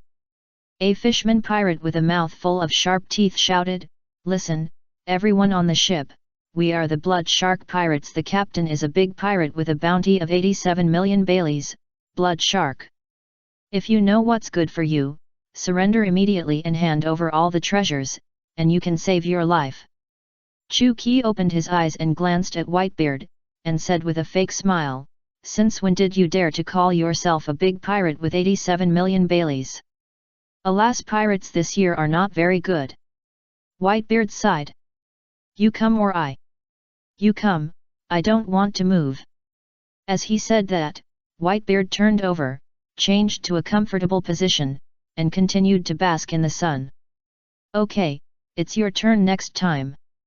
As he said that, Chu Qi slowly raised his hand and drew a 5-layer thunder talisman. After locking the target with the domineering aura of observation, the 5-layer thunder talisman split into 3 and flew into the air. Boom boom, accompanied by bursts of roars, 3 thunder dragons fell from the sky, like a punishment from heaven, smashing into 3 pirate ships. "People on the ship, if you don't surrender, we will open." Before the word cannon came out, it was drowned by the dazzling lightning and the huge roar. It all happened too quickly, and when Xiaoqi reacted, it was over. Xiaoqi thought it was a dream, but the wreckage of the ship floating in the sea and the charred pirate corpses told her that everything just now was real. No matter how small a mosquito is, it is meat, don't waste it. After saying that, Chu Qi slowly spread his hands and said, "Conquer the spirit and send the general." Dozens of black souls floated up from the sea and gathered in Chu Qi's palm, turning into a black bead. After doing all this, Chu Qi closed his eyes and continued to bask in the sun with Whitebeard.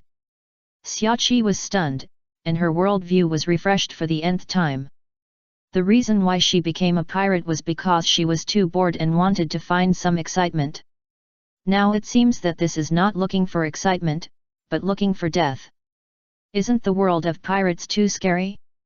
"Mom, I want to go home." Xiaoqi wanted to cry but had no tears. Chapter 32: The Whereabouts of Roger's Pirates. It must be admitted that the new world is too big. Even if we know the general area where Roger's pirates are located, it is difficult to find them. The food on the ship had been eaten up long ago. They had to live on raw fish every day. After sailing for a few days, they finally found an island country. After landing on the island at the port, Chu Qi complained, "I will never accept such a mission again." Xiaoqi muttered to the side, "I will never partner with you again. Gulala Barrett, I believe Roger's pirates will be found soon." Chu Qi ordered Xiaoqi, "Xiaoqi, go replenish the supplies on the ship and clean the hull by the way. Edward and I are going to have a good drink." After that, the two left in style, leaving Xiaoqi alone with a confused face. Xiaoqi dared not to be angry, so she had to do her job obediently. "We found a bar." Whitebeard, who hadn't drunk for several days, couldn't wait. "Bring the wine, rum, as much as you want, I'll take it all." Whitebeard slapped the bar and shouted heroically. More than 6 meters tall and as strong as an ox, Whitebeard was very intimidating. The bartender trembled and took out the cup and filled the two with rum. "Gulala." Whitebeard laughed happily, picked up the bucket-sized wine glass and drank it all. Refreshing. After drinking a glass of wine, Whitebeard completely let go, one glass after another.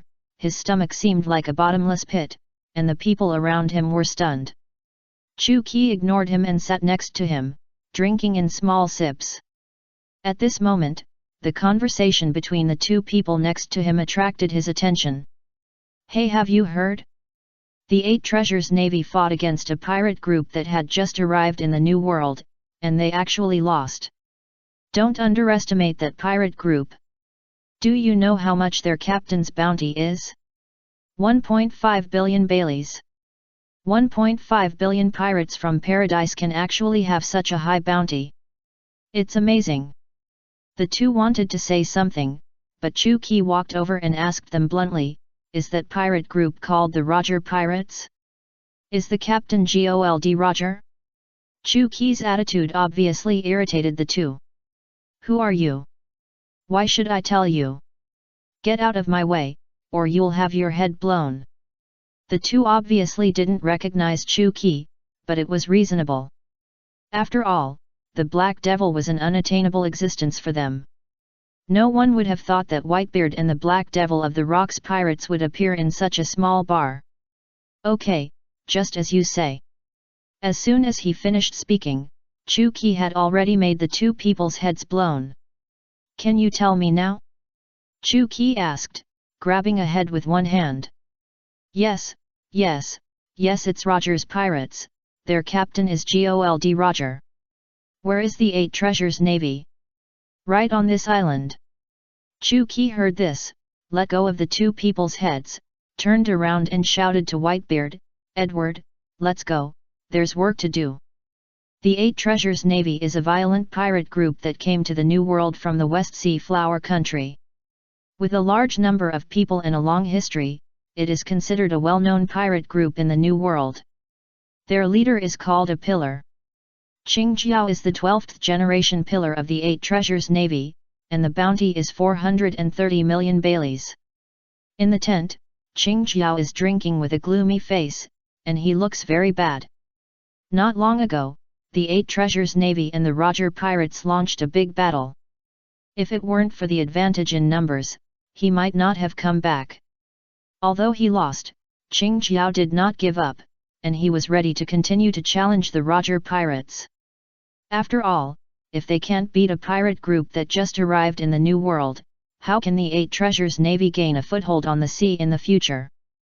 Qing Jiao Dongliang, something bad has happened. 2 men have entered the camp, and the brothers can't stop them at all. What?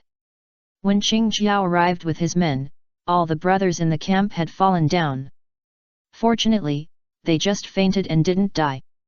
They saw 2 men, one tall and one short, walking towards them.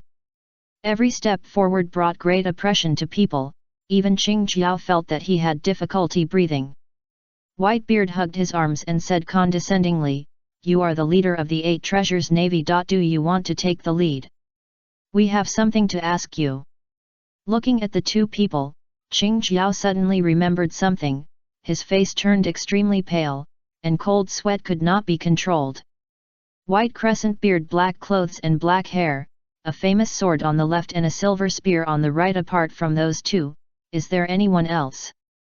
Seeing that the other party was so arrogant, Qing Jiao's deputy was furious, and without waiting for Qing Jiao to give an order, he roared, Damn bastard, don't be so arrogant, brothers, go together and kill them. Chu Qi laughed, and the powerful domineering aura spread instantly. The pirates of the 8 Treasures Navy fell one after another, and Qing Jiao quickly stood up and launched a domineering aura to fight back.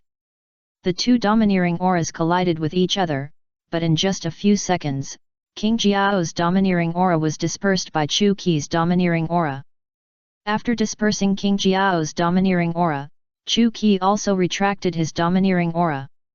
Qing Jiao wiped the sweat from his forehead, lowered his posture to the lowest level, and asked, Lord Whitebeard, Lord Black Devil, I wonder what you are looking for with the 8 Treasures Navy? As a pillar of the 8 Treasures Navy, Qing Jiao has never been afraid of death, nor is he afraid of the Black Devil and Whitebeard. But he is afraid of the Rocks pirates. Not only him, but all pirate forces are afraid of the Rocks pirates. The title of the extremely evil pirates is not exaggerated. Any pirate group that they target will not leave a single survivor. Qing Jiao is not afraid of death, but if they offend the Rocks pirates, the entire 8 Treasures Navy will surely be doomed. Chu Qi asked straight to the point, I heard that you fought with the Roger pirates? Hearing this, Qing Jiao breathed a sigh of relief. It seems that the Rocks pirates are not looking for them. Yes, just 3 days ago. Very good, I need you to take us to find the Roger pirates. Qing Jiao said very cooperatively, it should be no problem. After being defeated by the Roger pirates, I have been sending people to track them and prepare to challenge the Roger pirates again. Chu Qi and Whitebeard looked at each other and smiled in tacit understanding. It was really easy to get what you want. Chapter 33: A Gift for Roger. Leaving the boat on the island, Chu Qi and the other 2 boarded the pirate ship of the Babao Navy and asked them to lead the way to pursue Roger's pirate group. The pirates of the Babao Navy already knew the true identity of Chu Qi and the other 2, so they naturally kept their distance from them. In front of the three, they didn't even dare to breathe. Lying on a chair and enjoying the sea breeze, Xiaoqi said happily, "It's awesome to be a member of the Rocks Pirates. Let's see who dares to mess with me in the future." He Chu Qi smiled coldly, "That's because we are here. If we weren't here, you would have been cut into pieces and thrown into the sea to feed the fish." Chu Qi has always sneered at this kind of behavior of pretending to be powerful. Whitebeard nodded and said with emotion, "Little girl, Qi is right. It's not as good as you think to be a pirate of the Rocks Pirates. If I could choose again, I would never join." Chu Qi said solemnly, "There are countless people who hate the Rocks Pirates, and there are enemies everywhere. The Navy will always have only one way to deal with the crew of the Rocks Pirates: death penalty." Looking at Xiaoqi, who was trembling and gradually doubting her life, Chu Qi smiled with satisfaction. Daily black-bellied mission accomplished. After beating Xiaoqi, Chu Qi walked to Qingjiao, hugged his arms, and asked with interest, "I heard that your armed color domineering is as pure as fire, and there is a nickname called Cone Green Pepper, which can use the cone head to knock everything open. Is it true?" Chu Qi remembered that in the original work of One Piece, Qingjiao could use the cone head to compete with Garp's Iron Fist for a period of time at his peak, which was enough to show that his strength was not bad. Seeing Chu Qi suddenly mention his cone head, Qingjiao instantly became energetic and said arrogantly, "My iron head skill is invincible in the world, and no one can stop it." "Oh, is it? How about we have a fight? I want to see if he is really that powerful." Chu Qi said with a half-smile. "I'd love to fight the Black Devil with a bounty of 2.6 billion berries." Qingjiao was a little excited, and it seemed that he was very confident in his own strength. "Then come on." Under the watch of the pirates, the two stood in their positions and prepared to fight. Chu Qi put his hands in his pockets and said calmly, "You attack first." "Okay." Qingjiao was not polite, and rushed to Chu Qi in a quick step, hardened his fist with the armed color domineering, and punched him. 8 punches. Chu Qi slowly stretched out his right hand from his pocket, raised his hand, and spread his palm, just catching Qingjiao's fist. A diffuse impact force came from the fist, causing Chu Qi's body to lean back slightly. "This move is good," Chu Qi praised, and then pushed Qingjiao out with a push. Qingjiao retreated more than 10 steps before barely stabilizing his body. "What a strong force!" Qingjiao secretly exclaimed. Chu Qi yawned and said in a boring tone, "Don't waste time, just use your ultimate move directly. In that case, you have to be careful." After using the armed color domineering to harden his cone head, Qingjiao pushed off the ground with both feet, jumped into the air, and shouted, "8 Chongchuan Wudu." The green pepper in the air aimed its cone head at Chu Qi, and smashed towards him like a meteorite. The weight of the whole body plus the strength of the green pepper doubled the power of this iron head skill. Chu Qi raised his hand, hardened his index finger with the armed color domineering, and poked it forward, just touching the iron head of the green pepper. It only lasted for 2 seconds, Qingjiao flew out and fell heavily, smashing a human-shaped hole on the deck. "Boss Qingjiao!" the pirates exclaimed. A few minutes later, Qingjiao climbed up from the hole in a mess, with an unwilling and hopeless look on his face. He was extremely shocked. Is this the strength of the 2.6 billion pirates? With just one finger, he caught the iron head skill that he was proud of. The power was even more terrifying, leaving him with no power to fight back. Chu Qi glanced at Qingjiao, shook his head and said, "To be honest, you are too obsessed with your iron head skill. If you use the time to practice the iron head skill to practice your 8-punch fist and armed color, then I may have to spend some time to defeat you." 8-punch fist? Yes, I heard about the 8-punch fist a long time ago. It is said to have a history of 100 years. It is a move passed down from generation to generation by your Kaibao Navy. The 8-punch fist is to release a diffuse shock wave with powerful attack power while hitting the opponent, and it also has strong defense. This is similar to the use of high-level armament haki, which is a very powerful and practical skill. Chu Qi paused and continued, I just saw it, it's really good, it can easily shake me. It's a pity that your practice of the 8-punch fist is really not that good. Qing Jiao looked thoughtful, you mean let me give up practicing Iron Head Kung Fu and focus on practicing 8-punch fist and armament haki? Chu Qi said lightly, I'm just giving you a suggestion. It's up to you to choose the specific one. Thank you for your advice. Qing Jiao nodded and thanked Chu Qi. At this time, the navigator of the 8 Treasures Navy ran over and said, Boss Qing Jiao, we caught up with the Roger pirates. Well. Chu Qi heard this, took the telescope from the navigator's hand, and looked forward. Sure enough, he saw a pirate flag fluttering in the wind. On the flag was a skull with a wavy beard, which was the symbol of the Roger pirates. Chu Qi smiled at Whitebeard and said, Edward, don't drink yet, let's go somewhere else. Gulala Gold Roger, are we finally going to meet? I'm really looking forward to it. Whitebeard was a little excited. Before we meet, I'll give you a gift, Ghost General, go. As soon as the words fell, 8 ghosts rushed out of Chu Qi's shadow and flew towards the direction of Roger's pirate group at a high speed. This gift seems too light, let's add some ingredients. Chu Qi waved his hand and scattered a bunch of runes like beans, adding buff to the Ghost General crazily. Golden Armor Talisman, Divine Travel Talisman, Kaishan Wooding Talisman, Gathering Yin Talisman, go for them all. It should be enough now. Chapter 34. Roger suddenly laughed. Seeing the pirate ship behind him, Rayleigh had a headache. Roger, the 8 Treasures Navy is catching up again. Jabba said unhappily, it's really troublesome, when will these guys give up? Ha ha ha ha ha, I really like their never-zadie and daring behavior, this is the spirit of pirates. Roger smiled with appreciation. If it weren't for his appreciation of the 8 Treasures Navy and their leader Qing Jiao, how could Roger play with them for so long?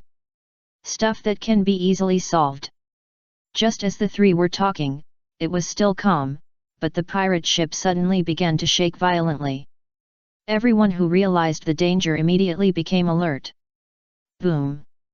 A huge monster emerged from the sea, blocking the Roger pirates, stretched out his arms, and firmly grasped their pirate ship to prevent the ship from moving forward. Everyone saw the giant creature clearly.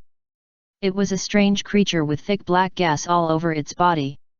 From the appearance, it can be vaguely seen that he should be a giant, about 17 or 18 meters. Jabba instinctively threw a double axe at him. The double axe penetrated the body of the giant, leaving 2 large holes in its belly, but the holes quickly recovered. The giant did not react at all, like a puppet.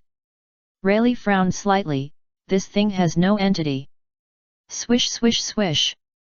7 black shadows jumped onto Roger's pirate ship from all directions.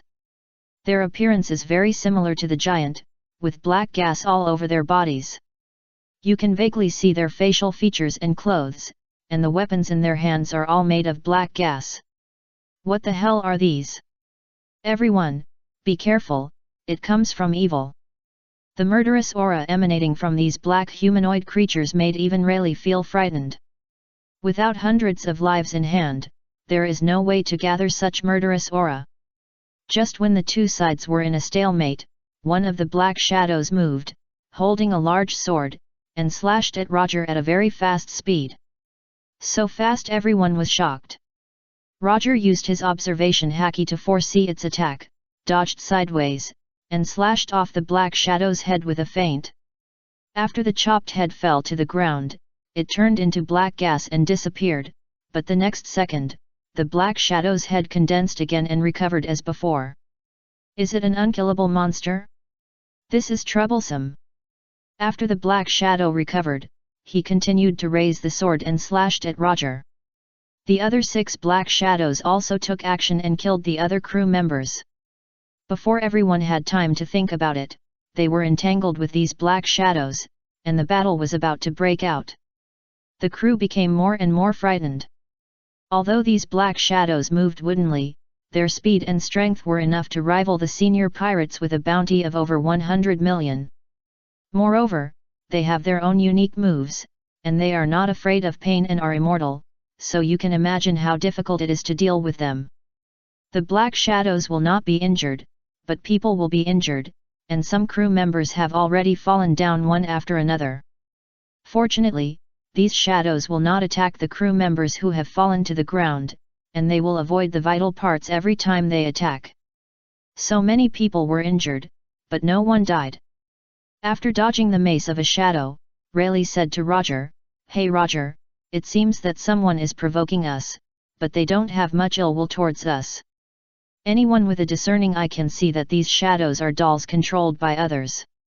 Jabba said angrily, "No matter who it is, if I find him, I will chop him with an axe." Roger did not respond to them because he seemed to have discovered the weakness of the shadow. Every time the shadow was chopped, the black air on his body would become lighter, but it would soon become thicker again, and the cycle would repeat. "Brothers, I found their problem." As he said, Roger saw the opportunity, changed the chop to stab, and stabbed the shadow's body with a spiral sword, and shot a spiral sword energy in its body. The shadow's body slowly swelled up, like a balloon. Pop! The balloon exploded, turned into drifting black gas, and slowly disappeared in the air, without recovering. Success! Everyone was surprised. "Brothers, the attack cannot stop. As long as their recovery speed cannot keep up with the speed of injury, they will be scattered." On the ship of the Babao Navy, Chu Qi was sipping tea leisurely, and suddenly he sensed something, and the corners of his mouth could not help but rise so fast. As expected of the future Pirate King, it is really powerful. Unless a means specifically targeting the soul is used, the soul cannot be destroyed. Although it cannot be destroyed, it will dissipate. The dissipated ghost general will return to Chu Qi, and it will take a long time to recondense. "It's almost done, speed up and catch up," Chu Qi said to Qing Jiao. "Okay." Rayleigh and Jabba worked together, chopped the last black shadow into hundreds of pieces with swords and axes, and completely solved it. 8 black shadows, Roger solved 3 by himself, Rayleigh 1, Jabba 1, and worked together to solve the last one. The other 2 were solved by other fighters. Just when everyone finally breathed a sigh of relief, the ship of the Babao Navy sailed over and ran parallel to the ship of the Roger pirates, but did not take action. Jabba carried 2 axes and came to the side of the ship, mocking Qing Jiao, "Hey Conehead, are you here to get beaten again?" He Qing Jiao smiled, with some gloating in his laughter. "I'm not here to fight today. There are 2 big shots who want to see you. We, the Babao Navy, are just leading the way for them." As soon as Qing Jiao finished speaking, Chu Qi and the other 2 had already walked to the side of the ship, facing all the members of the Roger pirates across the sea. After Chu Qi and Whitebeard appeared, someone soon recognized them. After all, their costumes are too recognizable. Those 2 people are no way. Look familiar, who are they? Didn't you recognize them? The Cotters of the Rocks Pirates, the Black Devil with a bounty of 2.6 billion Baileys, and the Whitebeard with a bounty of 1.7 billion Baileys. Chu Qi crossed his arms, smiled slightly, looked at Roger and said, "Very good, you accepted my gift so easily." As soon as these words came out, everyone in Roger's pirates instantly understood that the black shadow that had just appeared was his doing. Suddenly filled with righteous indignation, the swords were drawn, and they looked at him fiercely. Only Roger was not angry, but laughed happily, ha ha ha ha ha. Chu Qi and Whitebeard looked at each other, and were confused at the same time. "What's wrong with this guy?" Rayleigh smiled bitterly and shook his head. Only he understood why Roger laughed for no reason. Chapter 35 Drinking? Are you qualified? Before coming to the New World, Roger had a very strong interest in Whitebeard and Black Devil, and he was thinking about them all the time. Whether they are enemies or friends, meeting each other today is finally what we wanted. "Hey Whitebeard, Black Devil, how about coming to my ship for a drink? Roger invited them directly. Hee, that's what I meant. The two jumped towards the ship of Roger's pirate group. After landing domineeringly, the ship shook, full of the style of a strong man, which made people afraid. At this moment, Xiaqi's discordant voice came, interrupting the two people who were invisibly pretending. Black Devil boss, what should I do? The two turned around and saw Xiaqi, who was still on the Babao Navy ship, looking at them with pitiful eyes. Chu Qi said with disgust, "It's really embarrassing, you should quit the group." Xiaqi, Chu Qi turned around and looked at the people in Roger's Pirates, and said seriously, "Don't get me wrong, we don't know her, and she is not from Rock's Pirates." Whitebeard beside him nodded in agreement. Roger's Pirates, after letting Qing Jiao throw Xiaqi on board, the Babao Navy left quickly, not wanting to have anything to do with Chu Qi and his men on the deck. Chu Qi and Whitebeard looked at Roger, and Roger was also looking at them. The three looked at each other, with a faint smile on their faces, and they didn't know what they were thinking. Chu Qi spoke first and said lightly, "I believe you should know the purpose of our coming. Rox gave you two choices for Roger's Pirates, one is to join Rock." Before he finished speaking, Jabba next to Rayleigh suddenly jumped into the air, raised the double axes in his hands, and chopped Chu Qi vertically. Alas, kids nowadays really don't know the rules. After saying that, Chu Qi drew out the famous sword rakery from his waist and casually made a knife flower. Then he put the knife back. The whole action was clean and simple, without any skill or ornamental. Ka bang! Before it fell, Jabba's double axes had broken into countless small pieces in the air and scattered all over the ground. How is it possible? Everyone was shocked. What did he just do? I didn't see it at all. Is this the strength of the Black Devil of the Rock's Pirates? So strong. Although his weapon was broken, Jabba was still unconvinced and wanted to attack Chu Qi, but Rayleigh stopped him. Jabba, look down. Jabba lowered his head and was shocked to find that a cross-shaped wound was cut on his heart, bleeding, but he didn't feel anything. This is... Fortunately, he didn't mean to kill, otherwise you would have died just now. Rayleigh said solemnly with a serious face, "Don't make trouble, he is not something we can deal with." In the Roger Pirates, Captain Roger's surname is Gold and Vice Captain Rayleigh's surname is Silver. The last name of the navigator Jabba is Copper, and he is the third person in Roger's pirate group. Not to mention, compared with Captain Roger, even compared with Rayleigh, Jabba's strength is far behind, and Chu Qi doesn't take him seriously at all. This guy just hurt so many of our companions, is he just going to let it go? Jabba was very angry. Is this your first day as a pirate? How can a pirate not be injured? And the other party has shown mercy and didn't kill him. Unlike the impulsive Jabba, Rayleigh looks at the problem more comprehensively and acts calmly. The Black Devil obviously has no ill intentions. If it gets out of control, it will be troublesome. Roger looked at Rayleigh and Jabba and said unhappily, "It's not nice to make a scene in front of the guests." Chu Qi smiled slightly, "It's okay, I'll continue the topic just now, 2 choices. Roger raised his hand and interrupted Chu Qi again, saying with a smile, "Let's not talk about these boring things first, how about having a drink? We have a lot of fine wine on the ship, I guarantee you'll like it. Drink with us? Are you qualified?" Chu Qi said arrogantly. Roger was neither angry nor annoyed, and asked with interest, "What kind of people are qualified?" "I only drink with 2 kinds of people, one is my opponent and the other is my friend. Which one do you think you are?" "Ha ha ha ha!" Roger suddenly laughed and asked back, "Then do you want me to be an opponent or a friend?" Chu Qi also laughed, "You'll know if you try it." As soon as the voice fell, Chu Qi instantly appeared in front of Roger, and the speed was so fast that it had already torn the air. Reiki slashed at Roger in the first second of unsheathing, and Roger's sword also locked Chu Qi at the same time. Shua! Everyone only felt a flash of white light in front of their eyes, and couldn't help but blink. In this blink of an eye, Roger and Chu Qi had already finished their moves, and the distance between them was more than 10 meters, as if they had teleported. A wound appeared on Chu Qi's left face, and a wound appeared on Roger's right face. The two wounds were surprisingly similar.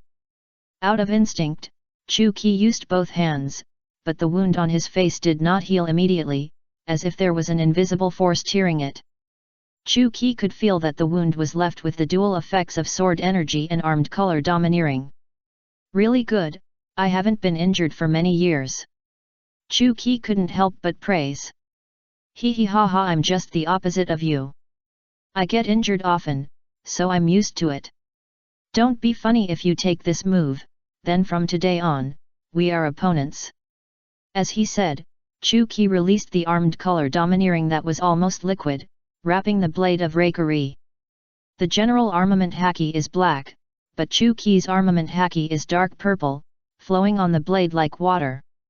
Rayleigh was amazed. What a strong armament haki, I'm afraid it's even better than Roger's. Whitebeard's eyes gradually became fiery, and he murmured in a low voice, I haven't seen Qi so serious for a long time. Come on. Roger tightly grasped the knife in his hand, and also released armament haki with all his strength to harden the blade. Okay. As soon as the voice fell, the two rushed towards each other like arrows from a string. Bang! The two knives collided with each other, and at the moment of collision, the two released the Conqueror haki at the same time.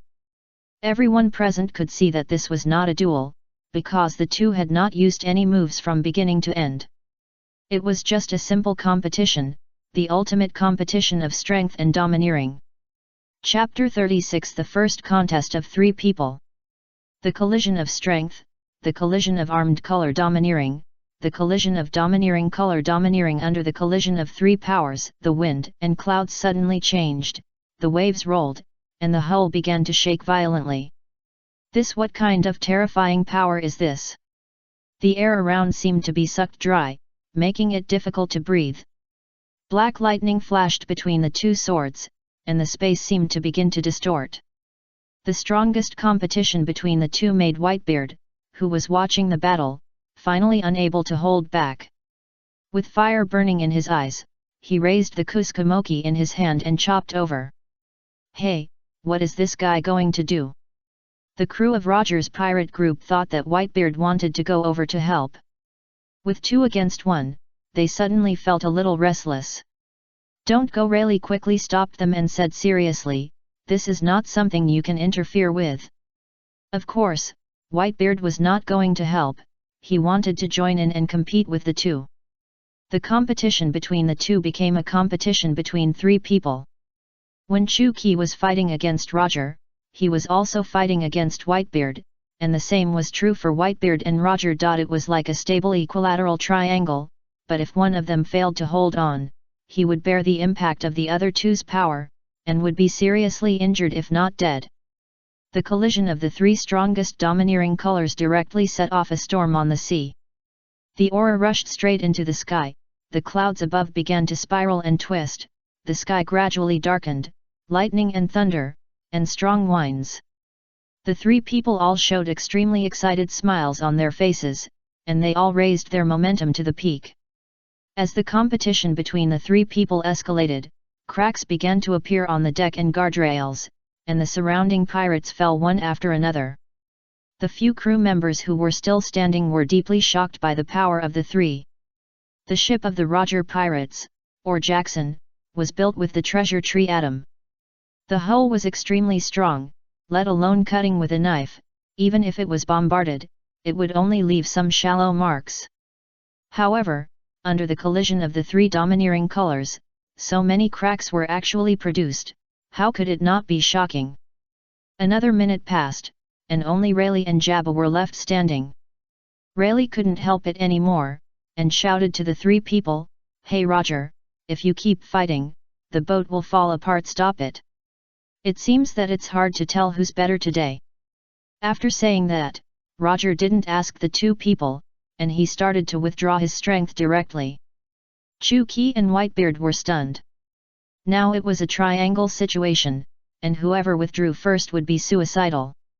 The two did not communicate at all, and almost at the first time, they reacted subconsciously and withdrew their strength and put away their knives at the same time as Roger.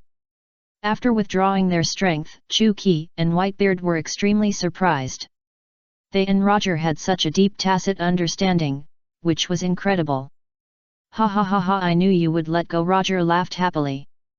Whitebeard said unhappily, hey, you almost died just now, do you know? Roger's behavior just now was like suddenly cutting his rope when bungee jumping.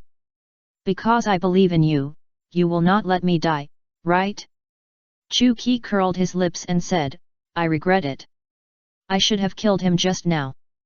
Whitebeard agreed, that's right. Ha ha ha ha, don't be angry.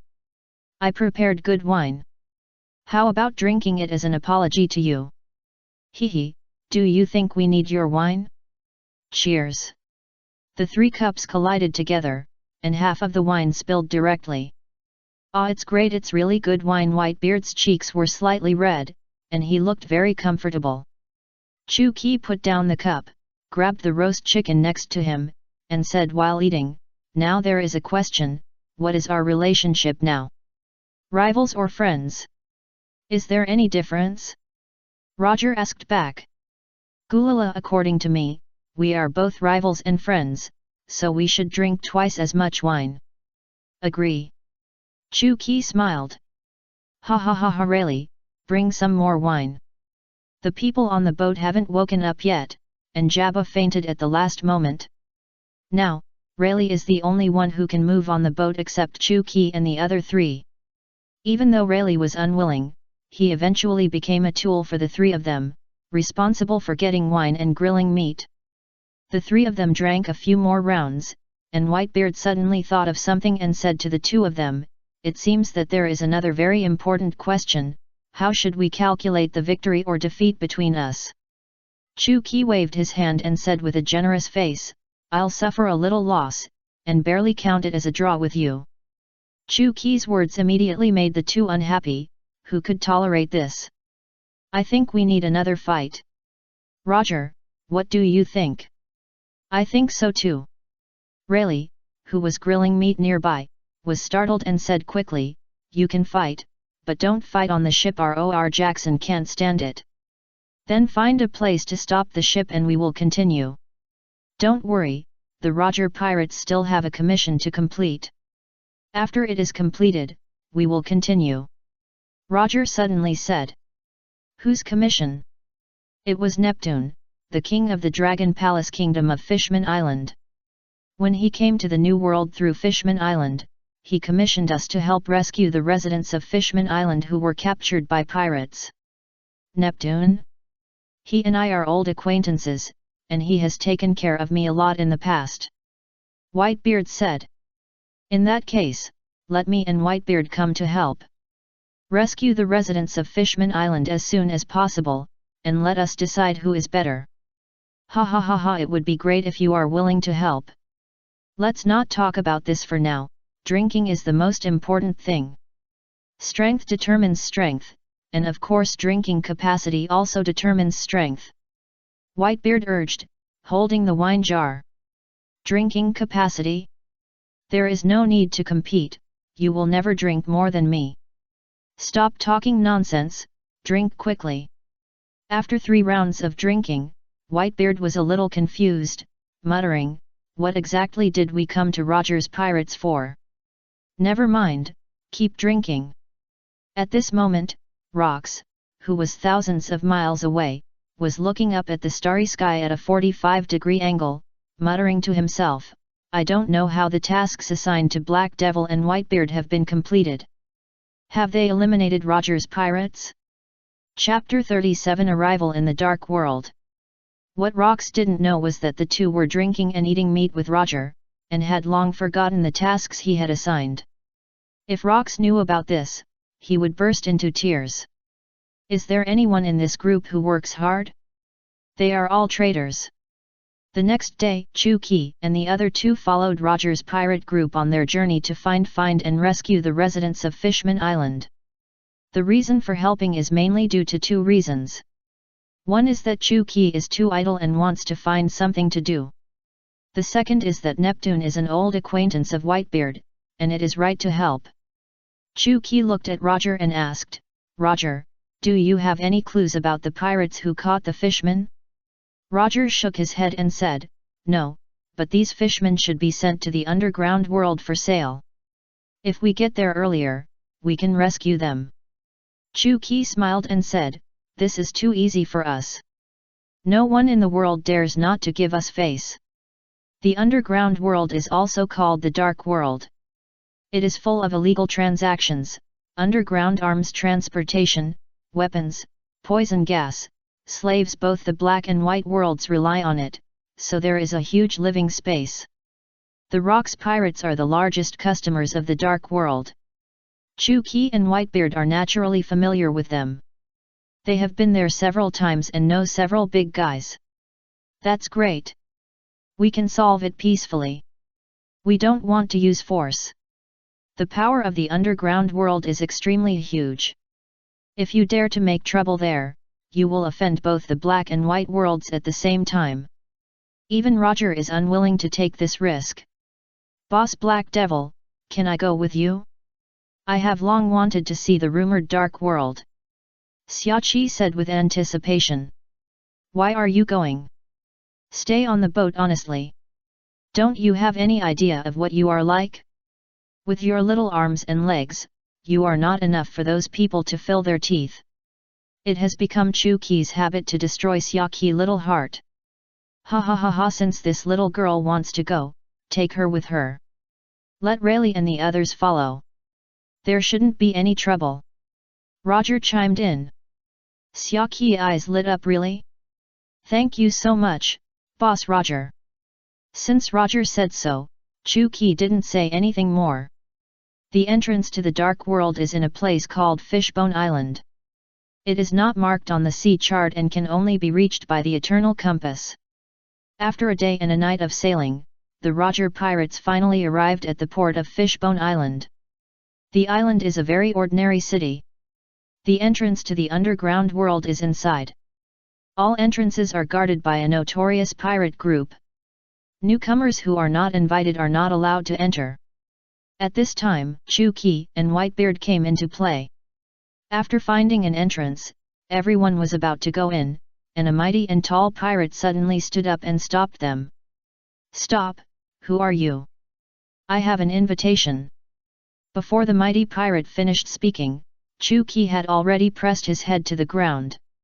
A pit was smashed on the ground, and the mighty pirate's head was blooming, and blood was flowing all over the ground. You dare!" The other pirate guards were stunned, and immediately drew their swords and confronted Chu-Ki. Don't do it, it's all a misunderstanding." A short bald pirate ran over and ran to Chu-Ki. He said with a look of horror, "Sir Black Devil, I'm really sorry. I'm new and didn't recognize you." Chu-Ki glanced at him lightly and said to Roger and others behind him, "Let's go."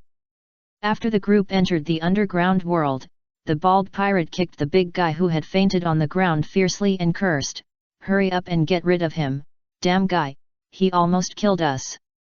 The Black Devil and the Rocks pirates behind him are terrifying existences that the 6 kings of the underground world dare not provoke.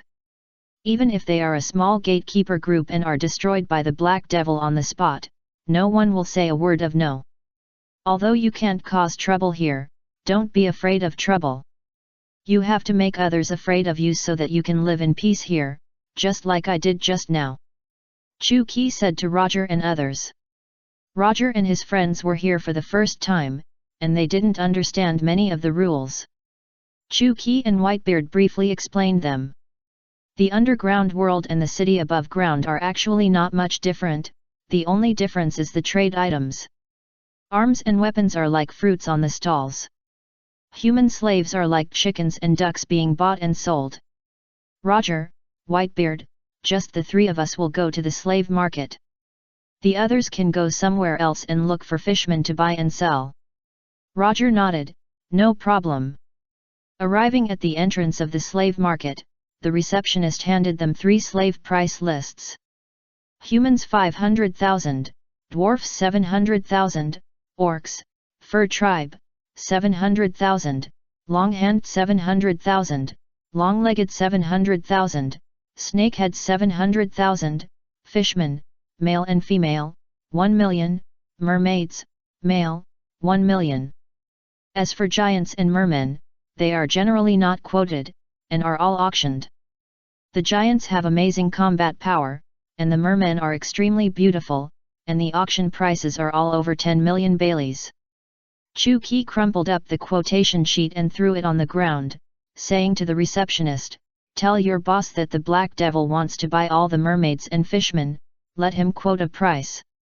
"Yes, yes." After a while, the owner of the slave market, who was covered in jewels, came to Chu Qi and his friends in a hurry. "Mr. Black Devil, Mr. Whitebeard, I didn't know you were here. I'm sorry for the poor reception. Don't talk nonsense, just quote a price as I said just now." "No problem, since Mr. Black Devil wants to buy, I'll just quote the cost price. We have a total of 16 fishmen, 11 male mermaids and 4 female mermaids. 300,000 for a fishman, 300,000 for a male mermaid, 5 million for a female mermaid, a total of 28.1 million, you should give 28 million. The slave market owner quoted the purchase price. After all, he would not dare to make money from the Black Devils, let alone cheat them.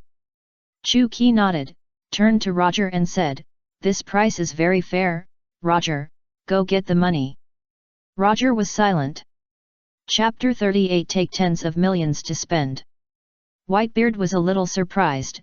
"Roger, it's only 28 million baileys, you don't have it, right?" Roger smiled bitterly, "Don't say 28 million baileys, Roger. Pirates can't even take out 10 million baileys now. Arriving in the New World has already spent most of Roger Pirate's savings." Chu Qi, who knew the original work, knew that Roger's pirates were pirates, but in fact they were just a group of adventurers. They didn't steal or rob, so they definitely didn't have much money. It was completely different from the Rocks pirates.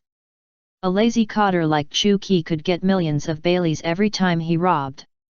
Over the years, Chu Qi's savings had reached hundreds of millions, which was not the highest in the group. "Whitebeard, how about you lend me some money first?" "Are you kidding? I'm poorer than you, and I use Qi's money for everything I eat and drink." Whitebeard really had no money, and he used all the money he got to help his hometown, and he relied on Chu Qi for his livelihood. The two looked at Chu Qi at the same time. Chu Qi was speechless. "Don't look at me. Would you run around the world with 28 million baileys on your back? What should I do now? The Dark World has its own order and rules. Even if Rocks comes to buy weapons and ammunition, he has to pay. If you rob directly, who will dare to trade with you in the future?" After a little thought, Chu Qi said, "There is no other way, I can only go to Lu Gaoser to borrow money. After I go back, I will find a chance to pay him back." Lu Gaoser, one of the 6 kings in the underground world, is the king of high loans and controls the high loans in the underground world. "That's an idea. If we go to borrow, he will definitely not dare to set the interest rate too high." The three were about to go to Lu Gaoser, when suddenly a familiar voice came to Chu Qi's ears. "Black Devil, Whitebeard, why are you two guys here? Golden Lion?" Chu Qi and Whitebeard turned their heads together, and saw Golden Lion standing not far away. With him was Kaido, carrying a mace on his shoulder, looking like he was dragging himself to the sky. In addition, the 6 kings of the underground world were all behind him, and the High Lone King Lu Gaother, who Chu Qi and the other two were going to find, was naturally among them. "Didn't you two go to find the Roger pirates?" "Wait." Golden Lion recognized Roger next to Chu Qi at a glance, and said in surprise, "Isn't he Gold Roger? How did you get together?" "Oh, I understand. You know nothing, you know." Golden Lion had an expression of as expected. "I know you and Whitebeard have betrayed Rocks and joined the Roger pirates." "Hee hee." Whitebeard raised his fist silently. "You come, Or me? Don't worry, we'll fight later. Chu Qi said to Golden Lion with a hint of amusement on his lips, don't ask us first, tell me about yourself first, why are you here? Ha ha ha, Golden Lion laughed, of course it was Rock's order, I'm here to buy weapons and ammunition for the group. Is it really that simple? To buy arms, you need 6 big guys to accompany you. You have a big face, even bigger than Rock's face. What does my face have to do with you? Chu Qi laughed, Golden Lion, don't think I don't know your little things. While you buy arms and weapons for the Rock's pirates, I'm afraid you are also buying them for yourself. Golden Lion's face condensed, and sneered, do you have evidence? You have always been in charge of the transactions between the Rock's pirates and the underground world, and Rock's rarely pays attention. So you took advantage of your position and conspired with the 6 behind you to embezzle the money and weapons of the Rock's pirates. Golden Lion's expression gradually changed.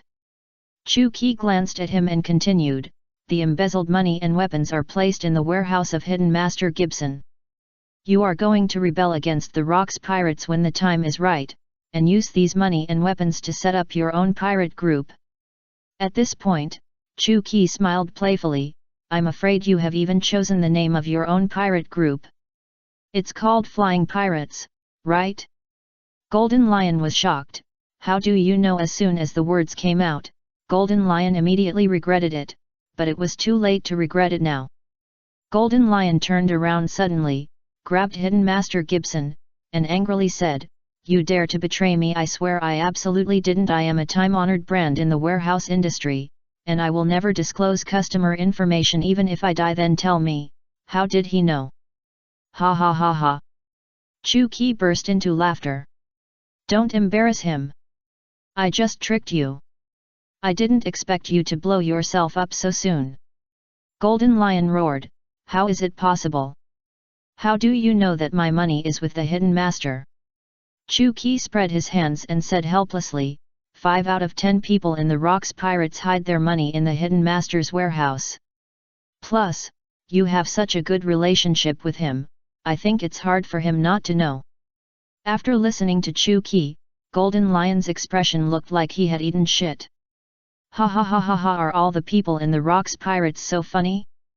Whitebeard also laughed, Gulala Golden Lion, do you want to make me laugh to death and then inherit my legacy? Edward, wake up, you have no legacy. The scene became more and more awkward. Kaido beside Golden Lion and the 6 underground kings behind him were trying hard to hold back their laughter. Damn. If he hadn't been defeated, Golden Lion would have wanted to rush over and cut Chu Qi into pieces. Okay, Black Devil, I don't care about you and Gold Roger. Today I will pretend that I haven't seen you, and you will pretend that you haven't seen me. After saying that, Golden Lion turned around angrily and prepared to leave. Wait, Chu Qi stopped Golden Lion and said with a smile, Golden Lion, I'm short of money recently, so I'll give you a few tens of millions to spend. Note that it's taking, not borrowing, you should understand what I mean. The meaning is very clear, you can leave, but you have to pay the hush money first. Chop. Golden Lion couldn't bear it anymore, drew out the famous sword Yingshi, and slashed a huge golden sword energy towards Chu Qi. Chapter 39 Roger vs Golden Lion. Facing the fierce golden sword energy, Chu Qi drew his sword and swung it in an instant, and a black slashing wave that was larger than the Golden Lion's sword energy broke through the air. Chu Qi is not a swordsman, so he doesn't know sword energy. This is a pseudo-sword energy move he specially practiced. A slashing wave attack composed of wind pressure, gangjin, and armed color domineering. It is extremely fierce, and it has both the lethality of sword energy and the destructive power of armed color domineering. The two forces collided, and in just 1 second, the sword energy of the Golden Lion was shattered by Chu Qi's chopping wave, and continued to fly towards the Golden Lion. The Golden Lion used the power of the Piao Piao fruit to fly high and avoid Chu Qi's chopping wave. Bang bang bang! The chopping wave smashed 3 high-rise buildings in a row before it dissipated. The fire at the city gate affected the innocent Seeing that the situation was not right, the 6 kings of the underground world hurriedly ran away. Brother Shiji, I have something to do. I will treat you to a drink next time. Boss Jin, I am busy with business.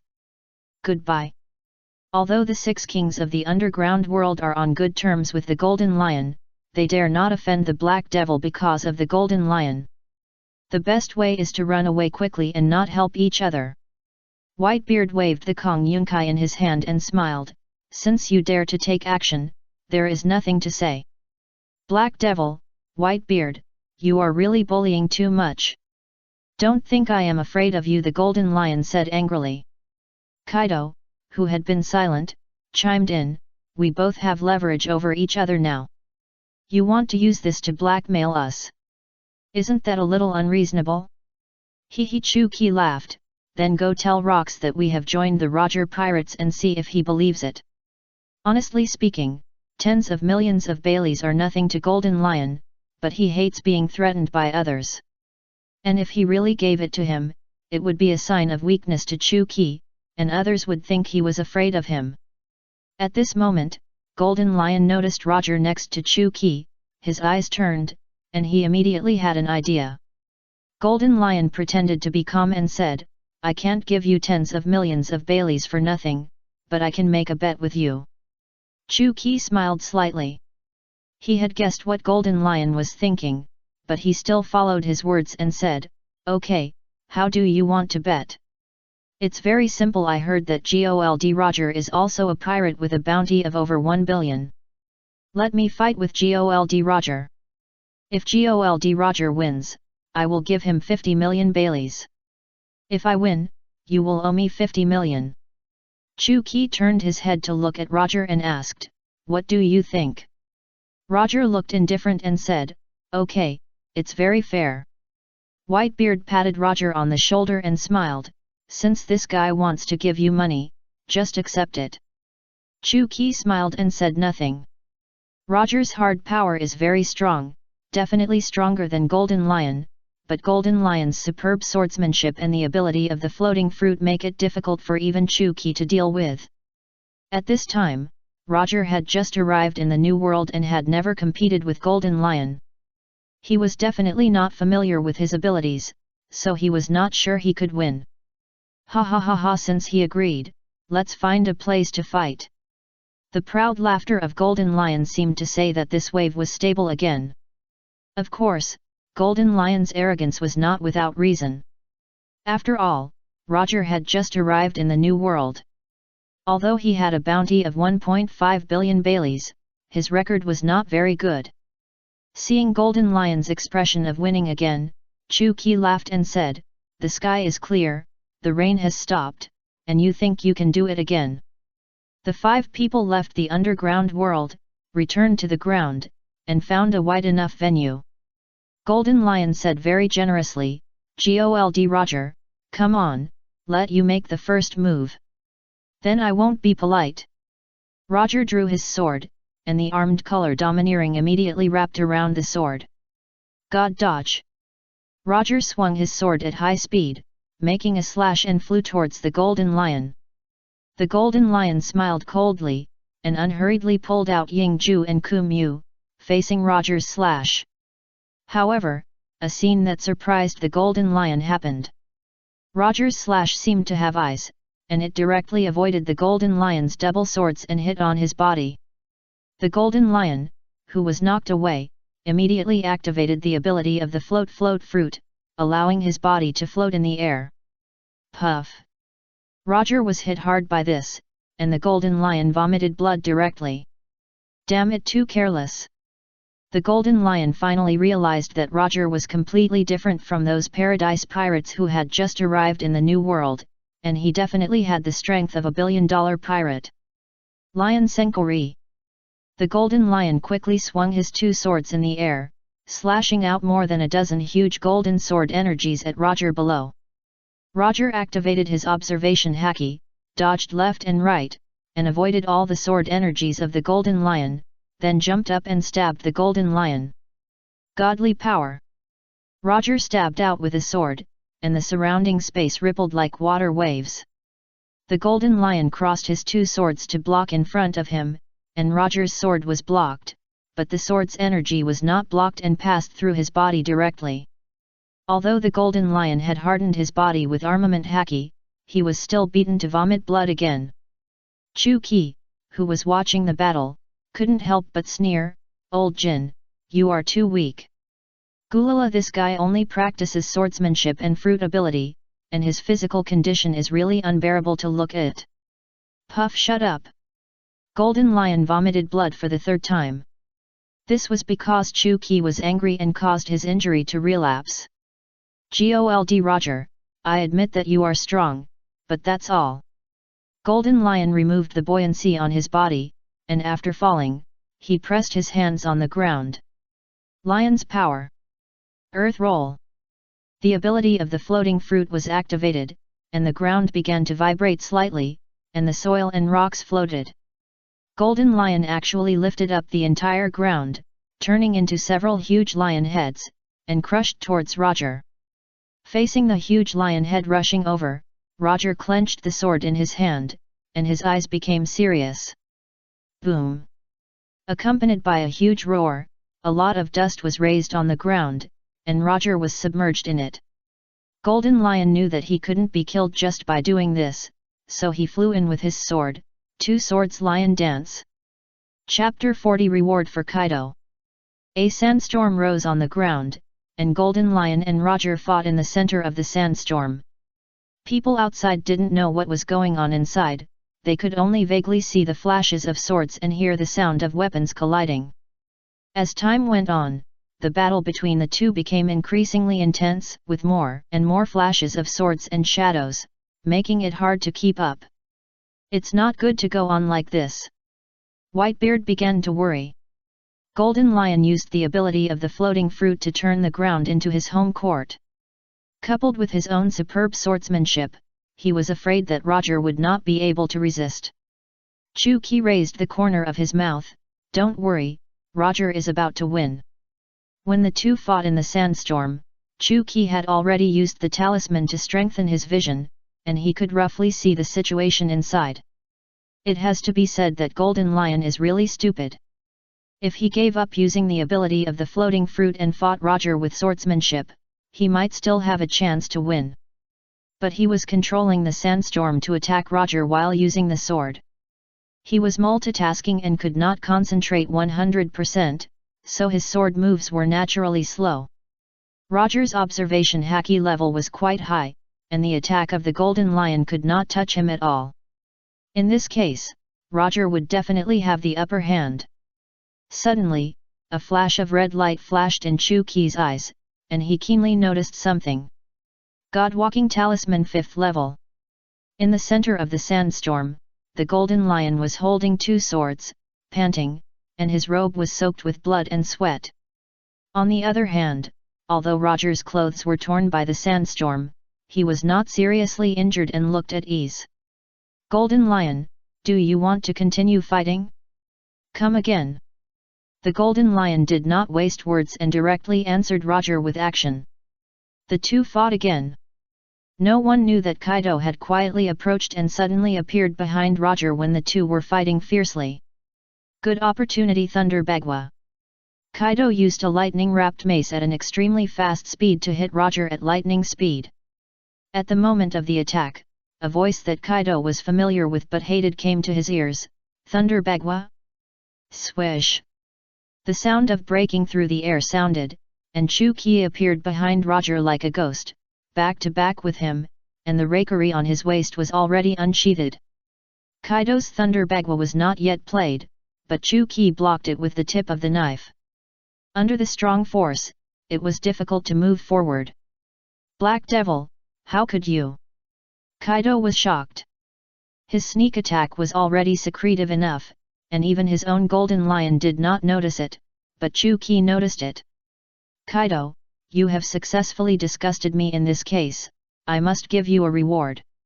As he said, the liquid-like armed color domineering had already wrapped around the blade of rakery. Chu Qi gripped the hilt tightly, and slashed at Kaido from bottom to top. Kaido raised his stick to block, and his armed color domineering had hardened his body and mace. Rakery and mace clashed with each other, colliding with countless black sparks.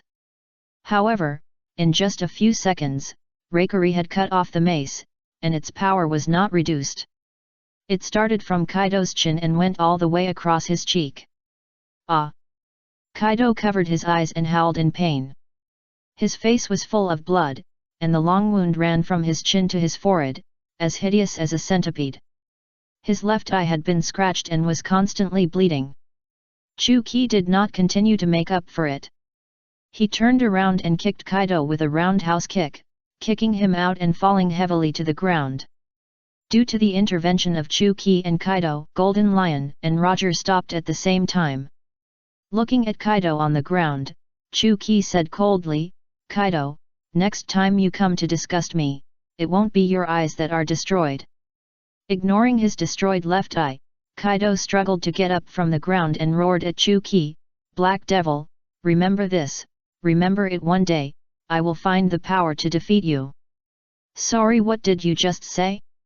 I have forgotten it." Damn it, Kaido roared to the sky, venting his anger. Chuki joked, "Okay, I was just kidding you, I have remembered what I said just now. You should work hard and try to defeat me in the next century." Puff! Kaido was so angry that he vomited a mouthful of blood. Tisk tisk tisk, the young pirates nowadays have poor psychological endurance.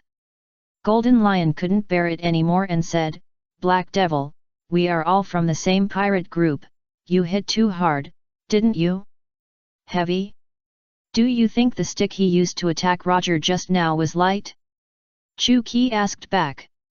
Golden Lion was silent.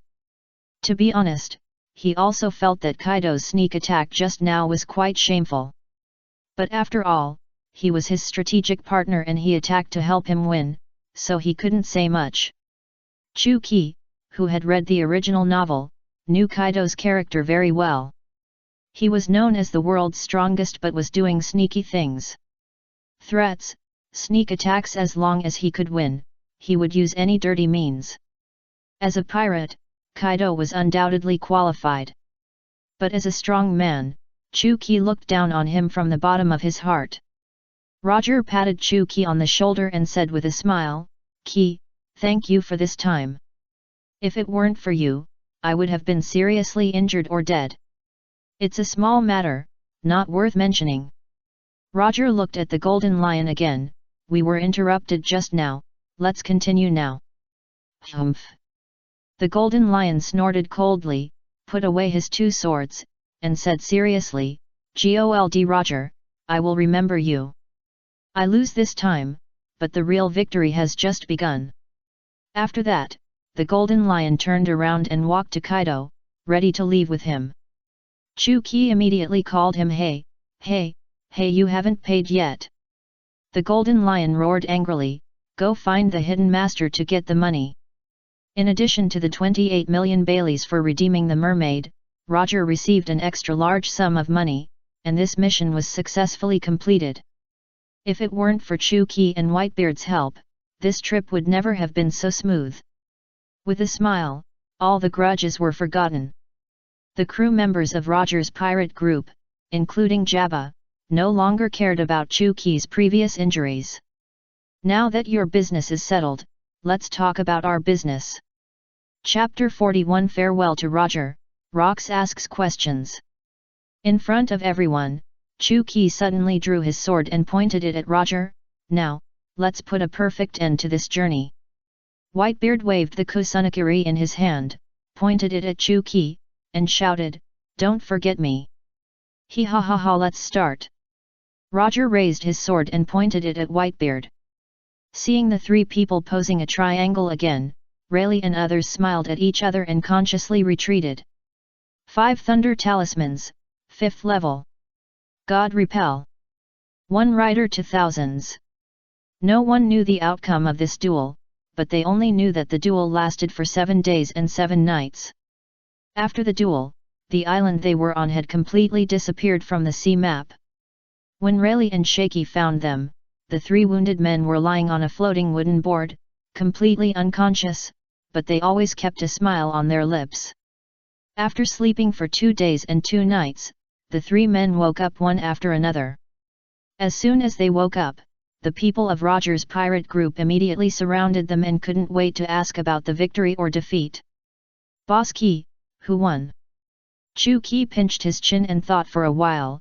"It should be me, because I was the last one to fall." Whitebeard immediately retorted, "Key, what nonsense are you talking about? You obviously fell before me." Roger also spoke, "No, I remember Whitebeard was the first to fall." The 3 men fell silent at the same time. They really couldn't remember the outcome of this duel. "How about let's have another game?" Chu Qi asked tentatively. "Don't," everyone shouted in unison. Everyone strongly opposed them to fight again, so the 3 had to agree to keep the outcome of the duel and save it for the next time. All good things must come to an end. After staying for too long, Chu Qi and Whitebeard almost forgot that they were still members of the Rocks Pirates. As for Xiaoqi, Chu Qi estimated that she had forgotten Rock's name. Chu Qi was afraid that if he didn't go back, Rocks would personally bring people to pick them up, and everyone would be embarrassed at that time. "Roger, we have to go back and report. The next time we meet, we may be real enemies. I will not show mercy then." "Ha ha ha, me too. Remind you, don't fight Rocks, and don't run into the Rocks Pirates. You should know the specific reasons best. Rocks will never let you go." Roger nodded solemnly, "We know, thank you for your reminder." Unlike those traitors in Golden Lion, Chu Qi and Whitebeard don't like the Rocks Pirates, often slacking off, and eating from the inside, but they are all principled people. As long as they are still members of the Rocks Pirates, they will fight for the Rocks Pirates, even if their opponent is Roger. "Oh yeah, this is my life card. You won't have to go through so much trouble next time you come to see me." After taking Roger's life card, Chu Qi said with a smile, "Aren't you afraid that I will bring Rocks to you next time?" "Ha ha ha, forget about him. If he comes, I may not have enough wine to drink." Life cards are usually only given to the closest people or very close friends. Life cards attract each other. Handing over a life card is equivalent to telling others where you are. Roger was so confident in handing over the life card to him. Chu Qi was very moved by this trust. "Everyone, see you later," bye. Both parties waved goodbye. Watching the backs of Chu Qi and the other 2 gradually disappear in the sunset, Roger finally couldn't suppress his emotions and burst into tears. Rayleigh was speechless. "Roger, you are so old, why are you still like a child? Woo woo woo, parting is what I hate most, especially when parting with friends." It took 7 or 8 days for Chu Qi and his 3 companions to finally return to the Rocks Pirates. As soon as they boarded the ship and had no time to say hello to the others, Chu Qi and Whitebeard were immediately called by Rocks for a talk. It was just a simple communication mission, but Chu Qi and his companions had been out there for more than a month. There was no news during that time, not even a den mushy call, so how could Rocks not talk to them? In the words of Chu Qi's previous life, the people were overseas and had lost contact. "Tell me, what happened? What's the situation with the Roger Pirates?" Rocks asked expressionlessly. "Xiaoqi is an extremely unreliable navigator. It took us a long time to find the Roger Pirates." Chu Qi paused, and continued calmly, "In addition, we got along well with Gold Roger and drank together, so we stayed a few more days." Whitebeard was shocked. Chu Qi actually told the truth. How will this end? What Whitebeard didn't expect was that Rocks was not angry, and his serious expression actually eased a little. Rocks continued to ask, "Gold Roger must have refused to join the Rocks Pirates. What did you do?" "We had a fight, but we couldn't decide who was the winner. Roger's strength is not inferior to any of us, and with his crew, even if the 2 of us work together, we can't destroy the Roger Pirates, so we came back." Rocks was silent for a moment, and slowly said, "I have a general understanding of the situation. It's not your fault that the mission failed. Thank you for your hard work. Chu-Ki said calmly, it should be. Whitebeard next to him was dumbfounded. What are these two people doing? Chu-Ki didn't hide anything and told everything openly. Rox was not angry at all and accepted the result happily. Whitebeard, you go out first. I have something to say to the Black Devil alone. Yet. Whitebeard nodded and winked at Chu-Ki as he left. Chu-Ki understood what he meant, but did not reply. Chapter 42, Surpassing the Times and Becoming a Legend. After Whitebeard left, Rox stared at Chu-Ki and asked straight to the point, if the Rox pirates and Roger pirates go to war, what will you choose? Chu-Ki laughed and asked back, if I choose to help Roger, do you think I will come back? There are so many people in the group, and I really like talking to you the most. You are straightforward and don't go around in circles. Chu-Ki spread his hands, looking helpless. To be honest, I hate this pirate group and you. But over time, even things that you hate will develop feelings, right? After listening to Chu-Ki's words, Rox stared at him for a long time before slowly saying, if you have enough ambition, I don't mind letting you be the vice-captain of the Rox pirates and share this world with me. Chu-Ki was about to speak, but Rox interrupted him and continued, but if your ambition is too big, I can't trust you, it's really tangled. Resisting the urge to beat him, Chu-Ki said expressionlessly, anything else? If not, I'll leave first. You cut the wound on Kaido's face, right? He is the main combat force of the group after all. You crippled one of his eyes. His combat capability will definitely be greatly reduced in the future. Go and heal him. After Kaido returned to the group, he always said that his eyes were injured by the navy. But Rox saw at a glance that the scar was from Chu-Ki's rakery. As long as the disputes between cotters are not too excessive, Rox will not care, but cutting off an eye is a bit serious. Chu-Ki shrugged and said indifferently, no problem, as long as he is willing to come, I will definitely give him an eye. Kaido never dared to ask Chu-Ki for treatment, after all, their relationship was like fire and water. Kaido was not afraid of anything else, but he was afraid that Chu-Ki would suddenly say there is no way, I have tried my best. Chu-Ki also expected that Kaido would not come to him, so he said so. As soon as he walked out of Rox's cabin, Whitebeard immediately came over and said, how is it? Rox didn't make things difficult for you, did he? Why would he make things difficult for me? I didn't do anything wrong. Rox doesn't worry about our betrayal at all? After all, we and Roger Whitebeard hesitated. Edward, who are we? We are pirates. In the world of pirates, there is no such thing as betrayal. This era, the pirates of Luffy's era, are all real pirates. The pirates of Luffy's era can only be called adventurers, a group of little brats who treat pirates as a game. Chu-Ki continued, the Rox pirates are a gathering place for traitors. If there are more of us who are disloyal, Rox will laugh in his dreams. We are the backbone of the Rox pirates. How could Rox fall out with us because of a failed mission? Whitebeard's worldview was refreshed. He never thought that being disloyal was actually an advantage in the Rox pirates. Whitebeard couldn't help but sigh that this broken group would be finished sooner or later. I have never thought about these problems. Whitebeard said in a deep voice. Chu-Ki patted Whitebeard's arm, then don't worry about it. In short, we have enough strength and value. Rox needs us, so we will always make the greatest concessions. Alas, Whitebeard sighed deeply, such a pirate group is so sad. Chu-Ki shrugged, there are many such pirate groups. There is no way. The times are like this. Otherwise, why is this era called Rox?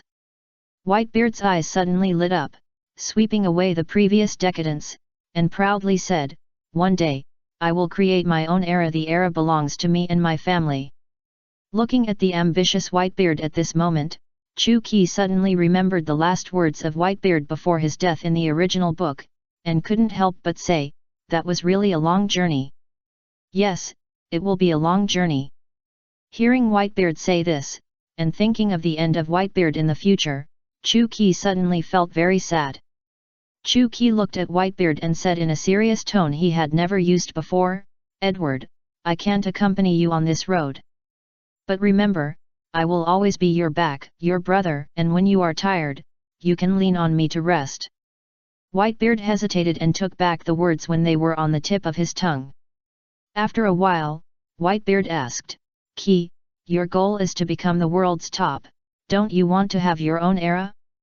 Chu Qi smiled and shook his head, "I don't need my own era, because every era will have my legend." "Gulala, I understand, you don't want to have your own era because you want to surpass the era. That's about it." The two smiled at each other and stopped talking tacitly. Chu Qi left the Rocks Pirates for more than a month, and the fans in the group naturally missed him very much. As soon as he stepped onto the deck, Chu Qi was grabbed by the giantess Nana and held in her broad arms. "Brother Qi, you are finally back. Nana can hardly live without you because she misses you so much." What a cold joke! After finally breaking free from the giant Nana's embrace, Chu Qi was immediately surrounded by a group of fans. "Brother Qi, have you fought with Gold Roger? I heard that he is a pirate with a bounty of 1.5 billion berries. How does he compare with me?" Chu Qi said mercilessly, "He can kill 17 or 18 people like you with one sword." The pirates couldn't help but sigh. Brother Qi is still the same Brother Qi. His words are always so heartbreaking. Xiaoqi suddenly jumped out and said, "I have the most say in this.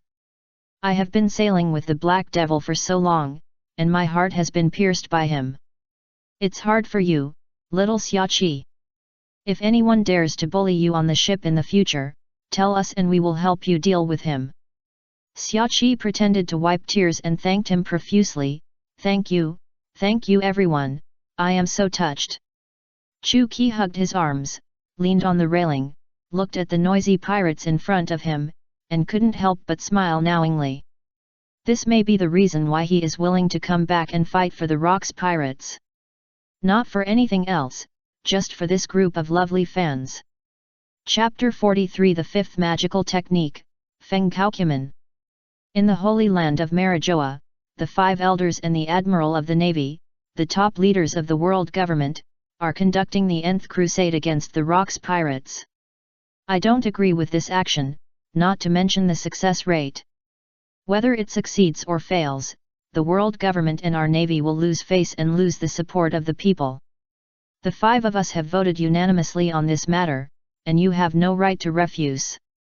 Yes, as for the post-war problems, we can blame the losses on the Rocks Pirates.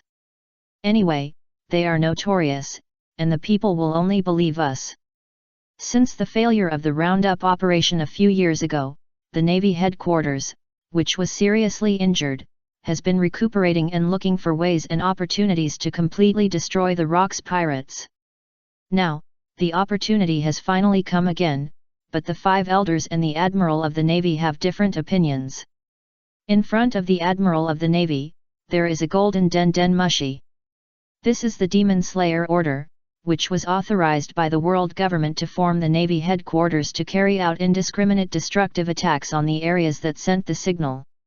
It is used to completely eliminate things and people in an area that threatens the rule of the world government. The target of this elimination is naturally the Rocks Pirates. It is obviously impossible to use the Demon Slayer Order directly to eliminate the Rocks Pirates. They are pirates, and their whereabouts are uncertain at sea. It is a joke to attack them at a fixed point. So the world government came up with a plan to lure them into a trap with a suicide attack. In Iraq, the Rocks Pirates will soon attack the member states of the world government, arrange for the Navy to fight with them, and then cooperate with the Demon Slaughter Order to eliminate the member states together with the Rocks Pirates. The price is undoubtedly tragic and huge, but for the world government, if the Rocks Pirates can be successfully eliminated this time, no matter how great the sacrifice is, it is definitely worth it. Chu Qi, who is thousands of miles away, does not know that a suicide attack against the Rocks Pirates is about to come.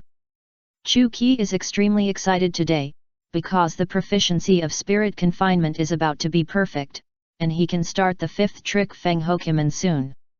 6 Door Immortal Thief, perfect, proficiency 100%. Double-handed, perfect, proficiency 100%. Tongtian, perfect, proficiency 100%. Spirit Binding and General Dispatching, great success, proficiency 99.8%. Feng Kaokuman, unlocked, proficiency 0. Shenji Balian, unlocked, proficiency 0. Deluo Dongguan, unlocked, proficiency 0. Pan, proficiency 0. It took less than 2 years for Chu Qi to reach the maximum proficiency of soul binding and general dispatching. The main reason is that people die every day at sea.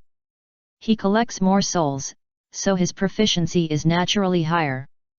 There is still 0.2%, success will come today. Chu Qi hid in the room alone, frantically serving souls. The feeling of eating souls is not pleasant, and now serving souls has little effect on Chu Qi. After all, his individual ability is too high now. If he ate Whitebeard's soul or Roger's soul, the effect was too much for Chu Qi to imagine. But Chu Qi would never do that, and would never enslave their souls in the future. Locke's soul can be considered whether it's to serve the spirit or to be a ghost general. It's so cool, Chu Qi said to himself excitedly. Locke didn't know yet that his afterlife had been arranged by Chu Qi. Finally, after eating 37 high-quality souls, the proficiency of the spirit binding and general dispatching skills increased to 100%. Spirit binding and general dispatching skills, perfect, proficiency 100%. Successfully unlocked Feng Kaokuman. Feng Kaokuman, beginner, proficiency 1%. The moment it was unlocked, all the relevant information about Feng Kaokuman was transmitted to Chu Qi's mind. The 5th skill Feng Kaokuman is the ultimate in the art of Kimen. Set up a Kimen game, in which you can freely move the 4 plates, control time and life and death, etc. Therefore, you can use the corresponding magic without standing in the corresponding palace. In short, within a certain range, Chu Qi can control all changes inside, and with the magic, almost no one can defeat him. Let's try it. Chu Qi began to silently recite the formula of Feng Kaokuman: innately lead the Joutian, cover the changes of the Joutian, and turn me into a king. As the formula ended, a Kimen bureau opened with Chu Qi as the center. What a wonderful feeling! I feel that I can dominate everything and control all the changes between heaven and earth. I am God. Chu Qi slowly spread his arms, and the excitement on his face began to be uncontrollable, and his thoughts gradually drifted away. He seemed to come to a new world. In this world, he was the god who dominated everything. Just when Chu Qi was about to sink, I don't know which nerve was touched, and he suddenly woke up. Is that the inner scene just now? That was a close call. Chu Qi looked frightened. If it weren't for the system's assistance, I would have been deeply trapped in it and unable to extricate myself. Feng Kaokuman may not be the strongest skill among the 8 strange skills, but it is definitely the most difficult and dangerous skill to practice. In the comics, even practicing the most ordinary Kimen skills will make people fall into the inner scene, let alone the ultimate Kimen skills. The founder of Wudang has such a high level of cultivation and character, but he still fell into the inner scene of Feng Kaokuman, not to mention ordinary people. Chu Qi looked at the size of his Kimen bureau. The radius is about 20 meters, which is quite satisfactory.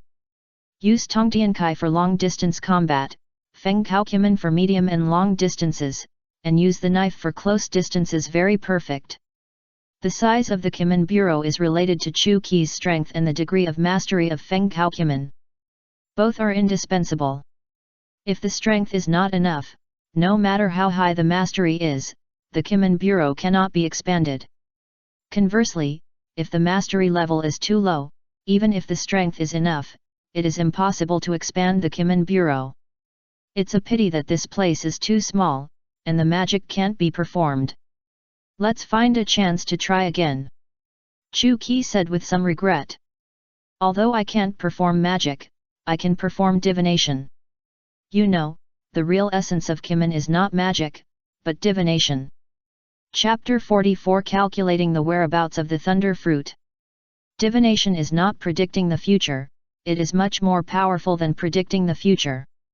It can predict the future direction, good and bad, tell you all the answers you want to know. Of course, this kind of heaven-defying thing is not without price. The more important the things you want to know, the more you crave the answers, the more difficult the calculation process is, and you may suffer backlash. If you calculate something you don't want to know or don't need, it will be very simple. The calculated things cannot be easily told to others, otherwise it is the so-called disclosure of the secrets of heaven, and it will also suffer backlash. Let me calculate it. Kimin, start. The Kimin bureau under Chu Qi's feet began to rotate, and a ball of light appeared in his consciousness. After Chu Qi broke it, some information flooded into his mind. Oh my god, the thunder fruit has been eaten by someone. That's right, what Chu Qi calculated was the natural thunder fruit. The whereabouts of the fruit. I thought it was on Sky Island, but I didn't expect that there was already a thunder fruit ability user in this era. Chu Qi was not interested in the thunder fruit. Even if he knew where it was, he would not look for it, so the deduction process was very simple. Let me see who the thunder fruit ability user is. After saying that, Chu Qi activated Feng Kaoqiumen again. The light ball that appeared in the consciousness this time was more than 10 times larger than the light ball that appeared when the thunder fruit was calculated. Chu Qi frowned. There are two possibilities for this situation. One is that this thunder fruit ability user is an important person and will affect the direction of the plot. The second is that this thunder fruit ability user will be related to Chu Qi. I want to see who this guy is today. Chu Qi put his hands together and began to concentrate on deducing the light ball. But not long after he started to deduce, Chu Qi's nosebleed could not stop flowing down. It was reasonable to be attacked back. After all, Chu Qi had just learned Feng Kaoqiumen, and he was trying to calculate such a difficult thing. It would be strange if he didn't get attacked back. He wanted to use Zhuangchuan Han to heal his wounds, but Chu Qi found that he couldn't heal them at all, as if he was severely injured. Tisk, it's nothing. Chu Qi didn't care, wiped the blood from his nose, and continued to analyze. It wasn't until bleeding from all 5 holes that he finally deduced the light ball. Cough cough cough. Chu Qi coughed up blood and sneered, I didn't expect the world government and the navy to have such a hand. This should be the legendary butterfly effect. The result of the calculation surprised Chu Qi. This thunder fruit ability user turned out to be the new admiral of the navy headquarters, a person who didn't exist before. Because Chu Qi joined the Rocks Pirates, the Rocks Pirates became more powerful than in the original book, and the casualties caused to the navy were naturally greater. For this reason, the navy was forced to start the world recruitment, found this thunder fruit ability user, and promoted him to the rank of admiral. Tisk tisk tisk, this is interesting. I'm afraid there will be another butterfly effect in the future. Because Chu Qi, this little butterfly, came in, this series of chain reactions was triggered. Chu Qi could even make up a tortuous story in his mind. The navy started the world recruitment, and an ordinary man wanted to stand out. He practiced hard for this, but accidentally ate the thunder fruit, one of the strongest natural devil fruits, and he has since reached the peak. This guy is really a protagonist script. Because he had eaten the thunder fruit for a short time and the fruit ability was not developed enough, the Navy headquarters concealed his news and secretly trained him for 2 years. The purpose of the training is very clear, which is to deal with the Rocks Pirates. And Chu Qi also calculated that he would fight him soon. The two are related, so it is so difficult to predict. Wait, something is wrong. Chu Qi suddenly thought that the Navy headquarters would not dare to go to war with the Rocks Pirates just because they had a thunder fruit ability user. The Navy should know that the Rocks Pirates can deal with 2 more, let alone 1 natural fruit ability user. Thinking of this, Chu Qi pinched his chin and muttered to himself, they must be planning something in secret. Just like 3 years ago I hate surprises, and I hate surprises, so Kimin, open bang bang bang at night, Whitebeard knocked on Chu Ki's door. Hey Ki, why haven't you been seen all day? Chu Ki has locked himself in the room for a day.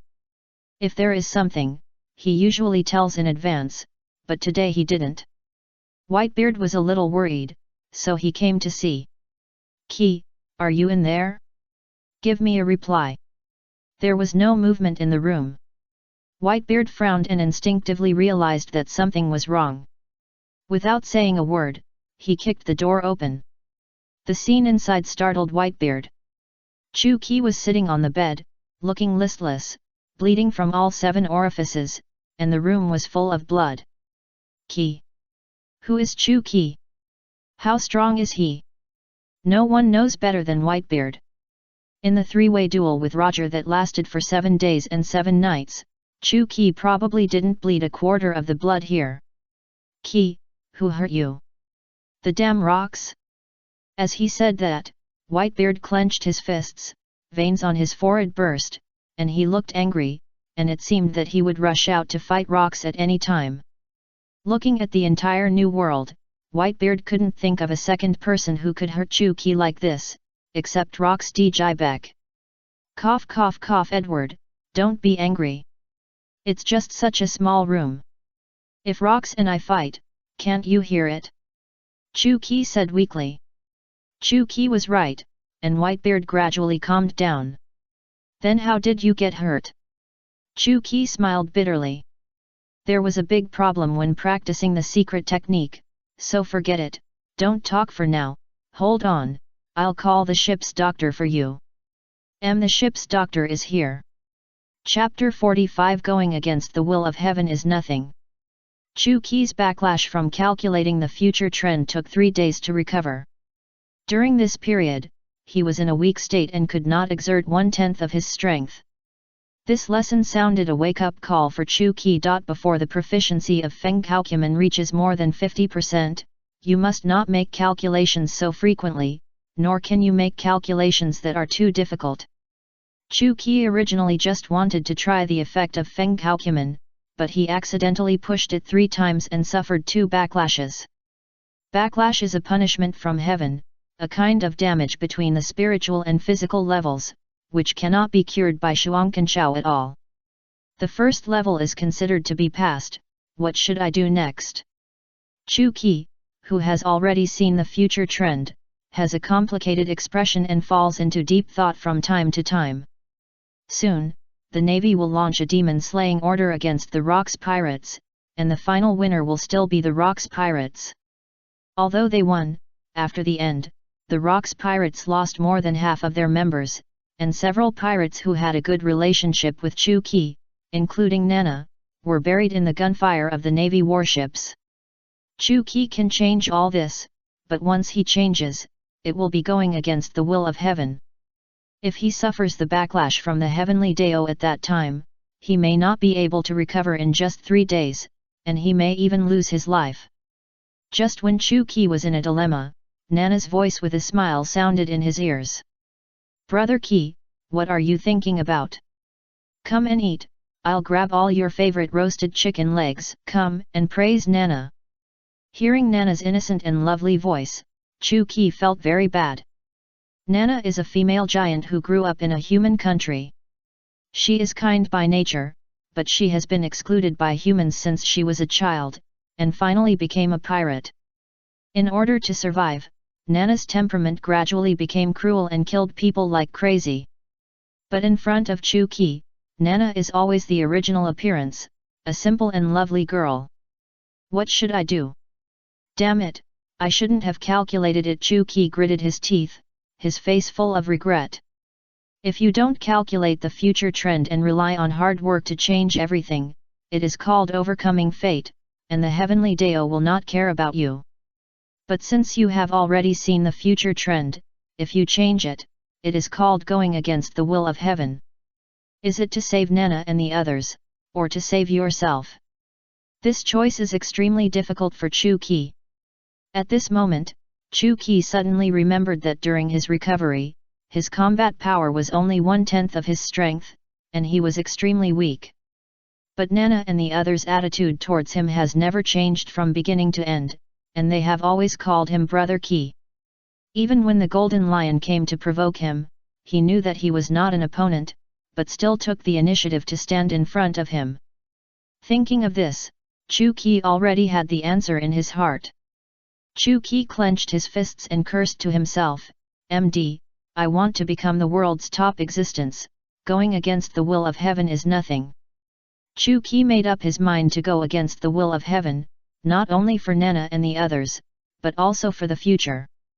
If he deduced in the future that his lover or his best brother was about to encounter an accident, would he still hesitate? Definitely not.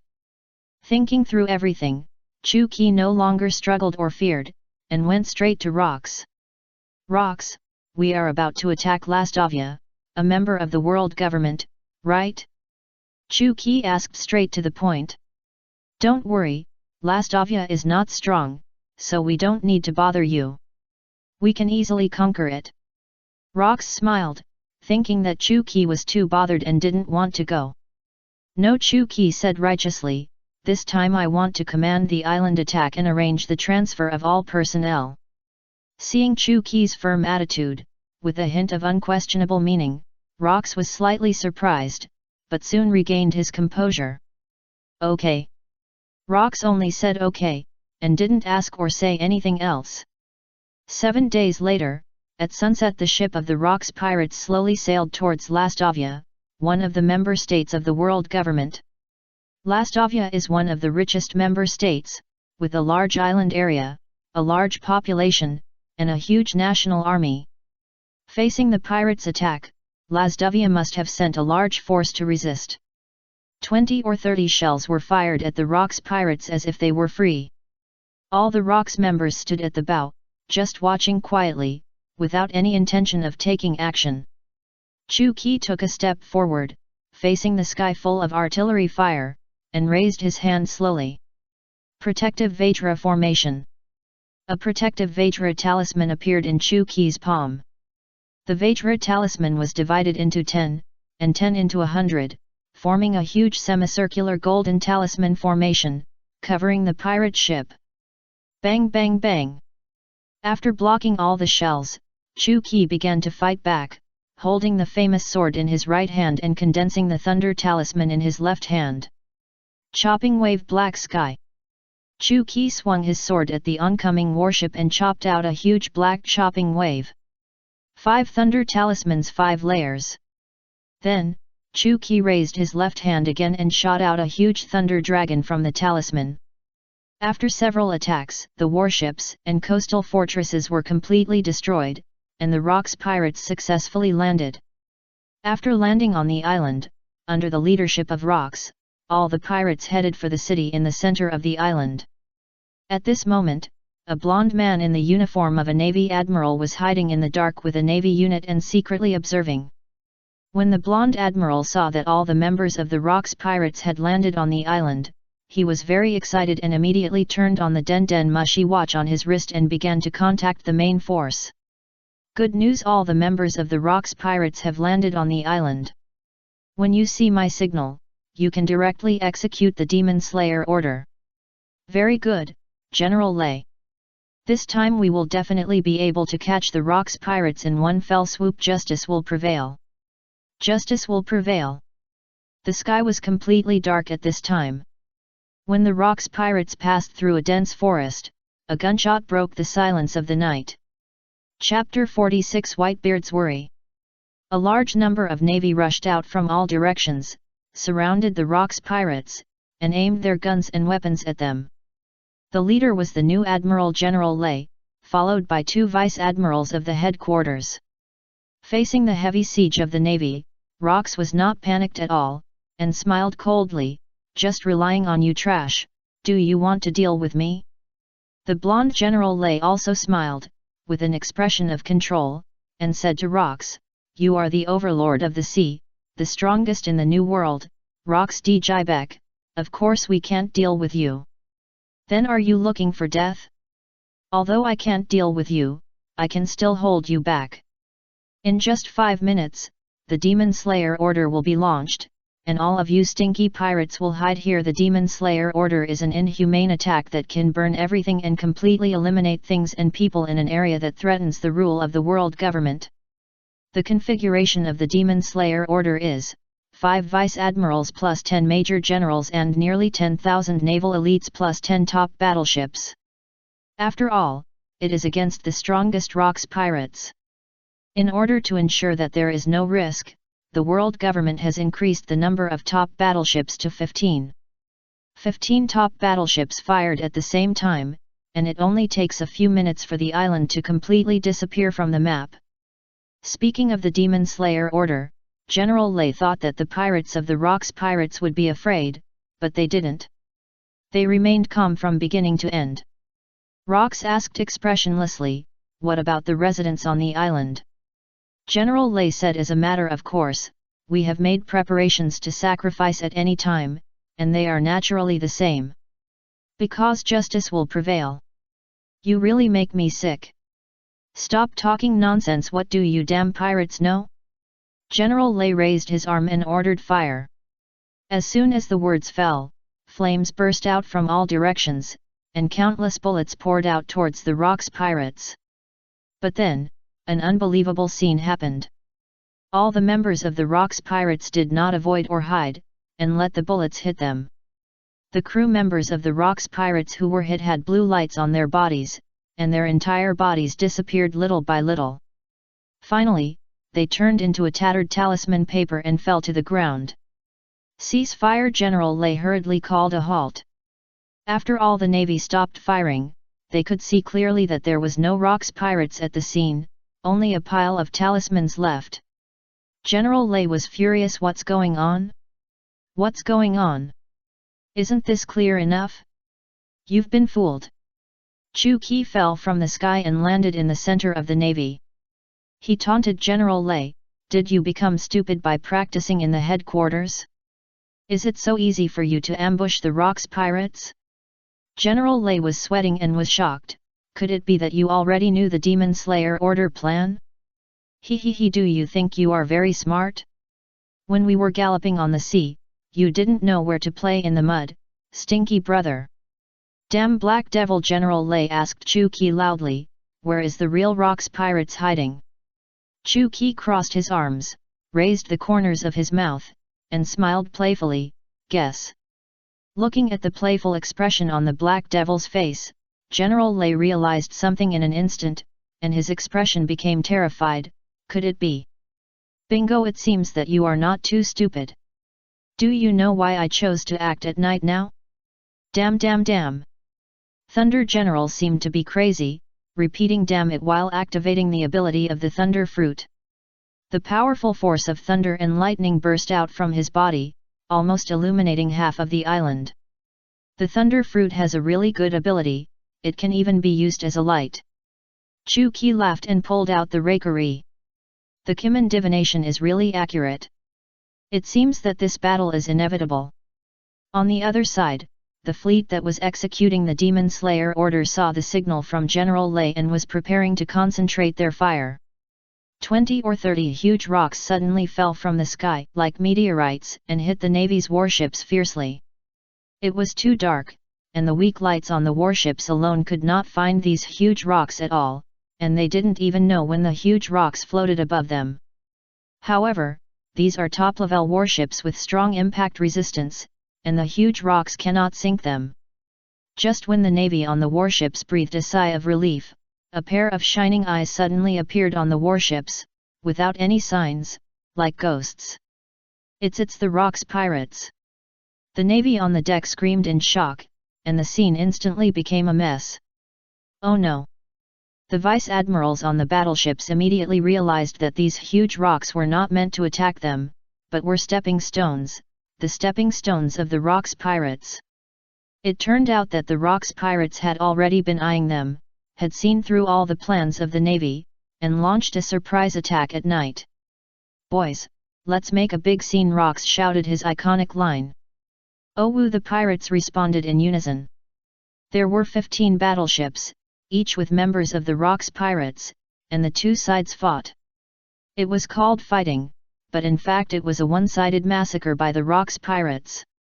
Because of the sudden surprise attack, the Navy had already been in chaos. They were in a panic. In addition, the Rocks pirates were much stronger than the Navy, so they were no match. Ha ha ha ha, lion chicory. Zeus, Prometheus, let's play together. Okay, Mom. Whitebeard did not join their killing.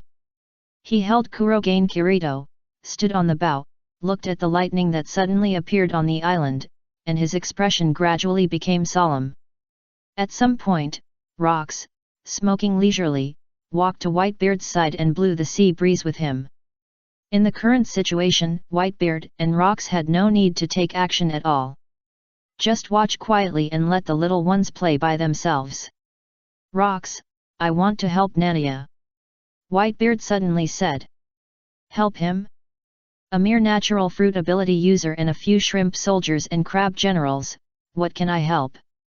Are you afraid that he can't solve it? Rocks disagreed.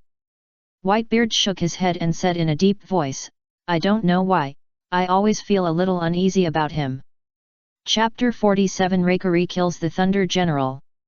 Whitebeard was worried because he suddenly remembered the scene he saw in Chu-Ki's room 10 days ago. He was sitting on the ground covered in blood and dying. Every time he thought of it, Whitebeard was extremely frightened. What kind of terrifying power could hurt Chu-Ki like that? In the group, Chu-Ki's physical strength is definitely at the monster level. Coupled with the ability to heal infinitely, it is rare to see scratches, let alone bleeding. However, under this unknown power, Chu-Ki had no power to resist. Thinking of this, Whitebeard was a little restless, because he always felt that this power was about to fall on Chu-Ki again. No, I must go over to help him. Whitebeard looked serious and prepared to take a boat over. Rocks flicked off the cigarette butt in his hand and said slowly, before the operation, the Black Devil said that no one should go to the island or help him before his battle is over. But Whitebeard was about to refute, but Rocks interrupted, in the Rocks Pirates, the relationship between you two is the best. But compared to the degree of trust, I trust him more than you do, and believe that his decision will not be wrong. After that, Rocks patted Whitebeard on the shoulder and turned away. Whitebeard's hand holding Kusunakiri finally relaxed, and the solemnity on his face gradually disappeared. At this moment, Whitebeard figured it out. Just as Rocks said, since Chu-Ki had made a decision, he should respect and trust him. Hearing the roar from afar, the Demon Slayer order was delayed in launching. General Lei knew that the situation was over and the operation had failed. Although the operation failed, General Lei did not intend to give up.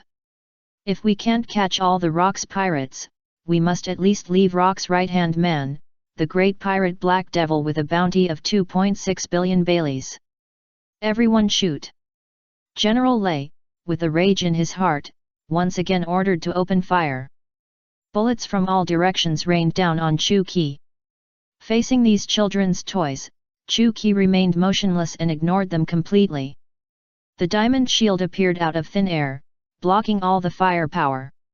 Let me inform you that I'm not in a good mood today, and your luck is not very good either. Chu-Ki snorted coldly. Ghost General appear. The scene was instantly filled with gloomy whines, and the sound of ghosts crying and wolves howling rang out in the darkness. Ah! The surrounding navy screamed in succession, and then there was no sound. More than a dozen ghosts slaughtered the navy soldiers, and the two vice-admirals also fought with the ghosts. If it were normal times, Chu-Ki would have stunned them all with a domineering color, but today he was very unhappy and needed to vent. Chu-Ki did not rush to take action, but crossed his arms and watched them play with interest.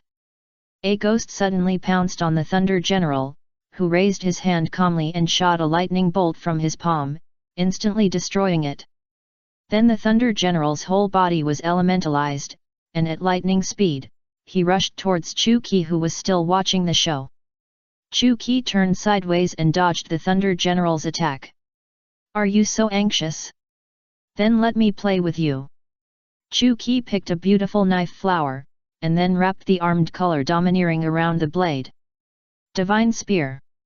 A spear made of thunder appeared in the Thunder General's hand, and he threw it towards Chu Qi. Chu Qi smiled slightly, waved the thunder blade in his hand, and the thunder spear instantly broke into two halves, brushed past Chu Qi, and exploded on both sides, without hurting him at all. To be honest, you are not very lucky, because the name of my sword is Thunder Blade, which is a famous sword that cuts off lightning, so you are destined to be killed by it. Chu Qi said with a smile. Ridiculous, can you cut off the lightning of God? Tisk, you are really ridiculous. Chu Qi raised Thunder Blade to his shoulder and said contemptuously, relying on the ability of the Thunder Fruit, you have been a Navy Admiral for 2 years, and you have captured a few small pirates, and you dare to call yourself a god. Isn't this ridiculous enough? Stop talking nonsense, you want to kill me, come and try it. Thunder General was embarrassed and angry. Okay, I'll satisfy you. God's Speed Talisman level 5. With the speed buff, Chu Qi stomped on the ground and disappeared instantly with the recoil. The next second, he flashed in front of Lei Zhang, with the rakery in his hand raised high and dropped at high speed. So fast! Lei Zhang was shocked and used the speed of lightning to the extreme, successfully dodging Chu Qi's slash. Haha, that's all. Dodge. Lei Zhang, who was slashing at Chu Qi, was just feeling proud when he suddenly felt a heart-wrenching pain. Shua! A wound more than 1 meter long appeared on his elemental body. What happened? Lei Zhang tried to heal the wound, but found that there was still armed color domineering on the wound, preventing him from recovering. What did you do? You didn't hit me. Why? Lei Zhang's expression was a little horrified. Stupid, you don't even know how to release domineering. With your appearance, you are still a general? It's really funny. Chu Qi was very disdainful. 2 years ago, this guy was probably still farming at home. Later, he accidentally ate the thunder fruit and was promoted to the Admiral of the Navy. After 2 years of training, he had become too inflated to be beaten by reality. Lei Zhang, we are here to help you. The 2 lieutenant generals saw that the situation was not right and immediately gave up fighting with the ghost shadow and rushed towards Chu Qi. 1 knife and 1 axe, slashing at Chu Qi at the same time. Bang! Chu Qi raised the thunder blade and blocked it in front of him, blocking the attacks of the 2 lieutenant generals without any pressure. Are you in a hurry to die? 2 triple thunder talismans appeared out of thin air on the left and right sides of Chu Qi, aiming at the 2 lieutenant generals with thunder strikes ready to be launched. The 2 wanted to dodge, but at such a close distance, it was impossible to do it in time. Puff! At this moment, Chu Qi suddenly spit out a mouthful of thick blood, and the power of raising the sword became much smaller, and the 2 thunder talismans also dimmed. Good opportunity! The 2 were overjoyed. Although they didn't know why the Black Devil was suddenly injured, this was undoubtedly the best opportunity to counterattack. The 2 people's hands holding the weapons exerted force, and they actually pushed Chu Qi out and hit him hard against the tree. Chapter 48. In a strange situation, I am the king. It seems that my luck is not very good, Chu Qi said while wiping the blood from his nose. Lei Zhang, the Black Devil seems to be injured, let's go together get rid of him. The 2 lieutenant generals became excited. Good.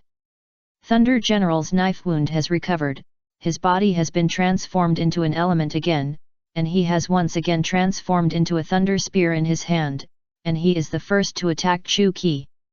The 2 lieutenant generals surrounded Chu Qi from the left and right, forming a horn with the Thunder General in the middle, and attacked Chu Qi, blocking his retreat.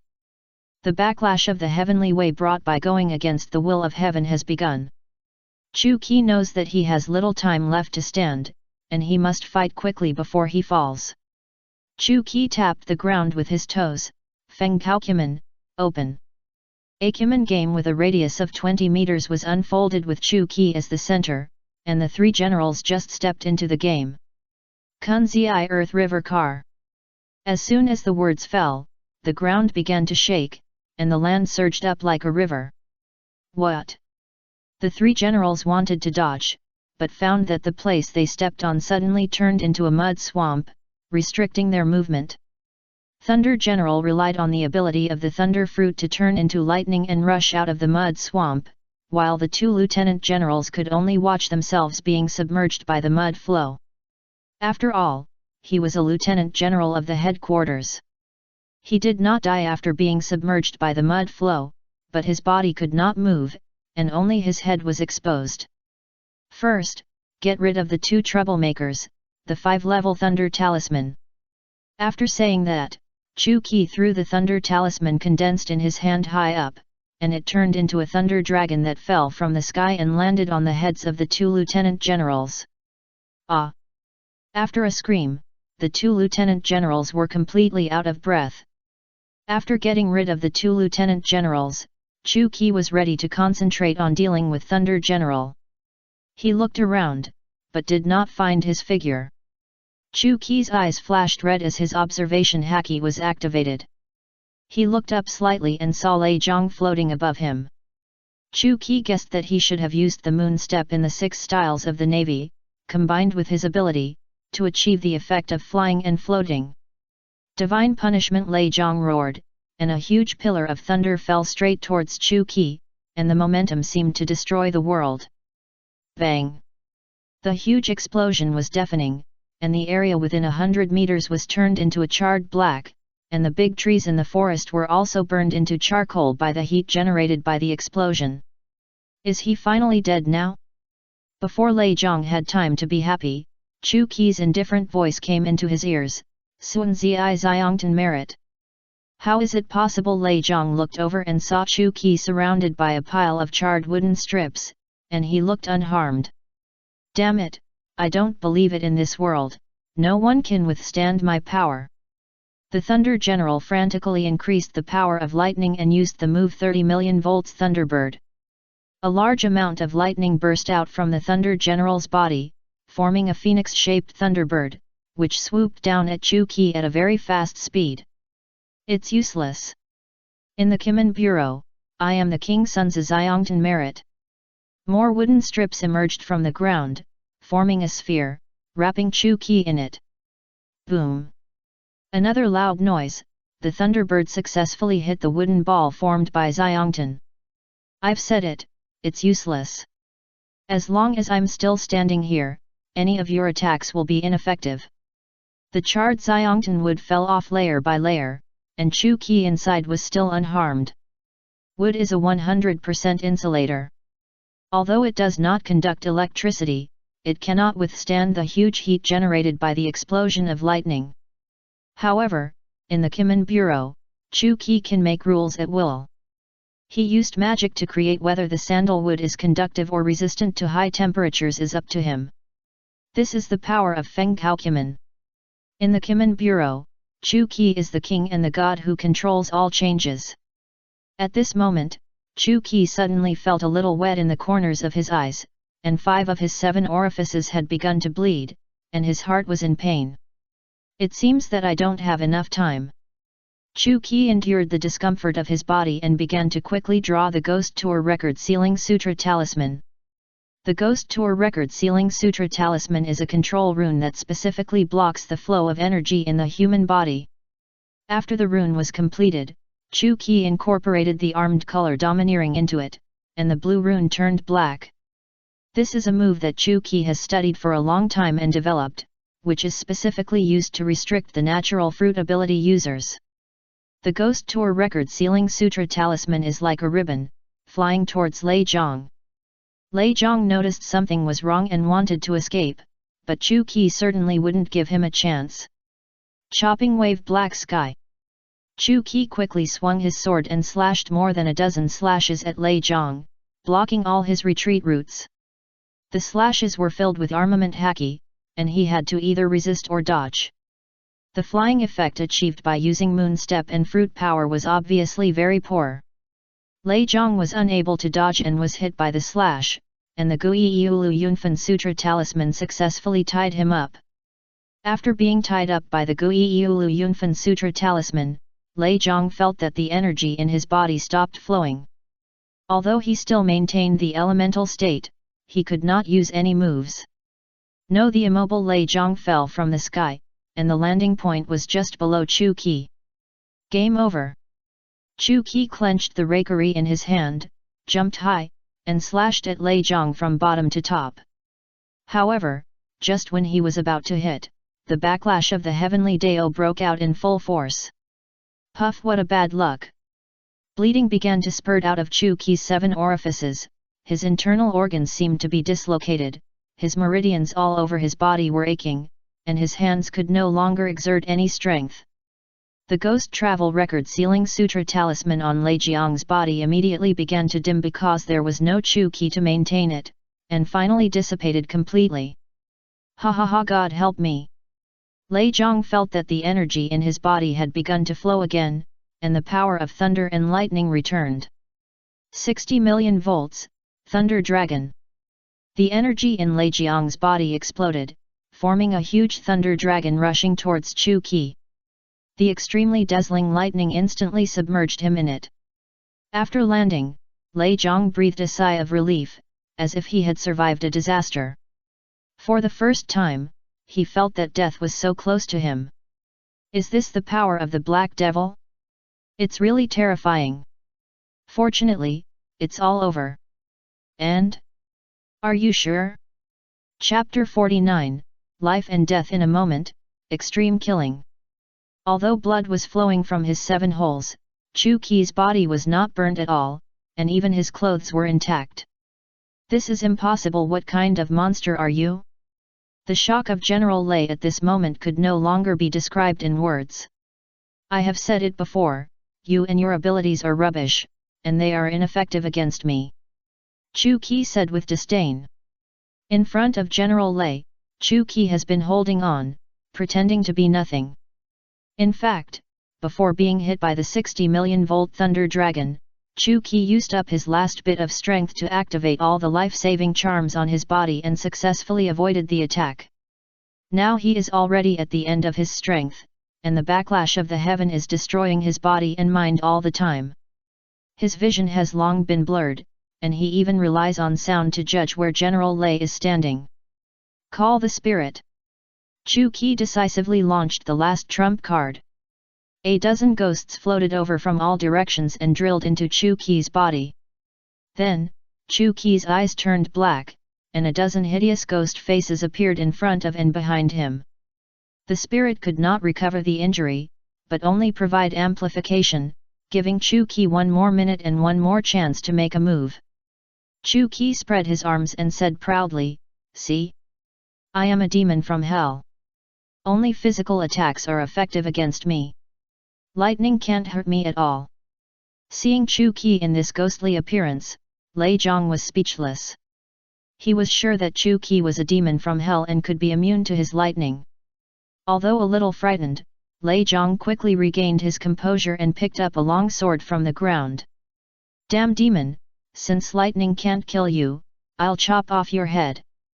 Lei Jiang had already determined that Chu Qi was a real demon, and subconsciously believed his words, thinking that only physical attacks were effective, so he gave up continuing to use electric shocks. "Come and try, see if you can kill me." Chu Qi is now completely blind, his consciousness is already very blurred, and he could fall down at any time. What supports him to continue standing and talking is willpower, which is the willpower that breaks through the limits of his body. Die! Lei Jiang held the knife with both hands, and after transforming his body into elements again, he turned into a flash of lightning and struck a thunderbolt at the fastest speed. 100-7050. Chu Qi, who could no longer see anything, could only count silently in his mind, counting the distance between Lei Jiang and himself. 20. When the distance was only 20 meters, Chu Qi moved, raised the rakery in his hand, and rushed over at the fastest speed at present. Rakery was not wrapped with armed color domineering, because Chu Qi's current body could no longer release domineering. But Chu Qi knew that this knife had already decided the outcome, because the position where Lei Jiang was standing at this moment was in his Kimen bureau. When Lei Jiang stepped into the Kimen bureau, he found something wrong.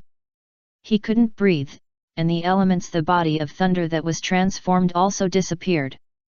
The power of the thunder fruit was still there, but it could not emit a single lightning. The Thunder General was terrified.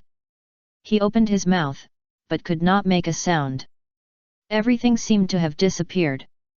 Vacuum, the word popped up in the mind of the Thunder General. That's right, it was vacuum, Chu Qi's last killer move. When the Thunder General rushed over, Chu Qi used the power of Feng Kao Kimen to change the environment in the Kimen Bureau to vacuum. The transmission of electric current requires a medium, but there is no substance in the vacuum, and the electric current cannot be conducted.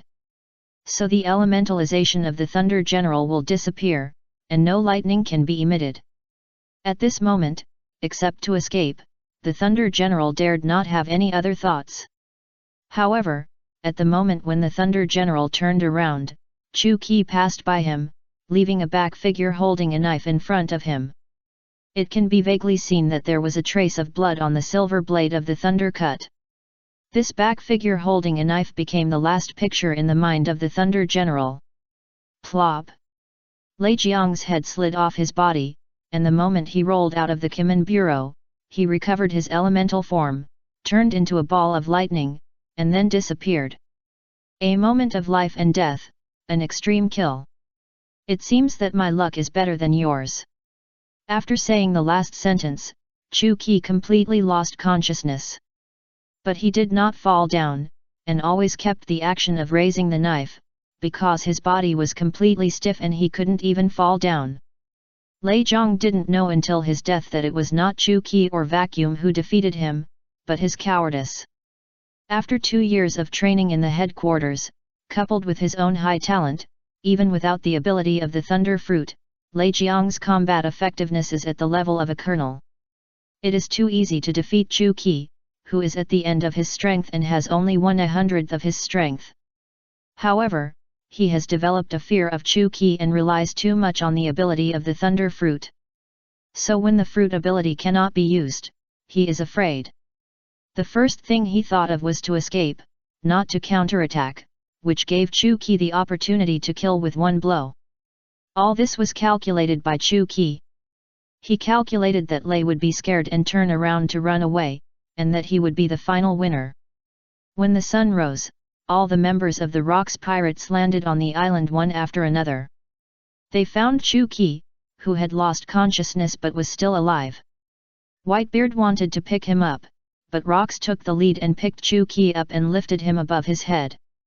Today's victory does not belong to me, nor to the Rocks Pirates, but only to him.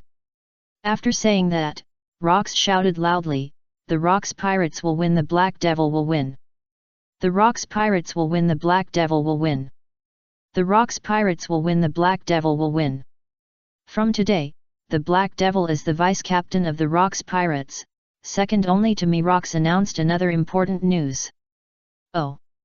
Most of the crew cheered and celebrated for Chu Qi. Especially Chu Qi's fans, they couldn't wait to sing and dance on the spot. Only Golden Lion and Kaido's anti-Chu alliance were extremely upset. Black Devil became the vice captain, which meant that he would be his superior in the future and could command and direct him to do things. Who could be happy about this? Should we take advantage of his illness to kill him? Golden Lion and Kaido thought at the same time. But after looking at Rocks and Whitebeard, they thought about it and decided not to. Chapter 50 Enslaving the Remnant Soul, Thunder Ghost General. When the first ray of sunlight in the morning shone on Chu Qi's face, he slowly opened his eyes and woke up from the bed. Looking around, this is his room, and nothing around him has changed.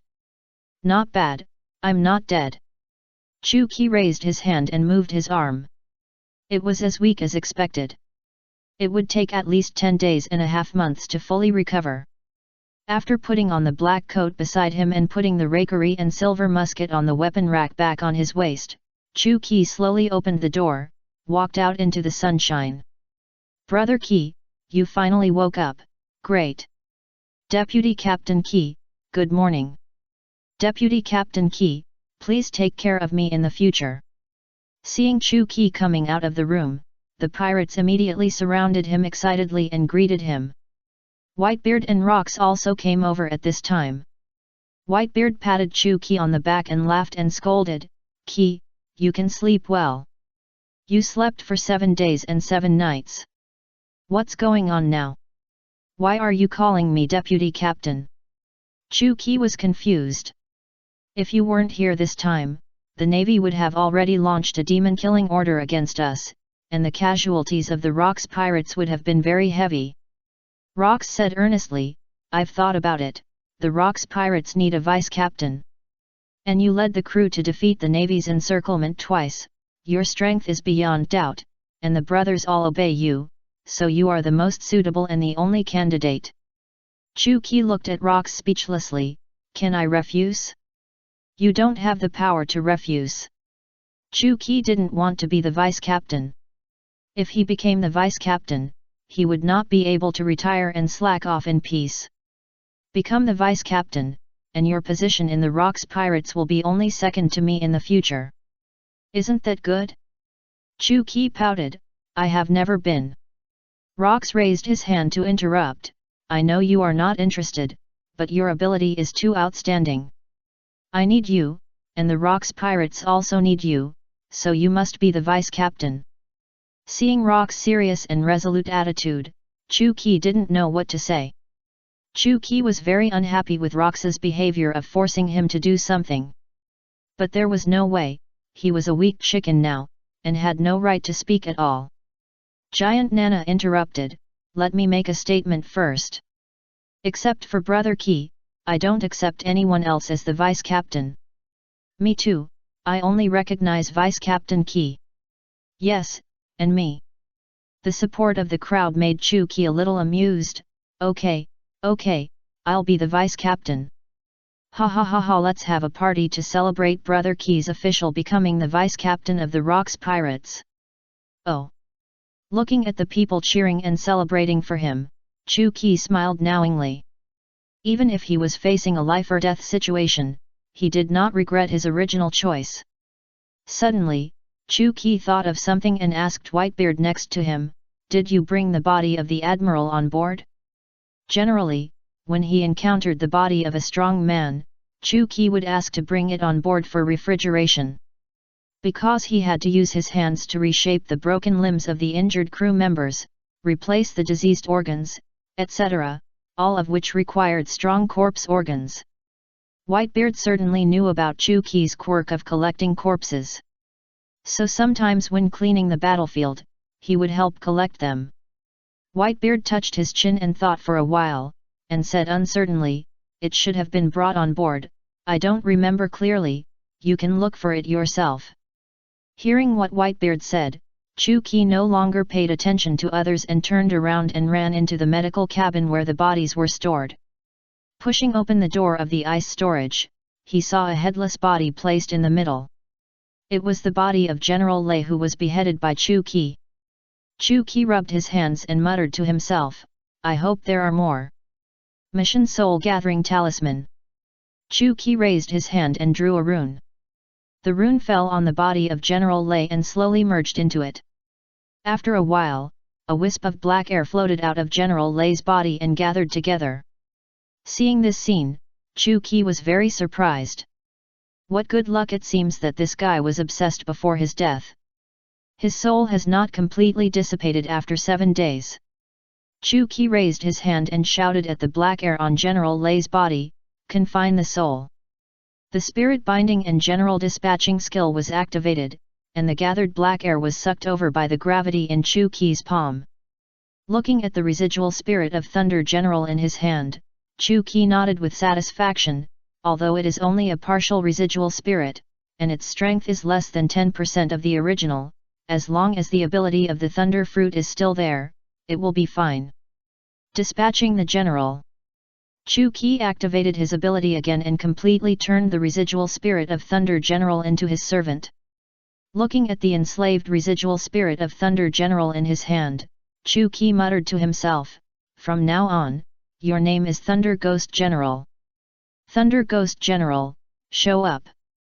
As soon as the voice fell, the black gas in Chu Qi's hand flew out, turned into a human form, and stood in front of Chu Qi. "Show me your ability." In the following time, Chu Qi tested the degree of retention of the Thunder Fruit ability on the Thunder Ghost General. The final result was not too bad, but not too satisfactory. First of all, the Ghost General cannot be elementalized.